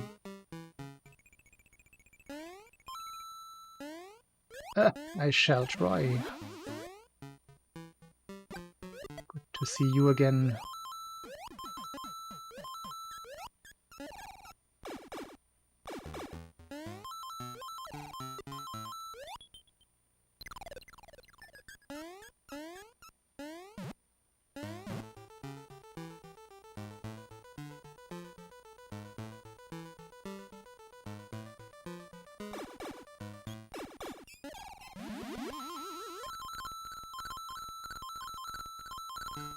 A charming masculine name. Where does that even come from? Where does that evaluation come in? Olivia. Eben. Vowel shift?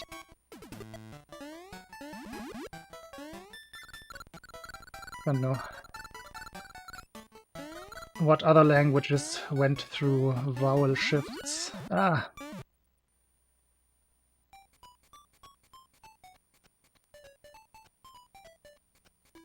Oh, so it says a positive thing about every single name. I see.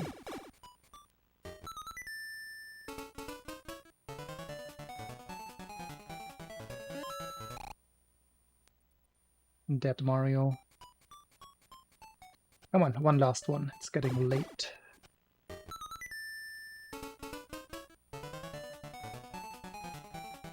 Chlamydia Milli Vanilli. Oh boy. I don't believe you. I still suggest Funktionsunterhemd. Multifunktionsunterhemd.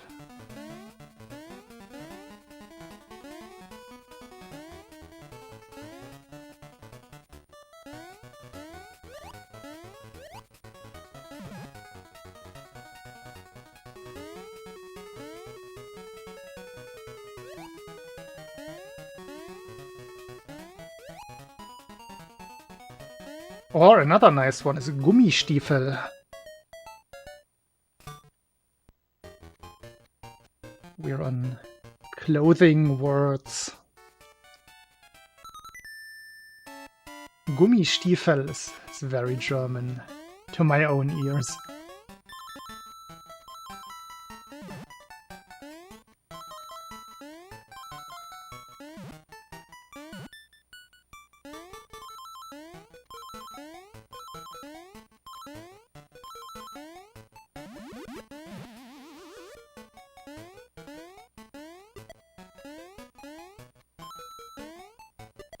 Stiefel. S-T-I-E-F-E-L. A rubber boot.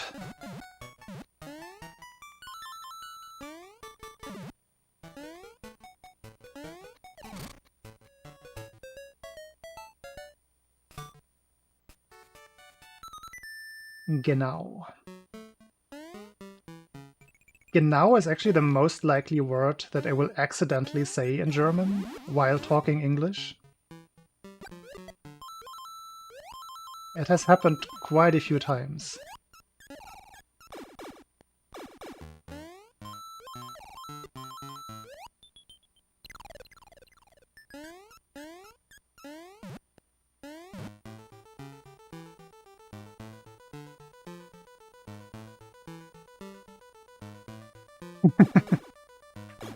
Genau.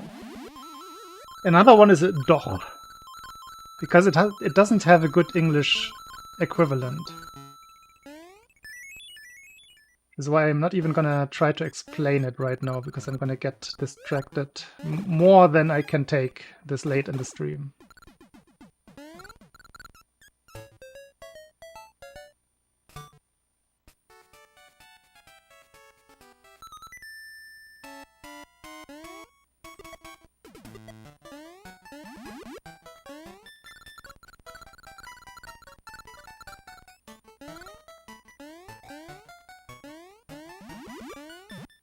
Really?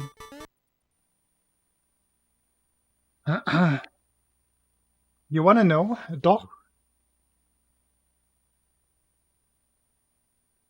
So the concept of doch is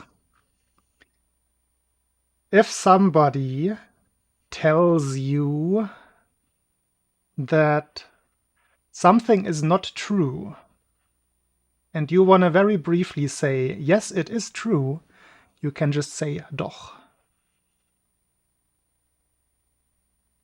There are some like interjection uses of the word, but that's not what I'm talking about. Like the actual meaning is what I just described.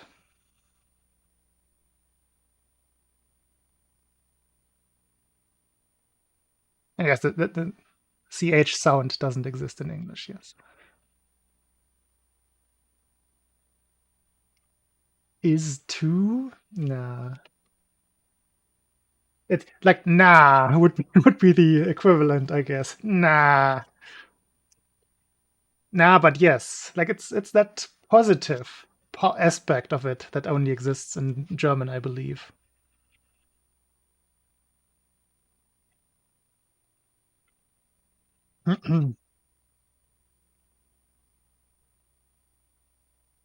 It's not necessarily the opposite of genau, but like in a context, it can be the opposite. Yes. Dumb idea. Go ahead. I'm all for dumb ideas. Oh, 333, by the way. We have a bingo.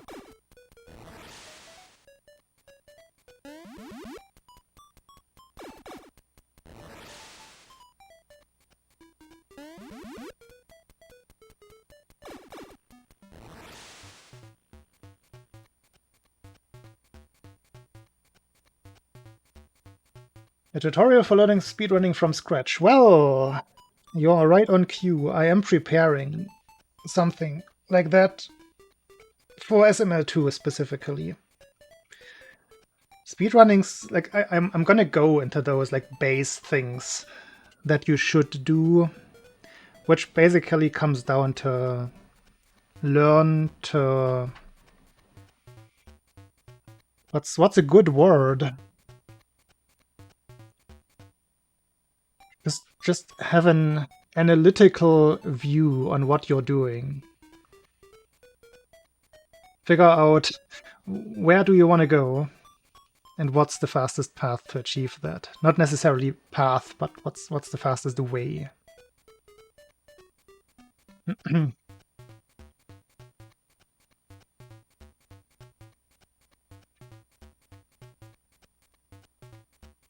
And generally good practices, I suppose, definitely belong in there. Don't over practice things, but also don't. That's something that I want to relay to people. Don't shy away from something that seems hard, and you only shy away from it because you see, oh, that is used in the world record. That's too good for me.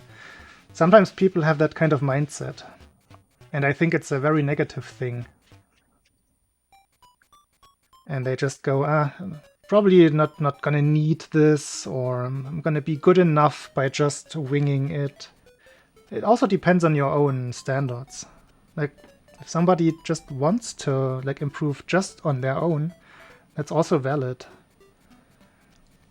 But if you want to be efficient, then there are certain main ideas that you should incorporate.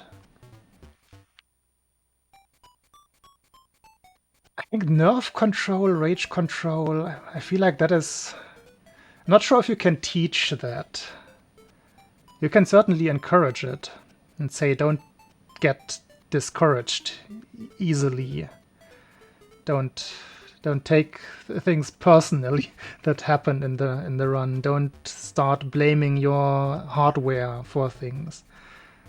Those are suggestions, but some people also need those kinds of things to cope, so I'm not sure if a general recommendation is even a good idea. For some people, coping mechanisms help a lot, even though they are not necessarily good practice.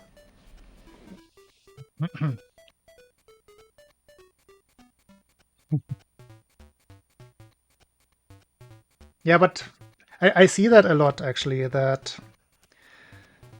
some people just will see something and perceive it as hard and precise, which it might be, but then use that very aspect as an excuse to not do it, which doesn't make sense.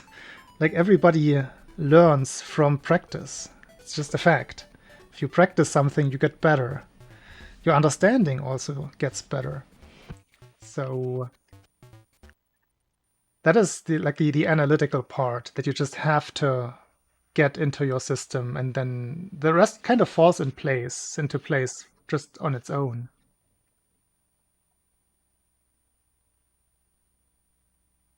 Mhm.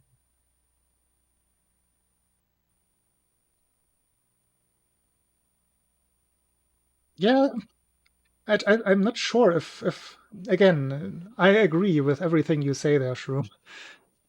But I'm not sure if it is something that can be generally taught to everybody. Like some people might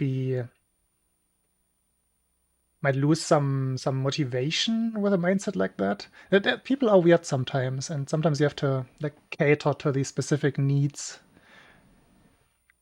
Stefan Genau Gummistiefel. That is quite the name. Is that your firstborn's name? Hmm. But yeah, you can like that's a nice thing. Like you could blah, blah, blah. You could present like certain coping mechanisms. Like in a way, what you described is also some way of coping. Oh, I did well enough for this amount of time. Then the mistake happened. It was positive. Like the positive thinking aspect, I think, is important. However, you get that across. Somebody will use negative coping and say, ah, shit, controller, this and that again. And then they reset mentally, though. So they turn the negative into like a mental reset. Or like, I'm not to blame. This is just something that happens, which can be a positive mindset if you if you twist it around enough. It can be a positive thing. That's I mean, I'm describing what coping is, so it's probably not too groundbreaking what I'm saying here. But yeah, that is something I might consider putting into my like introduction video that I'm planning. It's still it's I'm pre the scripting phase. I want to do it every day, and then I do something else. But the first video will go over some. Maybe it could be a separate video as well, like entirely separate from all of the technical stuff. I mean, where did the AIDS come from now? Makes it worse.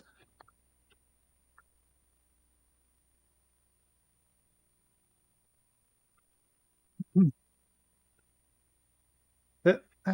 I mean, Jonas, it doesn't have to be correct. Like the person coping, like I know it from myself, especially when I was running Super Metroid. You know that you're the one responsible for the mistake. You know it, but in the moment, the coping just helps you to get over that annoyance a little bit quicker. It serves a function. It doesn't have to be correct or reasonable or make any sense whatsoever. If it works as a coping mechanism, if it doesn't spiral down into actual negativity, then it's okay, I would say. There are also people who really like get themselves into a hole by getting more and more negative. At that point, that is not a good strategy. Then you shouldn't. Then you should find something that fits your personal needs a little bit better. Like general, you would have to work on your like general mindset at that point. That is probably going further than just the speedrunning aspect.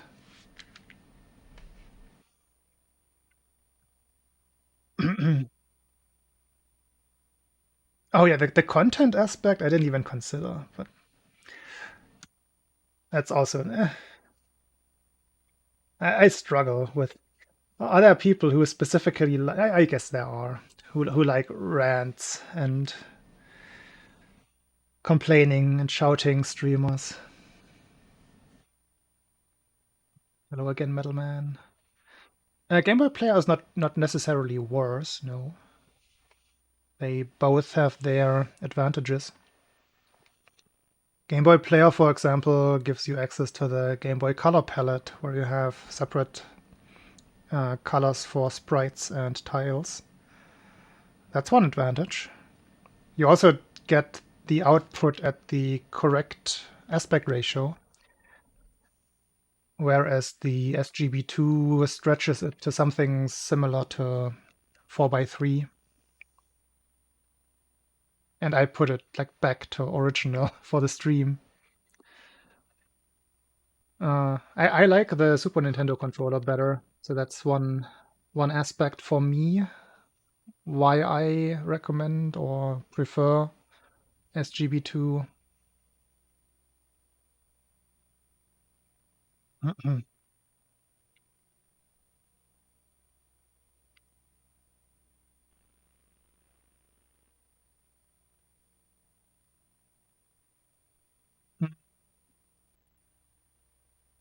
Capture solutions are identical though. It's the same output cable. Or what are we talking about in terms of capture?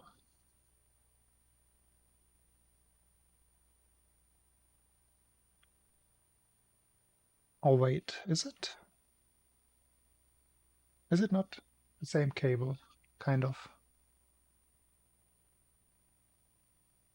Yeah, the disk part is the annoying part about the Game Boy Player thing, Liquid Error. Yeah, I guess Super Nintendo, Super Famicom with SGB2 is more convenient. All things considered. But I wouldn't necessarily call it a big advantage. Alright, let's get this last run of the night going.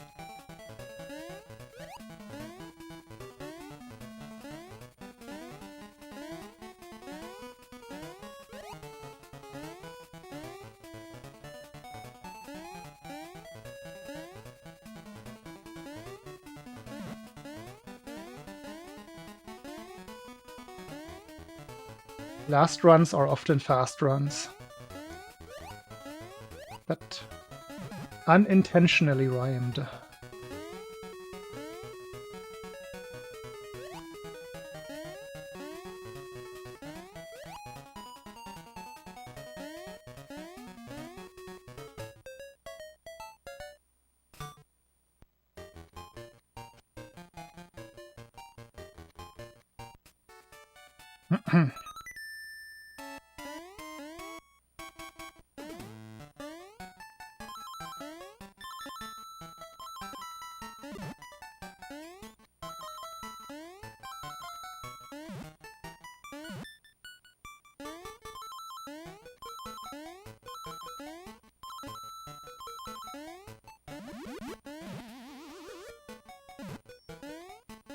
Good grab.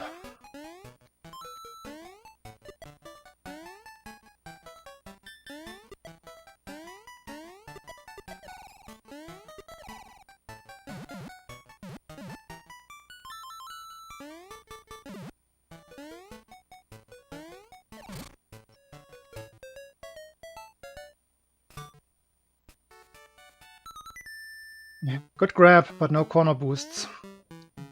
It's the difference between point 1 and point 2.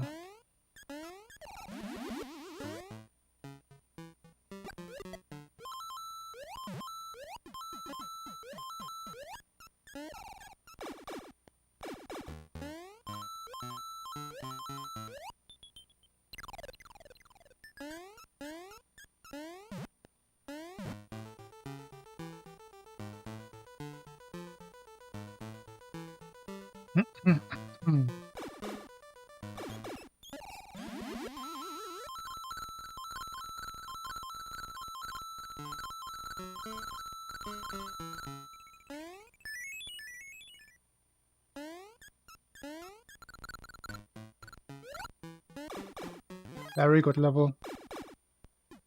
Went pretty much optimally.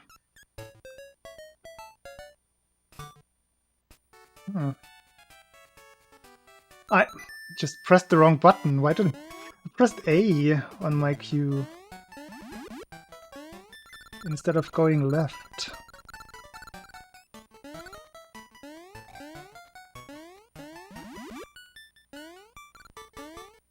Yes, it's getting late in my head.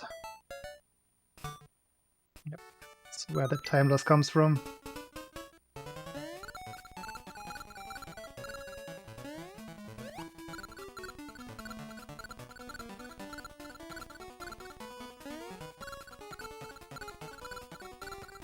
Has the weirdest physics? I would heavily disagree with that. What about Super Mario Land 1?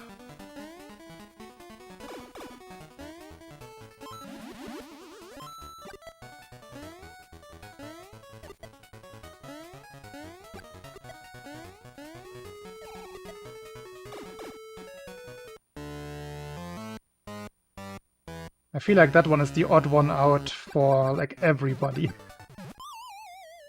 This one you can at least compare to SMW a little bit.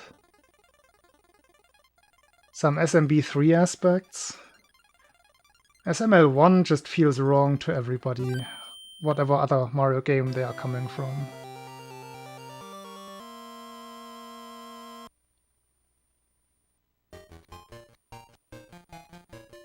I'm not sure what you're describing there. Wonky with several jumps in a row. It doesn't sound familiar to me.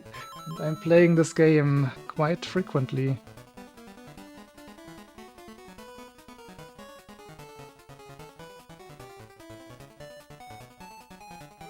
No idea what you mean.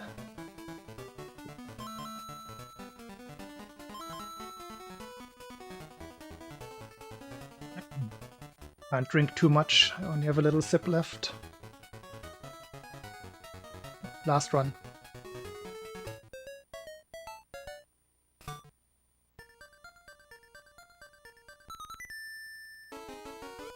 Gonna try playing this one safe, just to keep it going.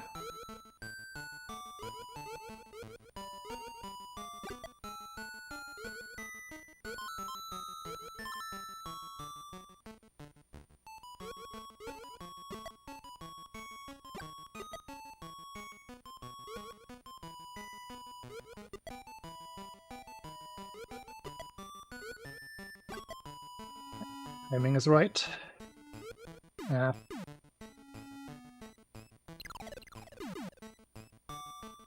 No. I did that again. Okay, we're going once more. That doesn't count.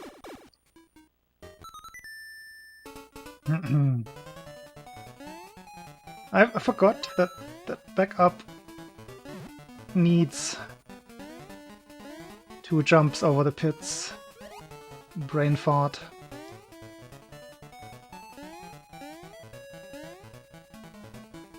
I mean, I got out of the tree zone quite easily there.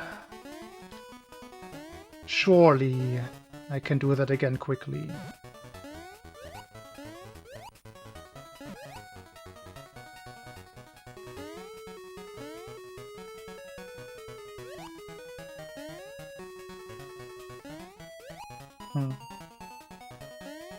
I never have that experience, but I've also played it a lot, so I want to say I have almost perfect understanding of the physics, so obviously I will not get surprised by anything in the game. But I think it's very consistent in its controls. Like, you have a lot of left-right control. You can pretty much stop exactly where you want to. Whenever you want to. Which makes it very... like a category like any percent, where you have to stop on certain pixels, wouldn't be viable if it was super floaty or super squishy. But since you have such good Mario control in this game, that is just viable. Like, I definitely would say it has better Mario control than SMB3, SMW.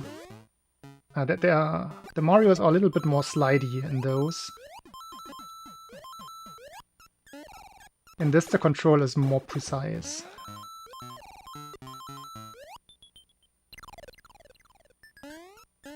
Hey, Rako. No lies are being told here.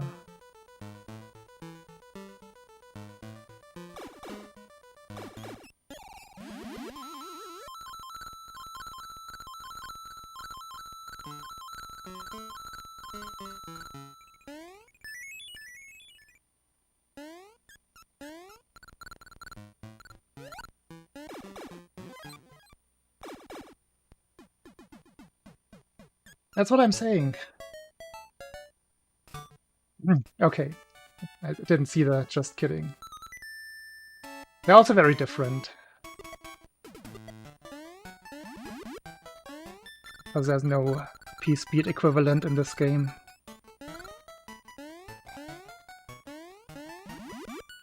Ah, really? That was good pace. That was very good pace. Ah, I just saw.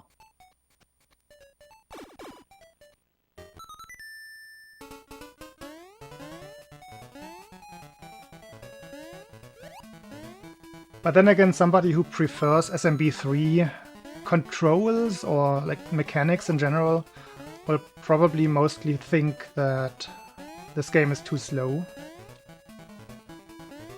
I can see that as a valid criticism for like, the subjective aspect of how it feels to control Mario.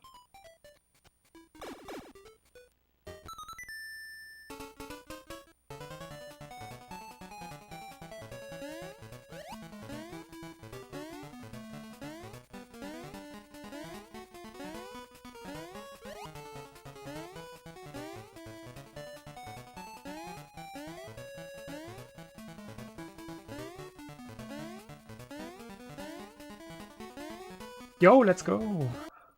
Do you have a picture to share? Or is there gonna be an official reveal?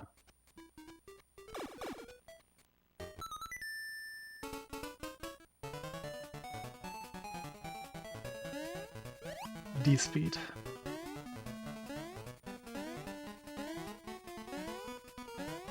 Such a random counter.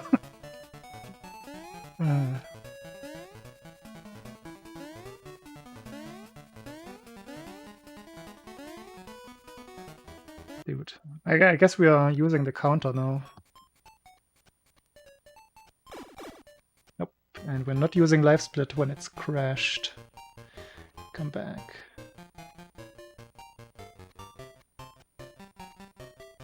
No, I don't need your pictures, dear bot. I mean, you can, if you want, just share it in chat. Share it with the class. Why would I be the one, the only one?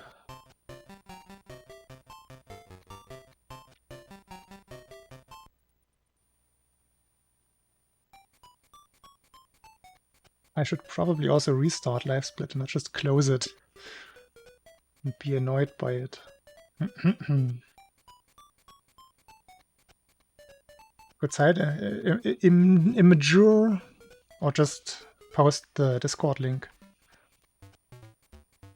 Like upload it to Discord if you have a like personal server or something, or put it in a private message and then share the link.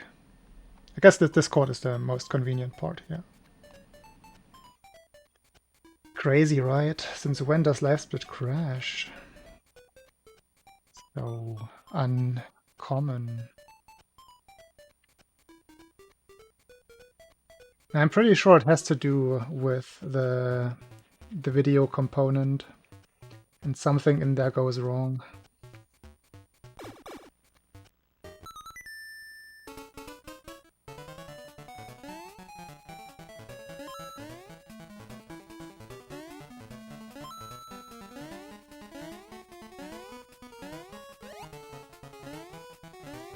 I actually think Discord image sharing is a little bit more convenient.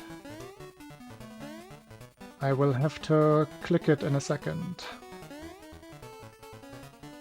That's the one downside of Discord link. They're ridiculously long.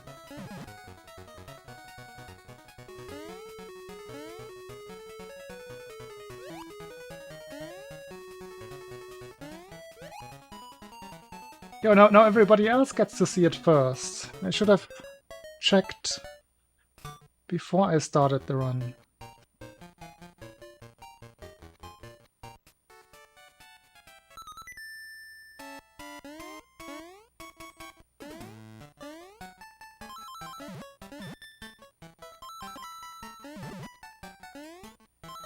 I'm getting spoilers left and right.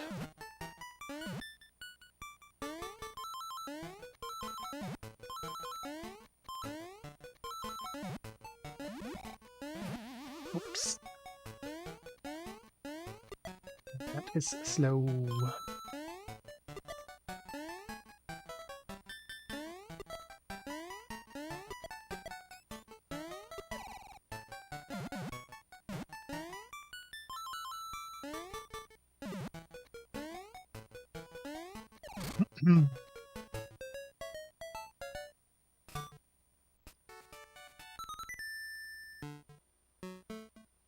It's been okay today, it only crashed twice.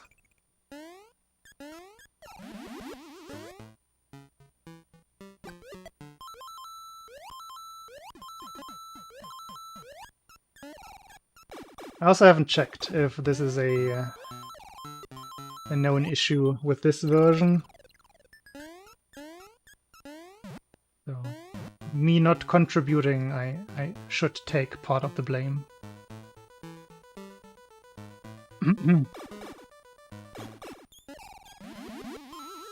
Would have. I mean, development of Live Split has always been ridiculously slow.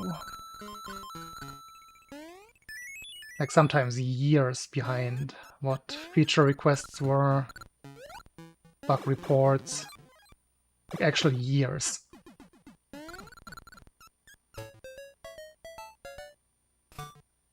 But it's also still the original two dudes developing it. Kryze or Kryze and Woofer. Okay, let me click the thing. Ooh, that is a pretty color. Pretty faces. Okay, that is very funny. I love it. That is beautiful.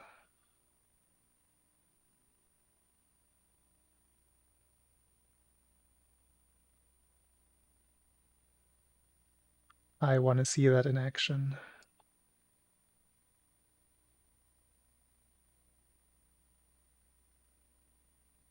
Hey, Dankbox. Thank you.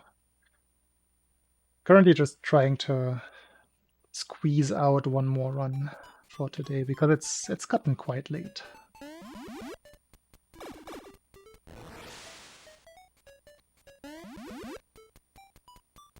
What is that sexism there, Diabot? Where does that come from?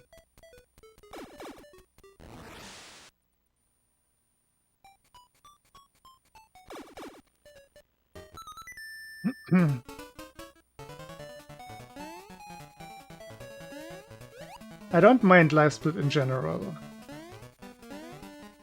What I do mind is, yeah, just the very slow development. But then again, if I was the dev, I would probably be the exact same way. So I'm not one to criticize or to talk about this. A lack of super jumps.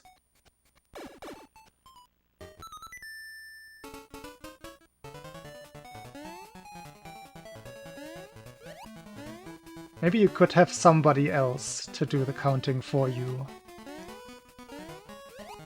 And just type it every couple of intervals.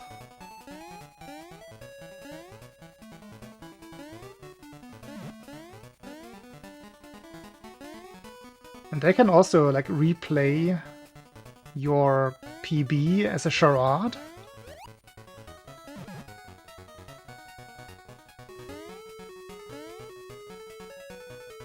Could be a multifunctional person.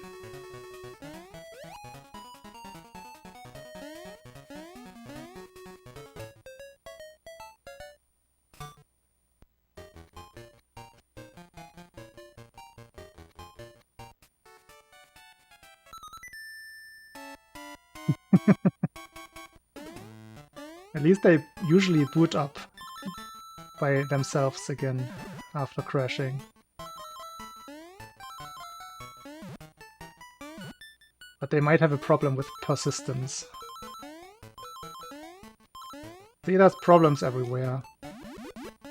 Let's be happy with what we have.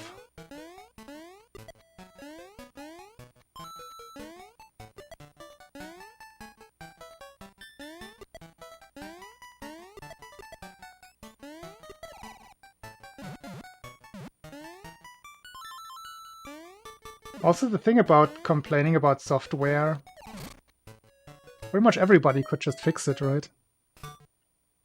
Write a PR, fix the issue. But nobody does, so nobody gets to complain.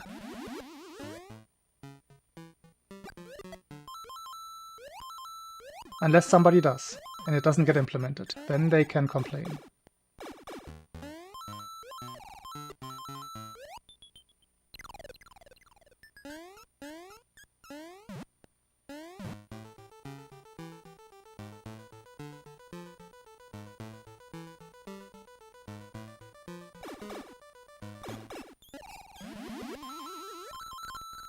Ben, why are we talking about pace before Pumpkin Zone?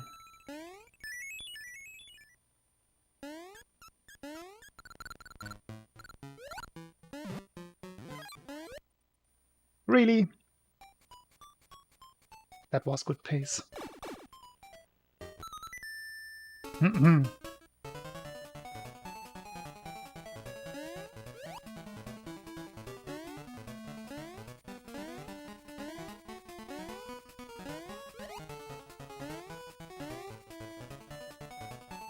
Even with an idiot as a project head, I think enough PRs could convince them to maybe implement something.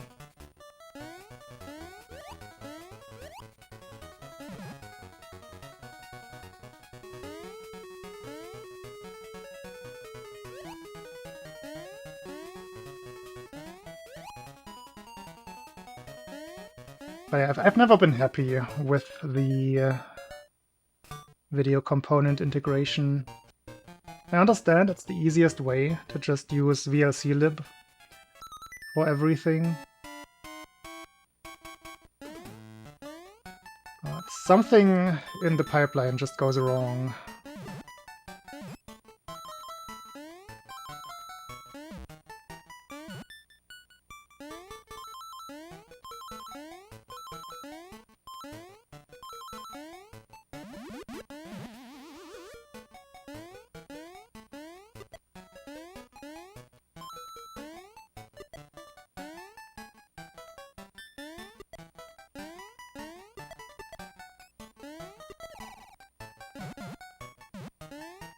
Ah! I want pace. Yeah, no, I get your point.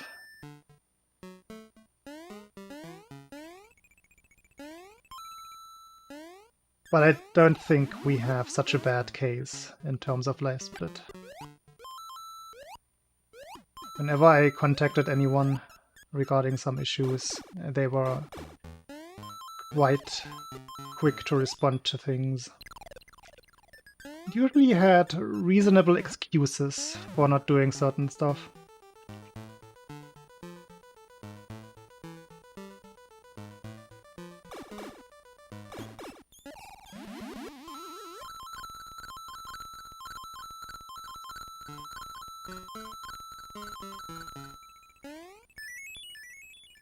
I think I could also fix your double presses by just giving you my firmware. Because that is confirmed working for no double inputs. A bit of an older version, but it shouldn't matter much.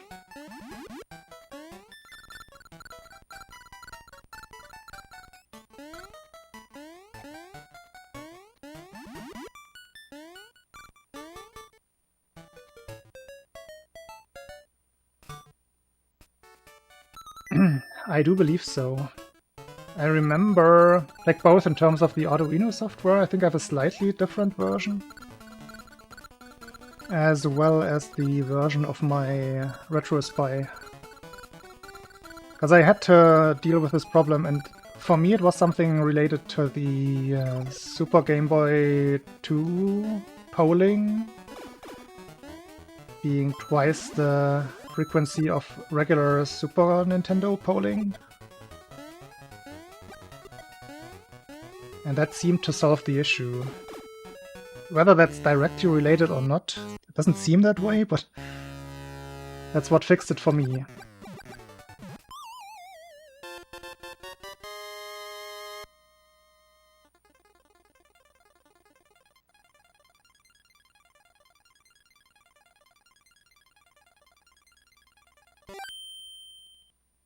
Okay, another good tree zone.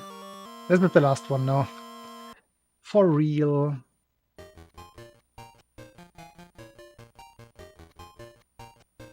Thank you, Dankbox. Appreciate that. I'm out of water. Don't appreciate that. I'm gonna keep sipping at that tiny rest in my bottle. This is just mental water now.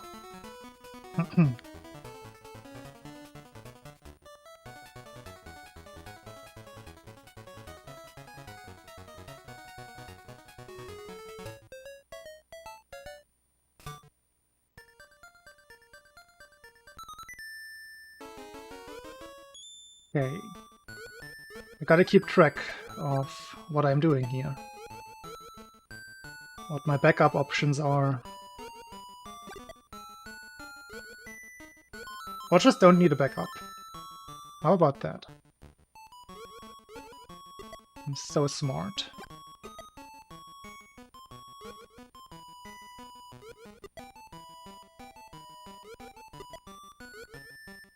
That was late. Fixed it. Oh, that was... Oh, interesting. I thought I didn't have a frame of leeway there for the jump. Oscillation. Always oscillation.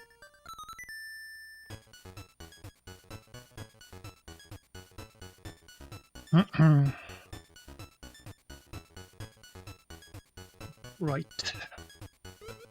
Let's get a tolerable Tatanga.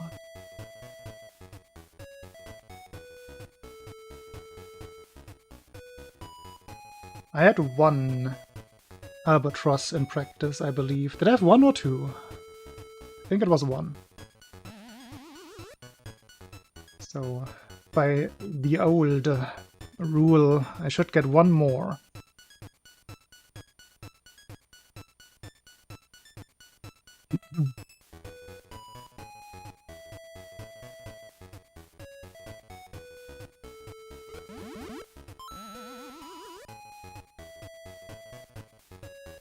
I think there was only 1 or 2 streams where I got 5 or so. Can't expect that every day. Also didn't do too much practice recently.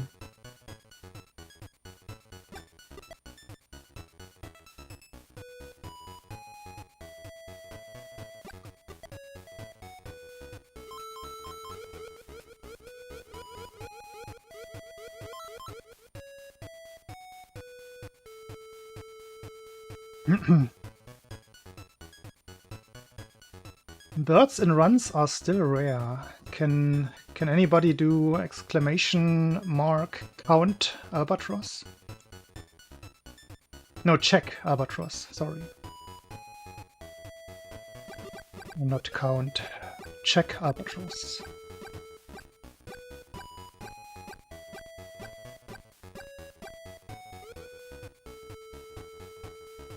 Double S.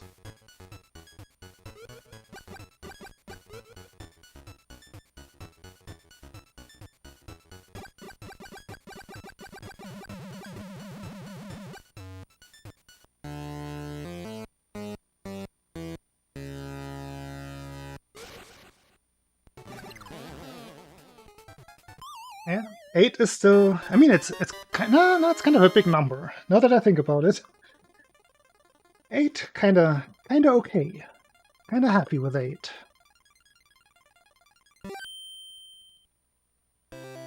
Hmm.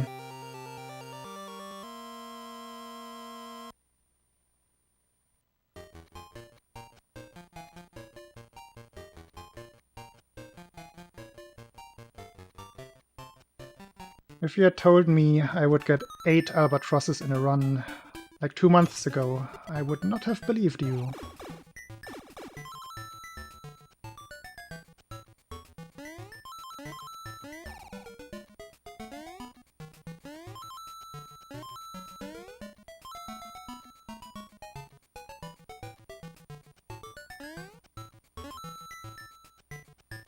Slowish. Not clipping into the block as badly anymore. That is good.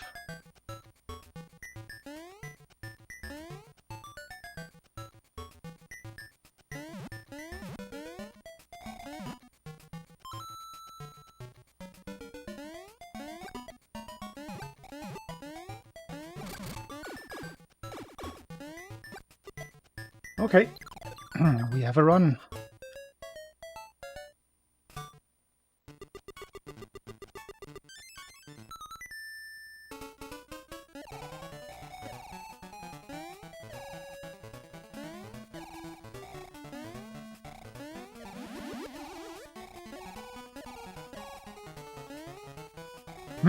I told you, last run is fast run.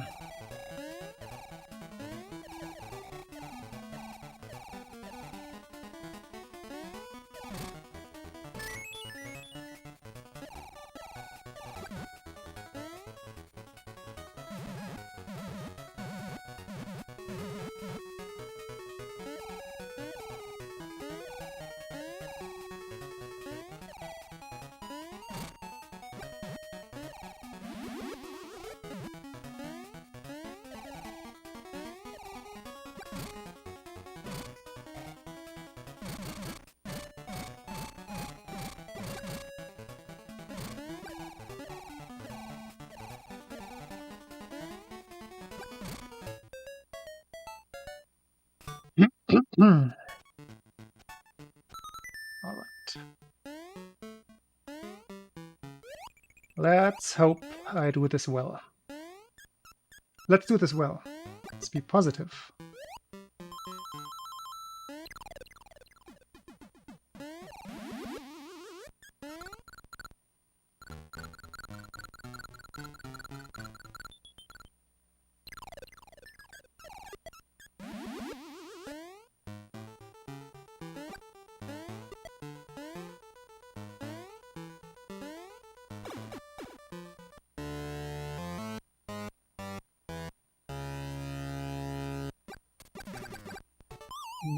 A little slow.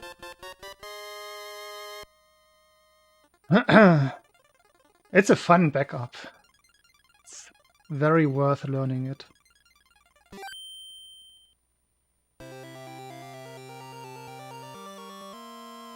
And it's not too hard.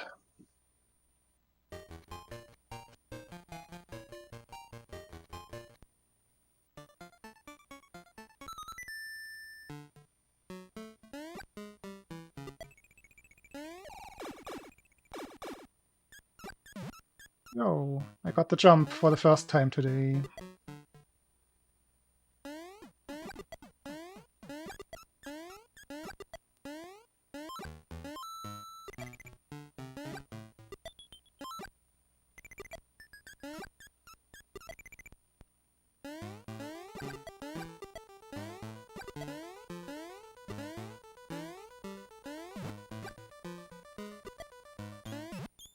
Oh, a little late on the jump.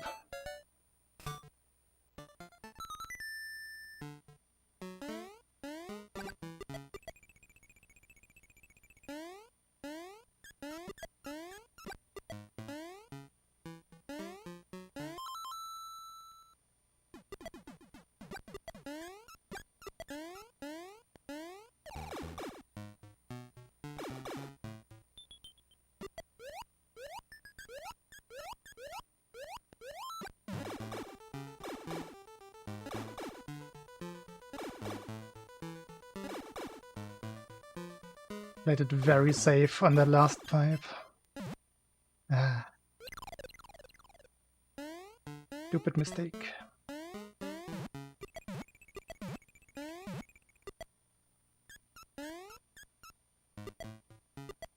That was the first mistake of the run.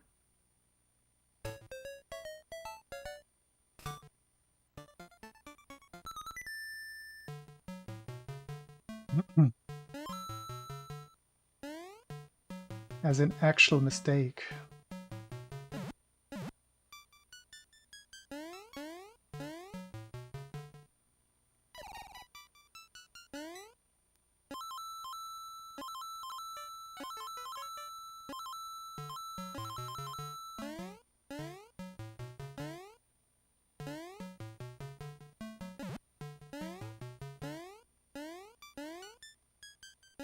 Very positive cope, I gotta say.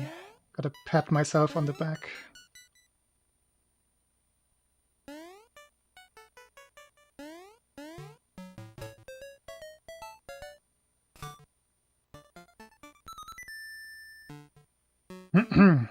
Is MVD still here? Getting the coin anyway.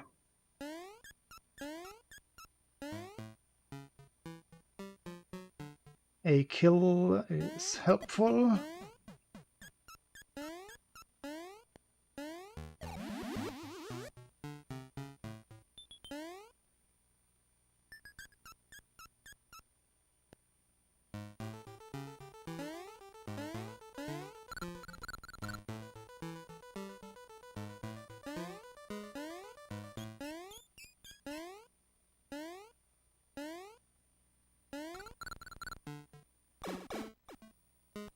I would very much appreciate LRL.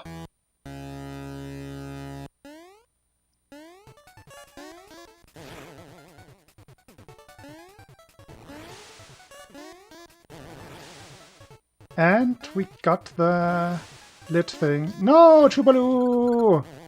Why? Chubaloo, why? I thought this would work.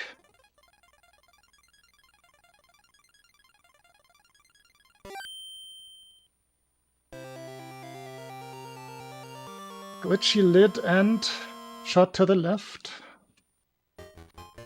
That's supposed to work.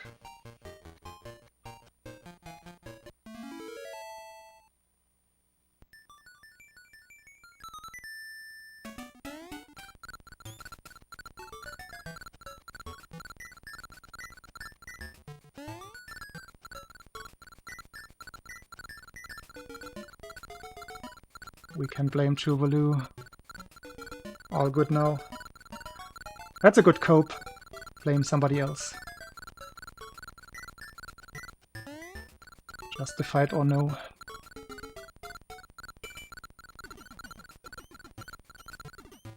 Still very okay pace. And bad swimming again. That sucks. I should not keep going for fast swim there. I very rarely get it.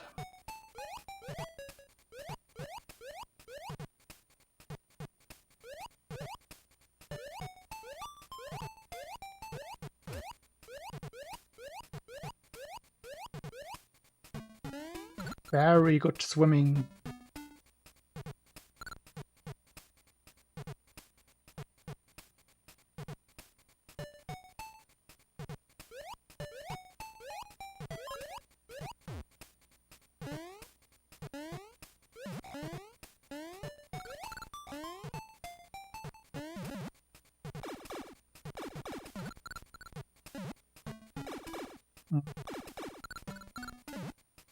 Bad pipes.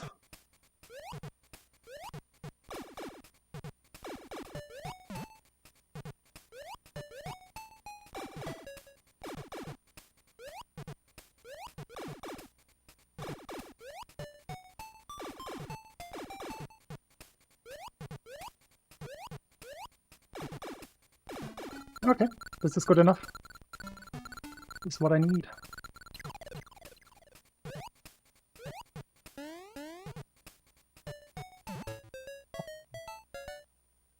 It was close to 04, wasn't it?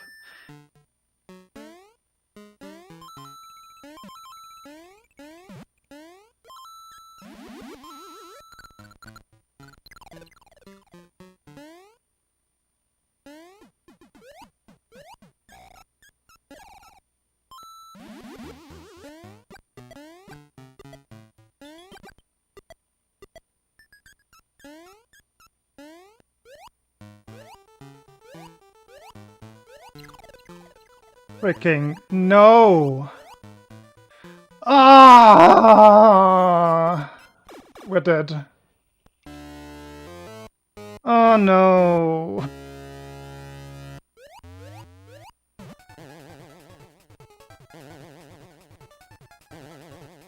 Ah!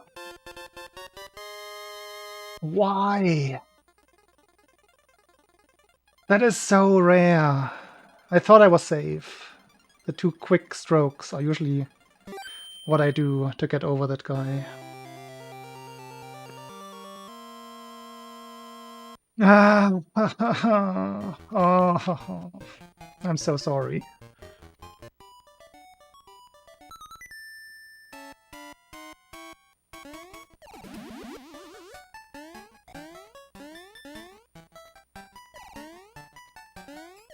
I don't want to continue. I'm too annoyed now.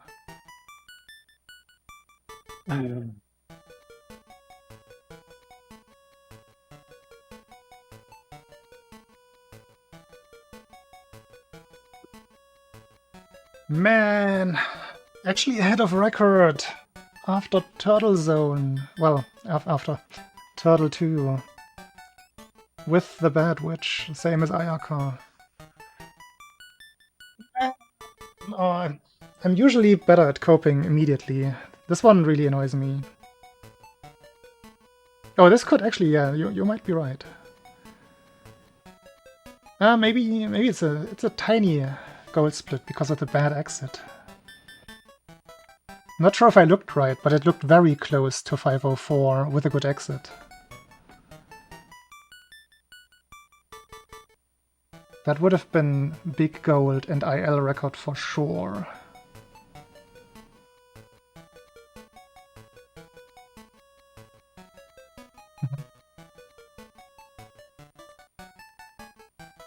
And I had bad pipes, even.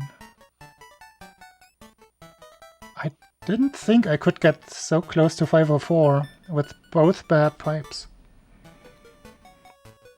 Interesting. Because I was half an in-game second behind at the bell. Okay, let's reveal how much time this saved on my sum of best. Do we have 26:05 now? Still not. Let me check how close we are. Oh, wait, I remembered how I have to do it. If I want to edit or see my detailed splits, I have to actually open it on my second screen. Otherwise the split window will just entirely leave my screen, like both of my screens. Best segments. Wait, do I even... where can I see it even? I don't think I can see it detailed.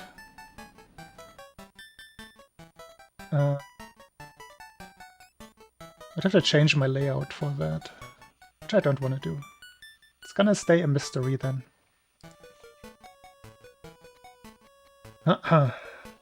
Alright. Last run, fast run. This was the closest one to actual world record though. Or was it? It was pretty... yeah, there was so much time save coming up. That was very, very, very, very good. Ah, okay. Let's not turn it into negative feelings. Who is streaming today?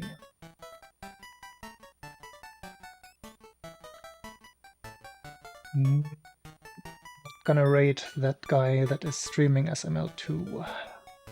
That is me.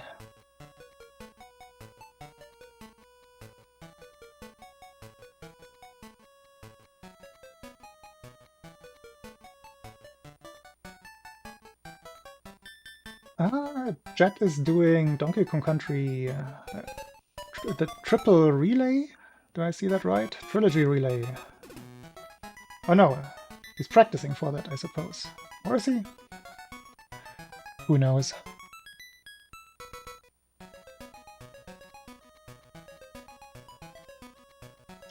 Thanks for watching today. I will be back on Wednesday or tomorrow with some Beat Saber.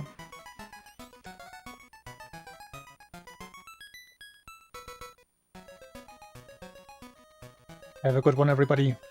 Did I miss any bits? Nope. Your fault. Bye-bye.